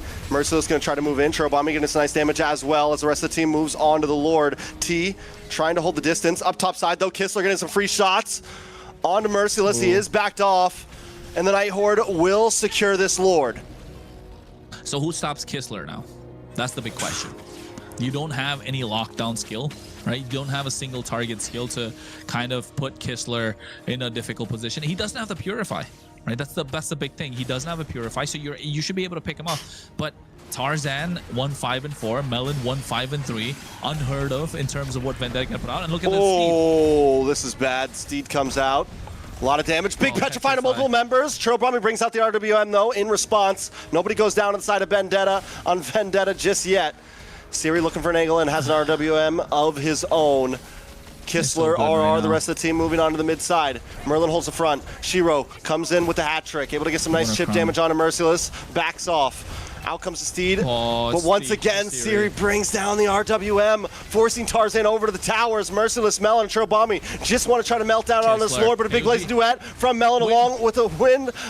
A lot of damage comes in, Batista falls still. Merciless looks for Kistler. The immortality pops. And Vendetta still tries to fight it out, but they've locked onto the base, and that will be it. Nighthord should be able to tie this up. Not just yes, Siri down. Kistler, wait a second. Vendetta with the wipeout. I need the replay. I gotta know. Yeah, it happened. RR tried to go for the base crystal. The steed came out at the right time. The aggro of the Lord was on the minions, which spawned at the exact moment. Kistler had the Wind of Nature on the top side, went for the 1v1 play. He swapped it for the immortality. Yes, they can end. They swapped it for the immortality. They definitely can. Oh my god, Vendetta getting game number 1 off of a mistake, and now game number 2 as well. Nighthord, what have you done? One chance, one shot, one moment, one opportunity. Seize everything. You ever wanted. Mom spaghetti. Oh, no. Not letting it slip. They captured it. Oh no. Oh god. What a base defense. What a base defense. It was so clutch, right? The timings of everything. Siri using the RWM at the right time. Kistler, I think, making a mistake or going for a fight on the top side, was half HP, swapping out the items. Oh, everybody's like, oh, so close. What a waste. Yes. What hurts the most is probably everybody on the Nighthord team right now. Definitely hurts. You know, you can taste it. It was so close. You know, we all thought that was gonna end, and the fact that it didn't, and they were able to turn it around and end it for Vendetta was just. Hey, they got a taster. They didn't get the full menu. They had a chance. Nighthord. Oh Oof, my god, that's tough. I want to see that highlights, man. I want to take a look at those highlights as well. To see that again. Yeah, and the Just itemization. replay that you know a few times. After all of that, Churro's still deathless.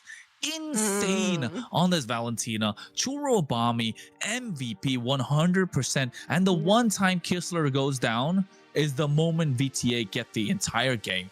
Imagine that. Like, I think it came down to that. I think it was Kistler versus Churro on the top side, if I'm not wrong. And T as well coming in with the AOG clutch.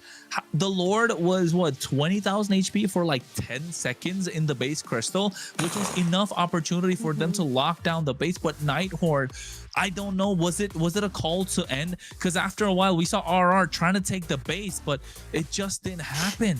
Like, was the Lord out of range? It felt like it definitely was within the range of the base, so you were able to take it down. So, in the end, what was the shot call? Was it to take the base? Was it to get the wipe? What were they thinking?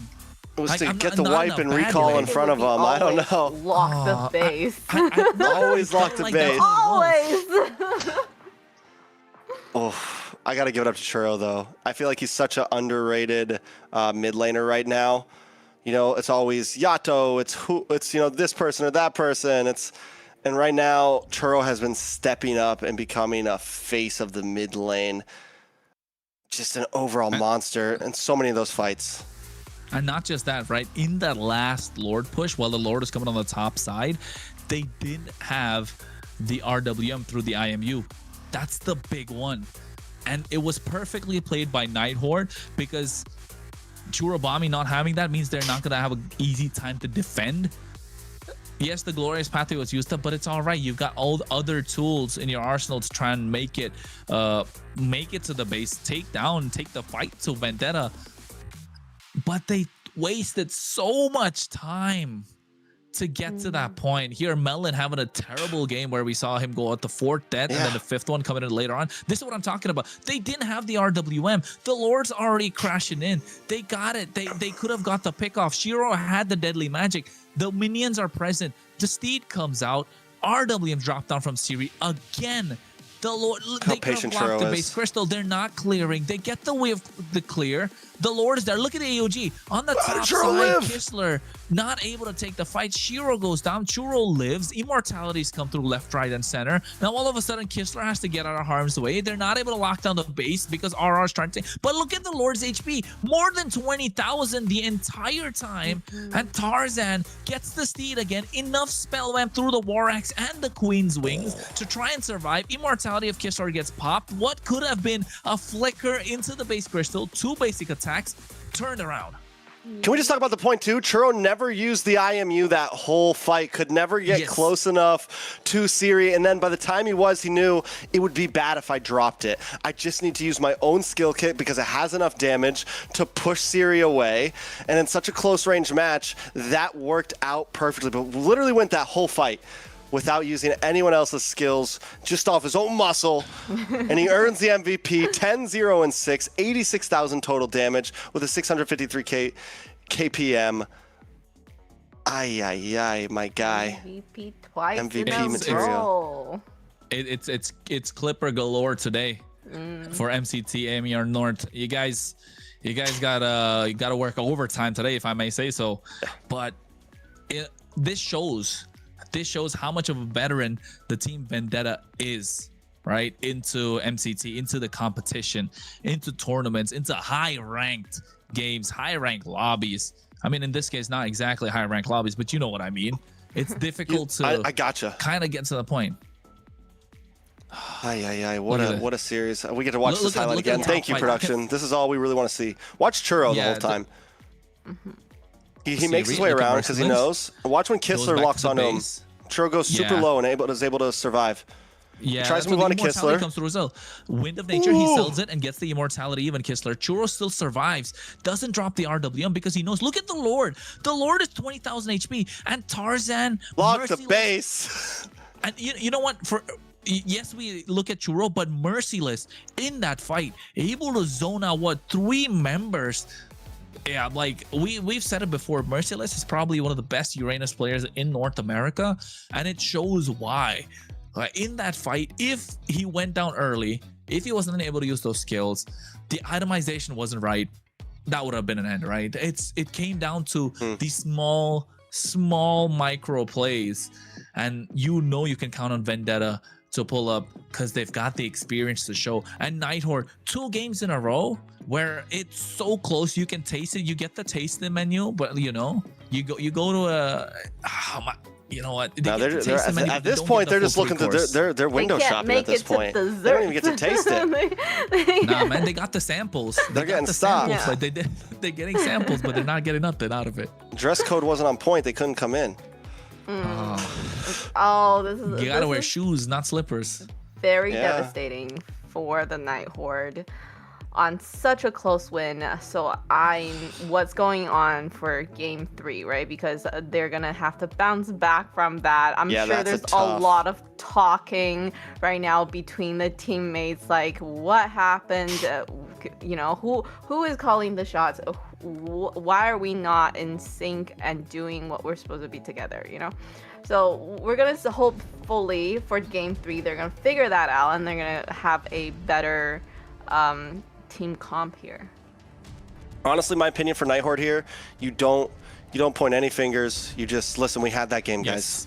We had that game. We can beat them. Let's come in game 3. Let's get this reverse sweep. Let's make it happen.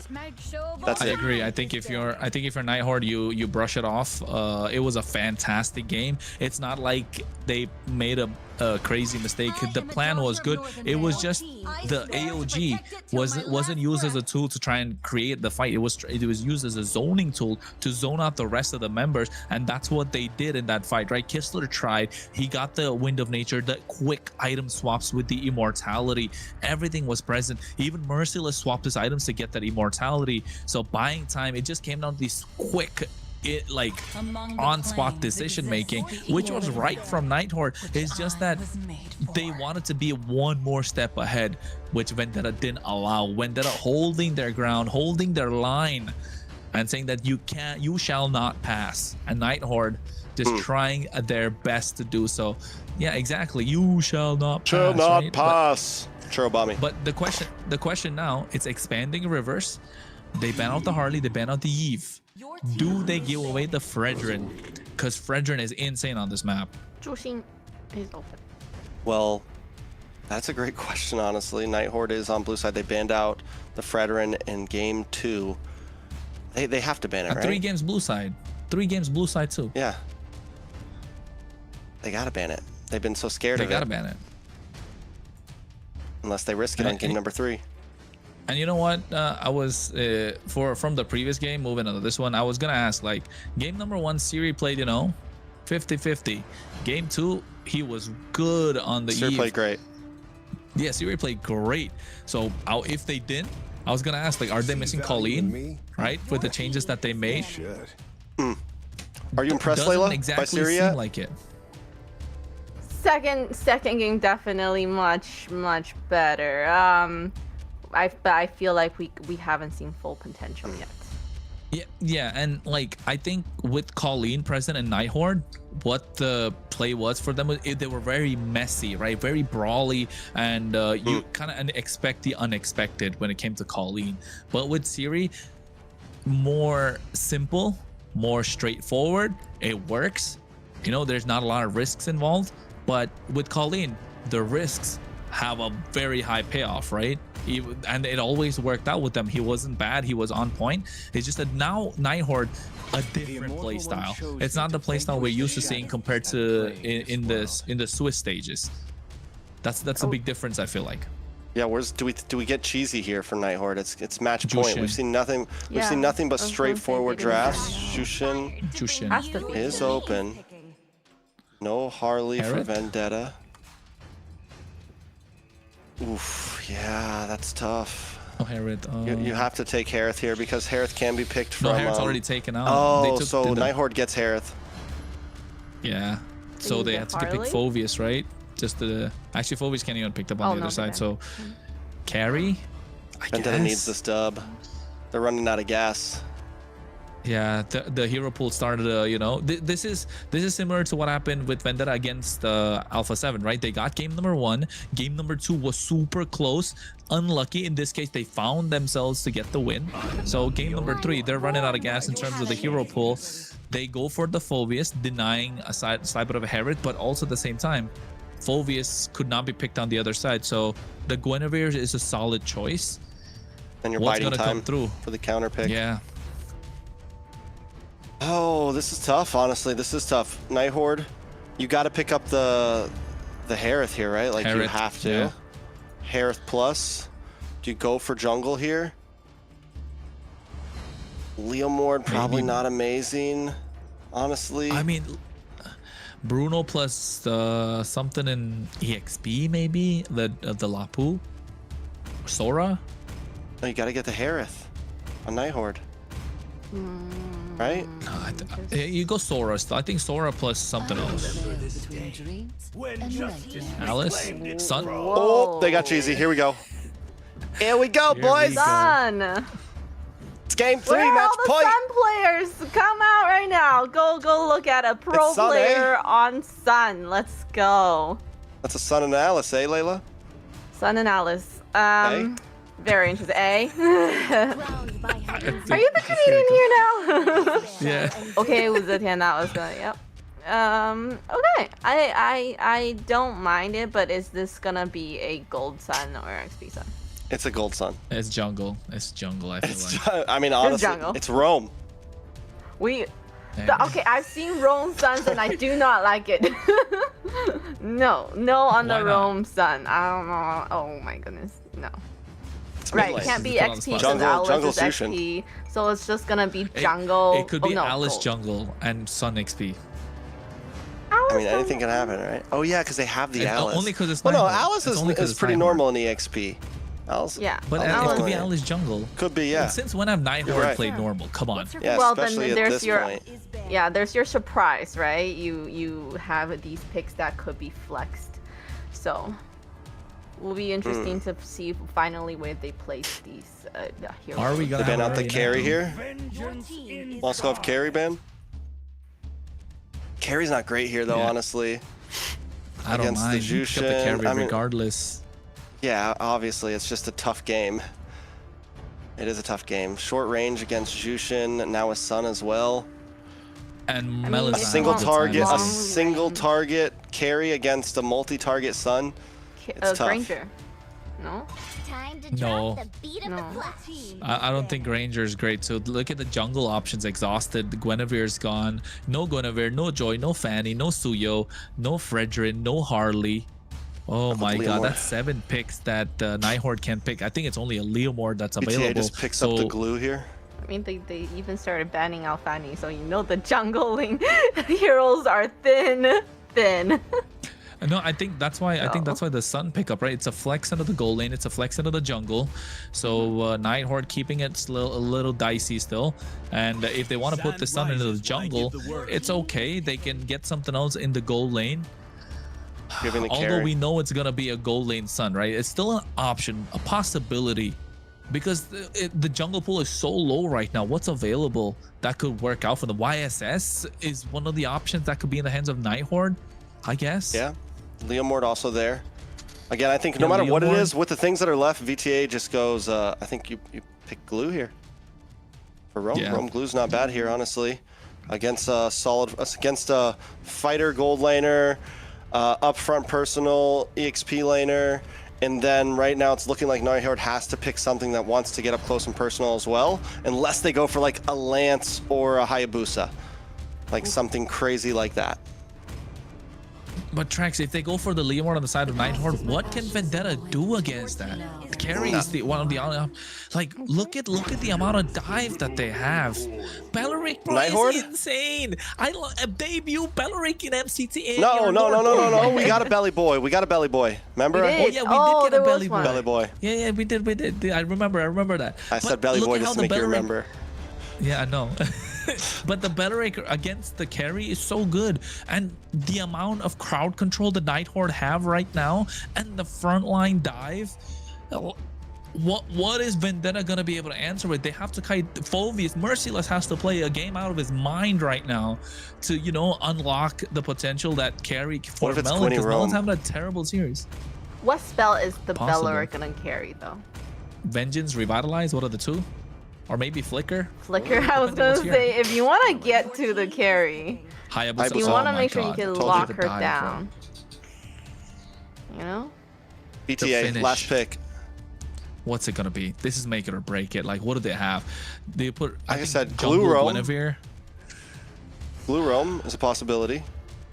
It is. I think that's one of the better options that they have. But then again, like Grok is open. Not really, bro. Kalea, I guess. Go Ruby. Kaja, no Ruby. Come on. Every time they dive you just Kalea. I don't know. Hylos maybe, just because you can get to face tank quite a lot, but you don't have a lot of playmaking potential. Glue it is, because what else could they go for, right? Oh, but it's so difficult though if you're Vendetta. Yes, you have the damage. Yes, you have the, the win condition for Vendetta is much more slim compared to Nighthord. Nighthord, they just gotta button mash in a team fight, and Shiro comes in with the Ogi Shadow kill. I mean, but at the same time, there's such kiting capabilities from Vendetta. Like with the, they have a great front line with Mercy and T. They can kite with trail bombing, look for stuns. Tarzan can get knockups and still fight for objectives here. The major problem is going to be Melon. Melon just has to not go for Merlin, I think. But it's definitely a tough space either way. One big set from RR and it's GG's. It's tough. Layla, any final thoughts? Is it gonna be like they're gonna try to make it really difficult for Melon in the beginning and just try to do it that way? Because obviously Melon in the end, I feel like still will be able to dish out enough damage that he's gonna be just like Belleric who. The sun needs to Belleric who. Trex, match point. Are we gonna call it an early night, or are we gonna go get the reverse sweep? Whether you're watching from Americas, whether you're watching from Europe or Philippines or Indonesia, Either way, the chance that this could end early is nigh. Vendetta at match point. Nighthord looking to try to turn things around here. It was in their grasp last time, Kronos. It was right there in front of them, but they couldn't get the final couple shots on that base. Can they change things around this time? Yeah, they're looking to turn things around. They had the advantage. And when I say, oh, what a spatial migration. Whoa. Beautiful. Tarzan able to land that first one, gives a little bit of a confidence boost, if I may say so, for the team. The only one thing that I say Nighthord have a easier win condition is because this team can play on autopilot right now. Like this composition can play on autopilot and still get the victories in these neutral objectives, the Lord fights, right? The messy fights are going to be much more advantageous for the Nighthord. For Vendetta, on the other hand, they need to get, they need to play the lanes. They need to get the advantage. Merciless has to hit those flicker dark waves. Tarzan needs to get those spatial migrations on point. Not catching the wrong. If he catches Merlin, it's not gonna help out because the vengeance can be popped. He has the Wrath of the Dryads. It's gonna be a lot of reflective damage back. Churobami has to be clutch with his Fury of the Phoenix. T has to find the right target to get on top of. So yes, but if everything works out right, it will look good. It'll look super good for Vendetta. Already forcing out a flicker from T before the turtle, so you know Nighthord are gonna have advantage in this neutral objective and in this pit. So Vendetta make their way first there, of course, but Shiro, he won't be able to hang a lot in this turtle pit, looking for a steal. Tarzan able to get a nice spatial migration, plus a violent requiem on a multiples. Fear of the Phoenix comes down. Boom. In comes Shiro, able to get first blood on a Tarzan. Merciless finds Merlin though. Turtle's still up. Churo's gone. As Churo's chased down and taken out by Siri. Now they're going to move on to Mercy and T, keeping them at bay. Turtle does finally drop as Shiro picks it up. It's 2-1, 1,000K gold, or 1,000 gold lead over to Nighthord. If you are Vendetta, you want to play for Melon. You want to play for Melon's power spike. You want to make sure you don't give too much of a gold lead. You don't go down too many times. So make sure you're playing it safe, but not too safe for the Nighthord. Just get every single advantage on the map. And looking at the emblem setups, it looks all right. Both tanks, in this case for Vendetta, opting to go for much more faster in terms of rotation because he wants to be able to keep up. T needs to be in the face, protecting his backline, protecting his jungler, not getting out-rotated. That's the name of the game for Vendetta at the moment. Buy time, get the opportunity for... Oh, no, look at Shiro. Watch Shadow. Ooh, a lot of damage on a Churro. Churro might not be able to get away from this one. Shiro with the moves, the grooves, able to get out safely, but still the pressure is there. The possibility of death at any moment in front of Vendetta. Smooth criminal there if it got away with a kill. Vendetta, on the other hand, man, that's the only thing I can see. Wait for the opportunity because Siri's already got a kill. Siri's going to be a lane bully. Lucky Churro has the range advantage to try and get the clear. They're trying to poke down Siri as much as possible. Look at Tarzan trying to get on top of him. Will he be able to get the Violent Requiem? Yes, he does. Does force the Purify out. That's huge. Turtle going to be up in about 33 seconds. Oh, Shiro will have some time to be aggressive there. T holding down the front side. Shiro jumps back in. Melon wanting to get involved as well. Going to clear this mid lane if he can even get to it. Oh, no Purify. He's gone, right? Oh, they don't bite it. He doesn't have the Violent Requiem right now. Oh, big Wrath of the Dryad. T goes down. Shiro with another kill under his belt. 2-0 and 1 already.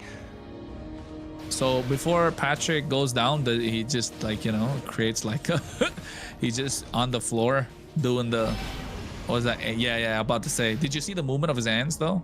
Like what do you got? A snow angel? Yeah, he does like that. Just a split second. Snow star? Yeah, sort of at this point. But jokes aside, Vendetta able to hold their own for a while, but 2K goal lead already on the side of Nighthord. T is trying to create the space. Merciless goes in. Dark Wave does land on a Merlin. Churro able to get some nice poke damage off Melon there as well. In comes the Beacon though. A lot of damage. Comes out onto RR. Tarzan with a spatial migration, but here comes Shiro. No shadow kill, but the knockup from Tarzan is huge, and Shiro's taken out. Kistler as well, and now Melon's gonna move on to RR as RR's running for the hills. Decides to flicker back. First big fight win for Vendetta. A turtle plus 3 members.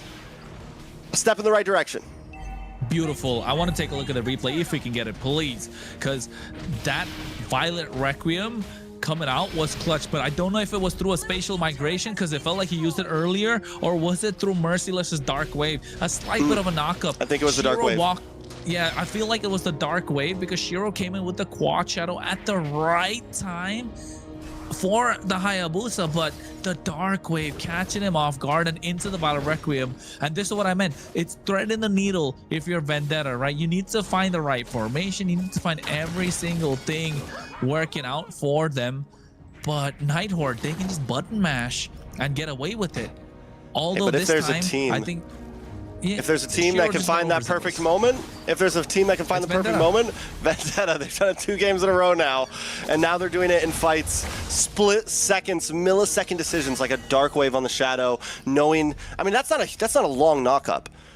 And to be able to see that with all of that is, me and you could barely see it, let alone you're in the middle of it, and you know, I'm hitting the Violent Requiem right now. Like, little moments like that are the moments of greatness with Tarzan. Oh, look. Ooh, Tarzan, look at that again. Goes with the spatial migration right on time after the Dark Wave, right? That could have been disastrous if you're Kistler. And I think Kistler is going to be the hardest one to catch because of his clones that he has. And Siri on the Purify. But then again, they baited Siri's Purify earlier in that fight. So it's getting to the point where, oh no, Shiro, Melon. Ooh, Melon versus Shiro. T's going to show up as well. Melon will be good. Shiro going to get stunned, but wait! Throne of Ruin responds. Fury. Churro bombing there as well. Shiro trying to back around, but he gets taken out. Churro getting the kill into his pocket. Merlin a little too late to that one. That's going to set him down to 2-2. Hey, they're threading the needle. They're finding the needle in the haystack at the moment. Perfect moment, perfect opportunity. They were able to seize it in the previous game, you know. Mom spaghetti at this moment for Vendetta. Yeah. Got it. You only get one shot, one opportunity, and Vendetta find it every single time. Like, there's multiple shots almost for Vendetta. An endless amount of shots. Grab. Merlin gonna get pulled back. T brings it back to the team. Merlin falls. Melon able to just pop off. Merciless though, looking for Kistler in the backside as Shiro's unable to find any moments. Another turtle in the hands of Vendetta. Tarzan chasing down Shiro right now. This is huge. We'll be okay. Oof. Melon gets his hand on the golden staff as well in that team fight. Shiro comes in. Oh no, what are you doing? Shiro's caught. Doesn't have the quad shadow. Only can get caught. No, Shiro, 3 mistakes in a row. I mean, the first one's excusable, I'd say, but the second and the third, getting overzealous, getting overly aggressive. I think this is where it comes in, the mentality tracks. It's all about what happened in game number 1 and game number 2. It's starting to affect them at this moment, and they're starting to crumble a little bit under pressure. Okay, so Nighthord now. The composition looked interesting. It looked clean. Kistler not really having that many good moments. I'm telling you, the glue. The Merciless as well, just stopping them from being able to dive in and really apply the pressure. There's no way to get to Churro right now. Melon is able to free hit. Merlin getting caught up by T in that last fight. It's a problem, and Shiro's supposed to be one that can get back there, but they're just calling his shadow so cleanly right now. Oh, a lot of damage.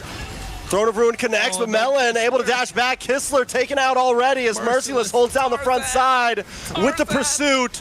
Tarzan now trying to lock onto RR. RR's not going to be able to get away with this with a Violent Requiem, and Merciless takes that kill. They're going to move on to Seer next. As RR as well. Merlin at least able to find T there. It's 2 for 1 right now. Back in the mid side, Tarzan looking for Shiro once again. Oh my god, Tarzan coming in clutch at the right time, and I said it, if Vendetta are gonna get the win, Merciless needs to play a game out of his mind, and that's what he is doing. Those Dark Waves are coming in clutch. 404 on a Phobius. It's into an Alice plus a Zetian, where they can just button mash and get away with it, but they're not able to button mash. They're getting out-rotated, out-dunked at this moment. Yeah, they're getting outplayed at this point. Honestly, just so many little things. Vendetta are online. They're in flow state right now, Vendetta. There's little things that they're doing that are just like those little micro mechanics. It's a completely different story than the last 2 games. It's a different story just because of how it's mentally affected the Nighthord. Ooh. Merciless trying to lock onto RR. See, look at T and Merciless. They're just always in their face. Melon's able to sit on the backside and just do whatever he wants right now. Kistler still late to the party. RR looking for an angle in. Lord is low. Shiro Oh, no. Well, nice knock up from Tarzan. And a nice throw of Ruin Shiro, able to take the Lord, and down goes Tarzan.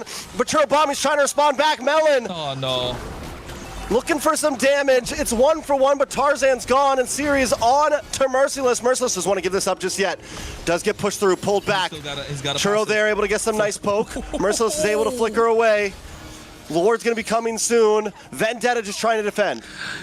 Well, Merciless, how did he survive that? Right? I thought he was going to go in with a passive and then probably get another push and then get the Infernal Pursuit going.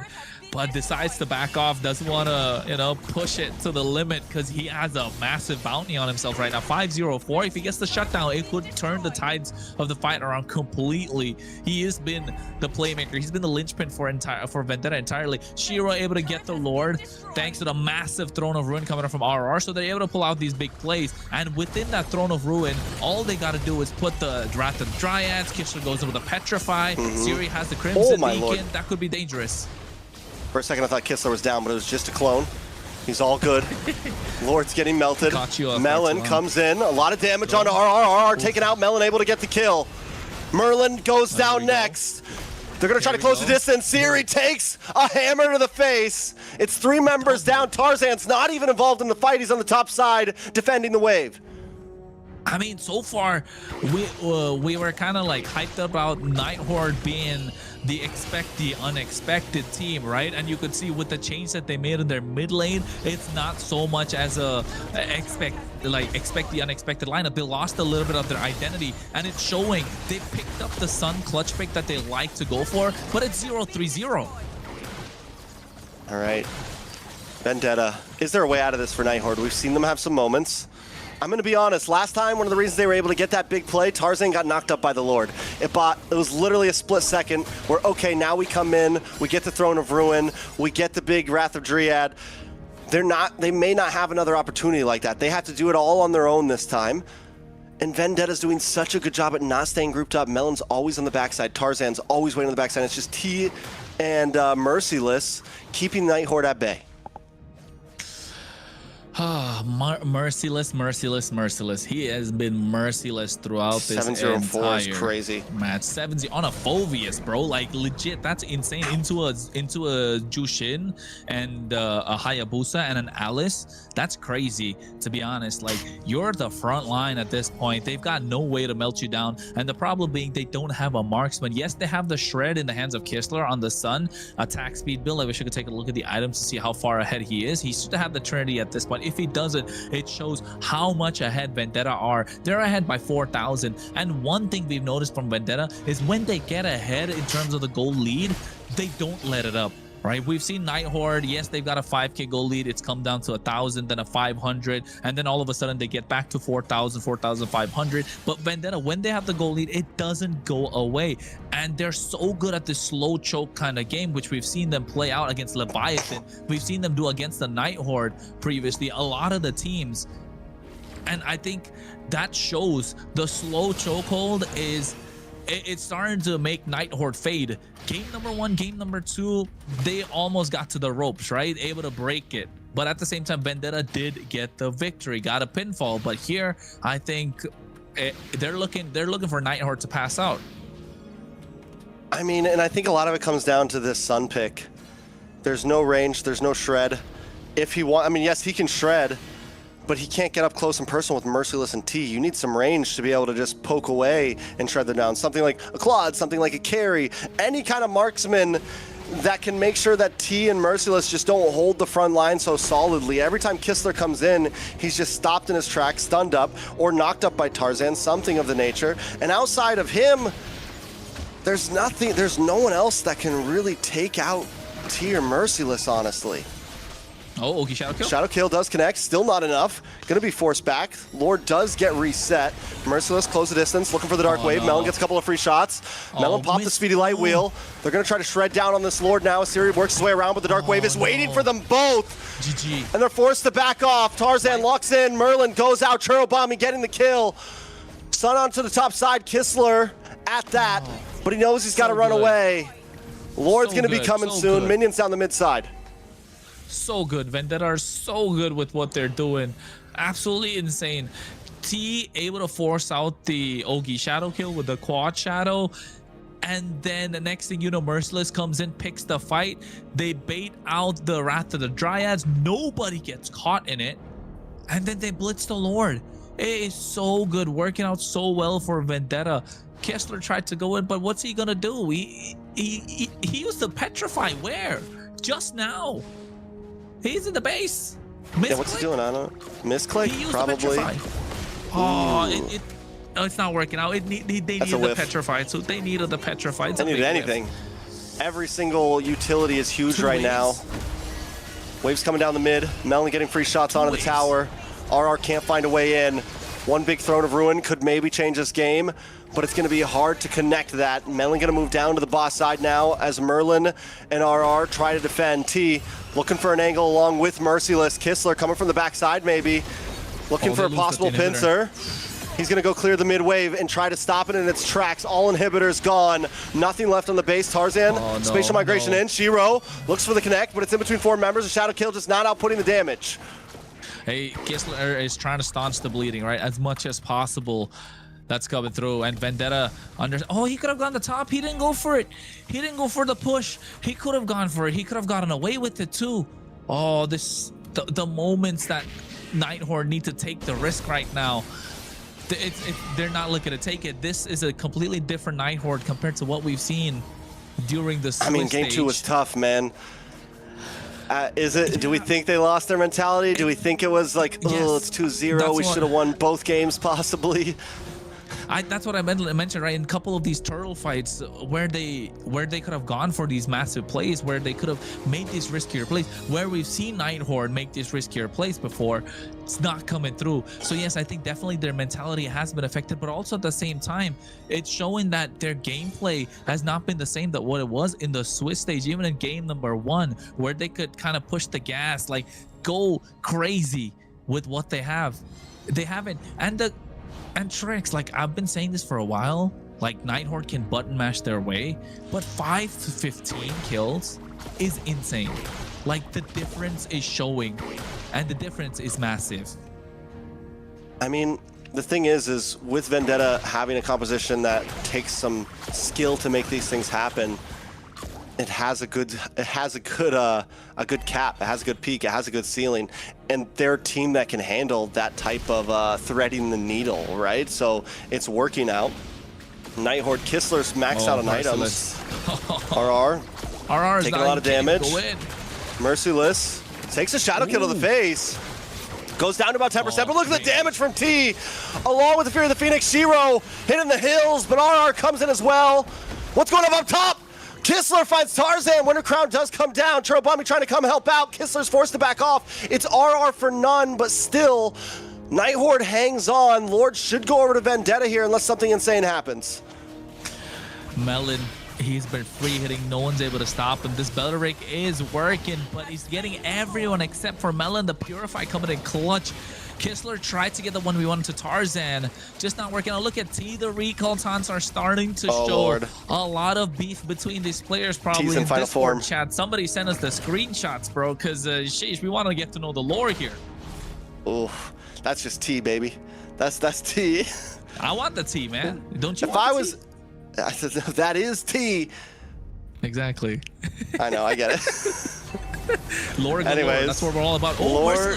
Lore galore, Merciless in the midst of Kissler, taking a lot of damage. Merciless might need to back off. He goes down, the shutdown. 7-0 and 5, taken out right before Lord connects. Is this the whiff of the century? Can Vendetta still finish this? Yeah, I think this is the big fight that he didn't want to take, right? Merciless versus Kissler is the wrong fight, but here Lord's coming in already. Fear of the Phoenix to stop Kissler from going back. Nice knock up.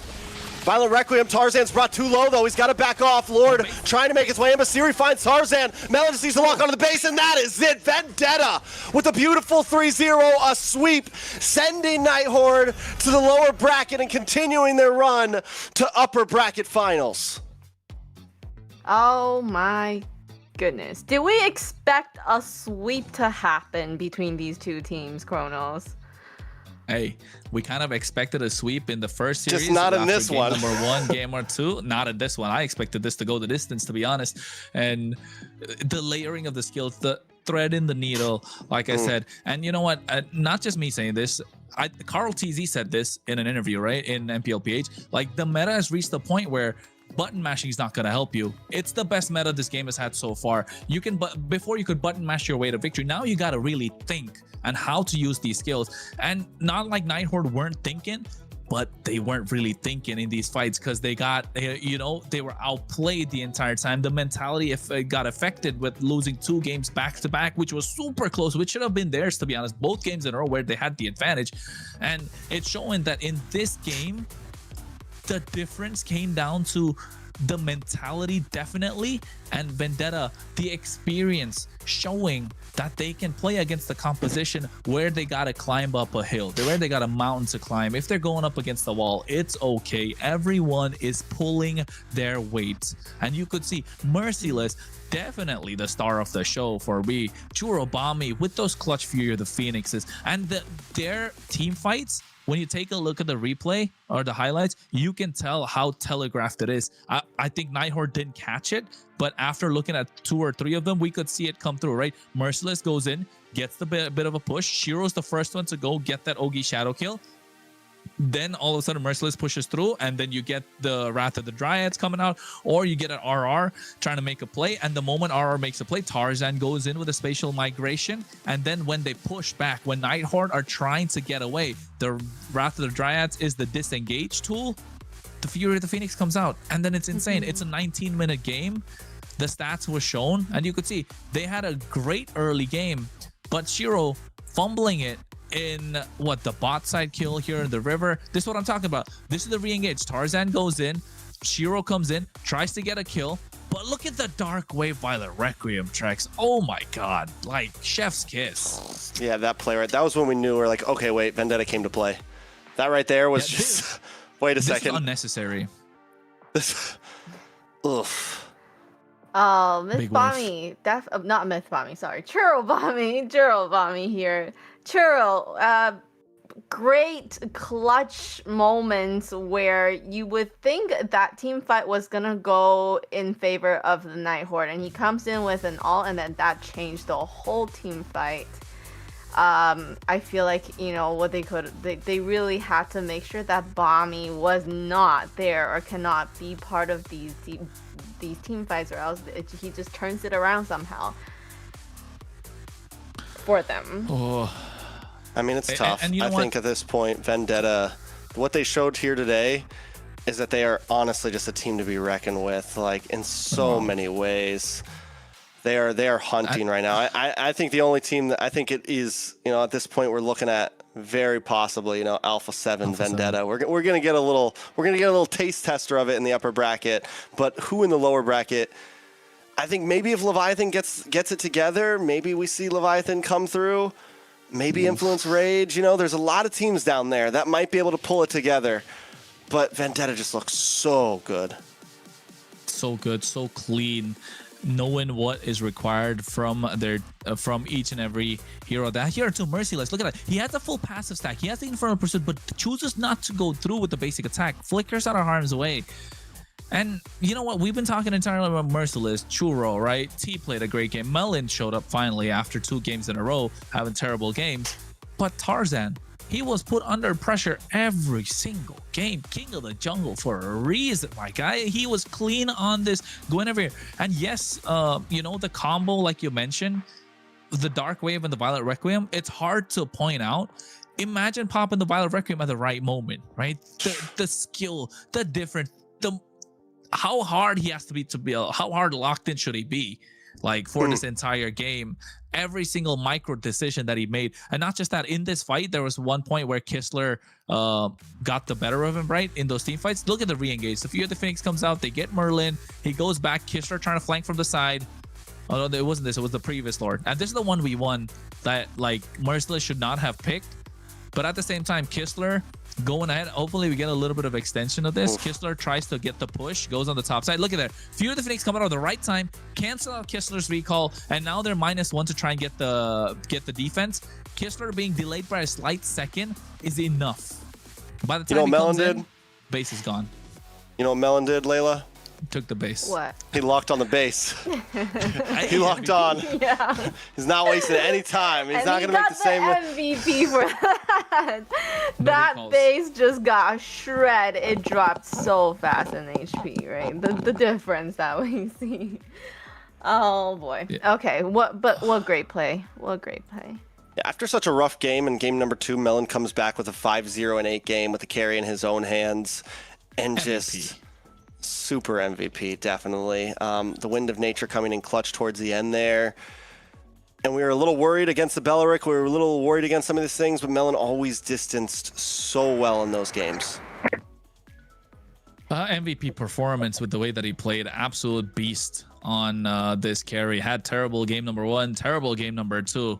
I mean, according to the standards that we hold Melon to. So showing up in game number 3, a rookie of the year, no more. I'm telling you, you can't call him Trek. You can't call him It's that. his Trek. second season. He's still a rookie. He's still the rookie of the year. That it doesn't 2 feel like it seasons. to me. A veteran. If We'll ask seasoned. him. He's definitely seasoned at the moment, right? And 508 KDA, 62.6k total damage, 762 gold per minute. Played really well. Of course, it came down to the rest of the team to kind of open up the map for him. And to be honest, I feel like anyone who could have won the MVP, we would have been happy because it was overall a great team performance. But the one thing Melon had going for him is nobody was able to target him. The timing for him to get into these fights, there's a Jushin that can dive onto you. There's an Alice that can dive onto you. You can be picked off by the Sun from the side flanks. You got a Hayabusa that can pick you off, but never got picked off, not a single time. Choosing the right moments to get into these fights is the big difference maker and the mark of a great goal laner. Really well put. And I will, at the beginning I did say he was gonna say Belleric who at the end of that game, right? He was able to just really not get caught by any of these guys and really position himself well to be able to dish out all of the damage. So speaking of Melon, our MVP, we have Melon joining us from Vendetta, and we're gonna have some questions for him. Hi, Melon. Hello. So legendary Goaling himself. We call these two call you Rookie of the Year. So yes, you're relatively new to the pro scene, but you know, after this huge victory, first of all, congratulations on the win, and it was a very intense series. You know, they did the enemy did put up a fight. Unfortunately, it wasn't enough and you were able to get a whopping sweep. So my first question for you is, what do you think was the biggest factor that helped your team secure the series today? Probably just staying on our main plans and sticking to our draft on what makes us strong, what makes us, and yeah. So what is it that makes you? Oh, me? His hands are shaking. Nah. I'm about to say, yeah. Oh, he told you, because they were not locked in game number 1 and game number 2, right? So And adrenaline. Layla, go finish your question. Sorry to cut you off. What makes you think then is the strongest part of your team? What makes your team so strong? I mean, I've been playing with the members, I'm Mercy and T, and I think with the addition with Tarzan and Churro, they connect well. So we already have the synergy. We just need what do you call it? We just need to play and win. Oh yeah. What was the call in game number 2? For that defense? What was going on, bro? Like you got Trex called the game, all right? Trex was the play-by-play. He called the game. He was like, I said it was over. In the base, the game is over. And then I was like, no, it's not. Take a look. Like zoned out. You got the fast item swaps, and that's why your fingers are like shaking at the moment. What was the call? Like, what was it? Because I know T went in with the AOG. That's when the game changed, right? That's when it turned around. What was the call? Honestly, everyone just got silent. Yeah, everyone went silent. We lost since the Lord and Carrie and you were alive, and we were like all low, but for some reason, That's a great answer, honestly. Like he doesn't know. He thought they lost. Whole to- VC just goes dead silent. They Churro didn't sitting there lock like, the base. Well, they didn't lock the base. Of course, congratulations on the win and close, tight wins, right? But then you guys showing the experience and like composure to be able to bounce back after losing out on the early game and having a tough win condition in game number 3. Congratulations. Move on to the upper bracket semifinal tomorrow. Alpha 7. Like we were talking about, you guys can be the only contenders right now that we see who can take it to them, because after you got a couple of games from them before, one game, game 2 should have been yours too. I mean, that same thing Zia said in his interview. So what do you think to the upper bracket final? What are we talking about? Are we gonna see Vendetta locking in again like today, finger shaking kind of gameplay, or you know, what are we expecting the result? Honestly, I was just shaking because I'm really cold right now, and Okay. Turn up the heater, bro. I don't have a heater, so Somebody But- give this man a heater. A7. I wish them luck and just have fun. Right on, right on. Melon, last time you played spring season, what was your final placing? Were you guys 4th, 3rd? With VTA, Something right? like that? Yeah, it was you and Yato. All that right? I think it was 4th. Yeah. Yeah, something like that. So currently you have secured, no matter what happens, even if you lost all the rest of your games, you've secured 3rd place. It's the farthest you've ever gotten. You're one game away from possibly being a grand finalist, you know, securing grand finals. And again, no matter what people say, this is your 2nd big season. You know, how does it feel coming in as a new player? Do you feel like you could be one of the best gold laners right now? You know, like I don't know. It's crazy to see you coming in essentially as overall a new face. This is your 2nd season, and you're looking at a grand finals finish. It's essentially unheard of, you know. So that's why we hype it up so much. I feel like I can compete with the top gold laners on North America. I like it. Zia's watching. This is Just gonna watch get clipped, bro. You gotta say something. Say nice gold lane you have there, Zia. Yep, that's what you're gonna have to go up against, right? So on the next match, you will be facing Alpha 7 and their gold laner Zia, and we wish you the best. Any last message you want to give out to fans watching? Shout out to Yato, me, and Akira. I love you guys. And Mercy. All right. A shout out to these guys. Good job. Congratulations on the win, and we will see you in the upper finals. Good luck, Melon.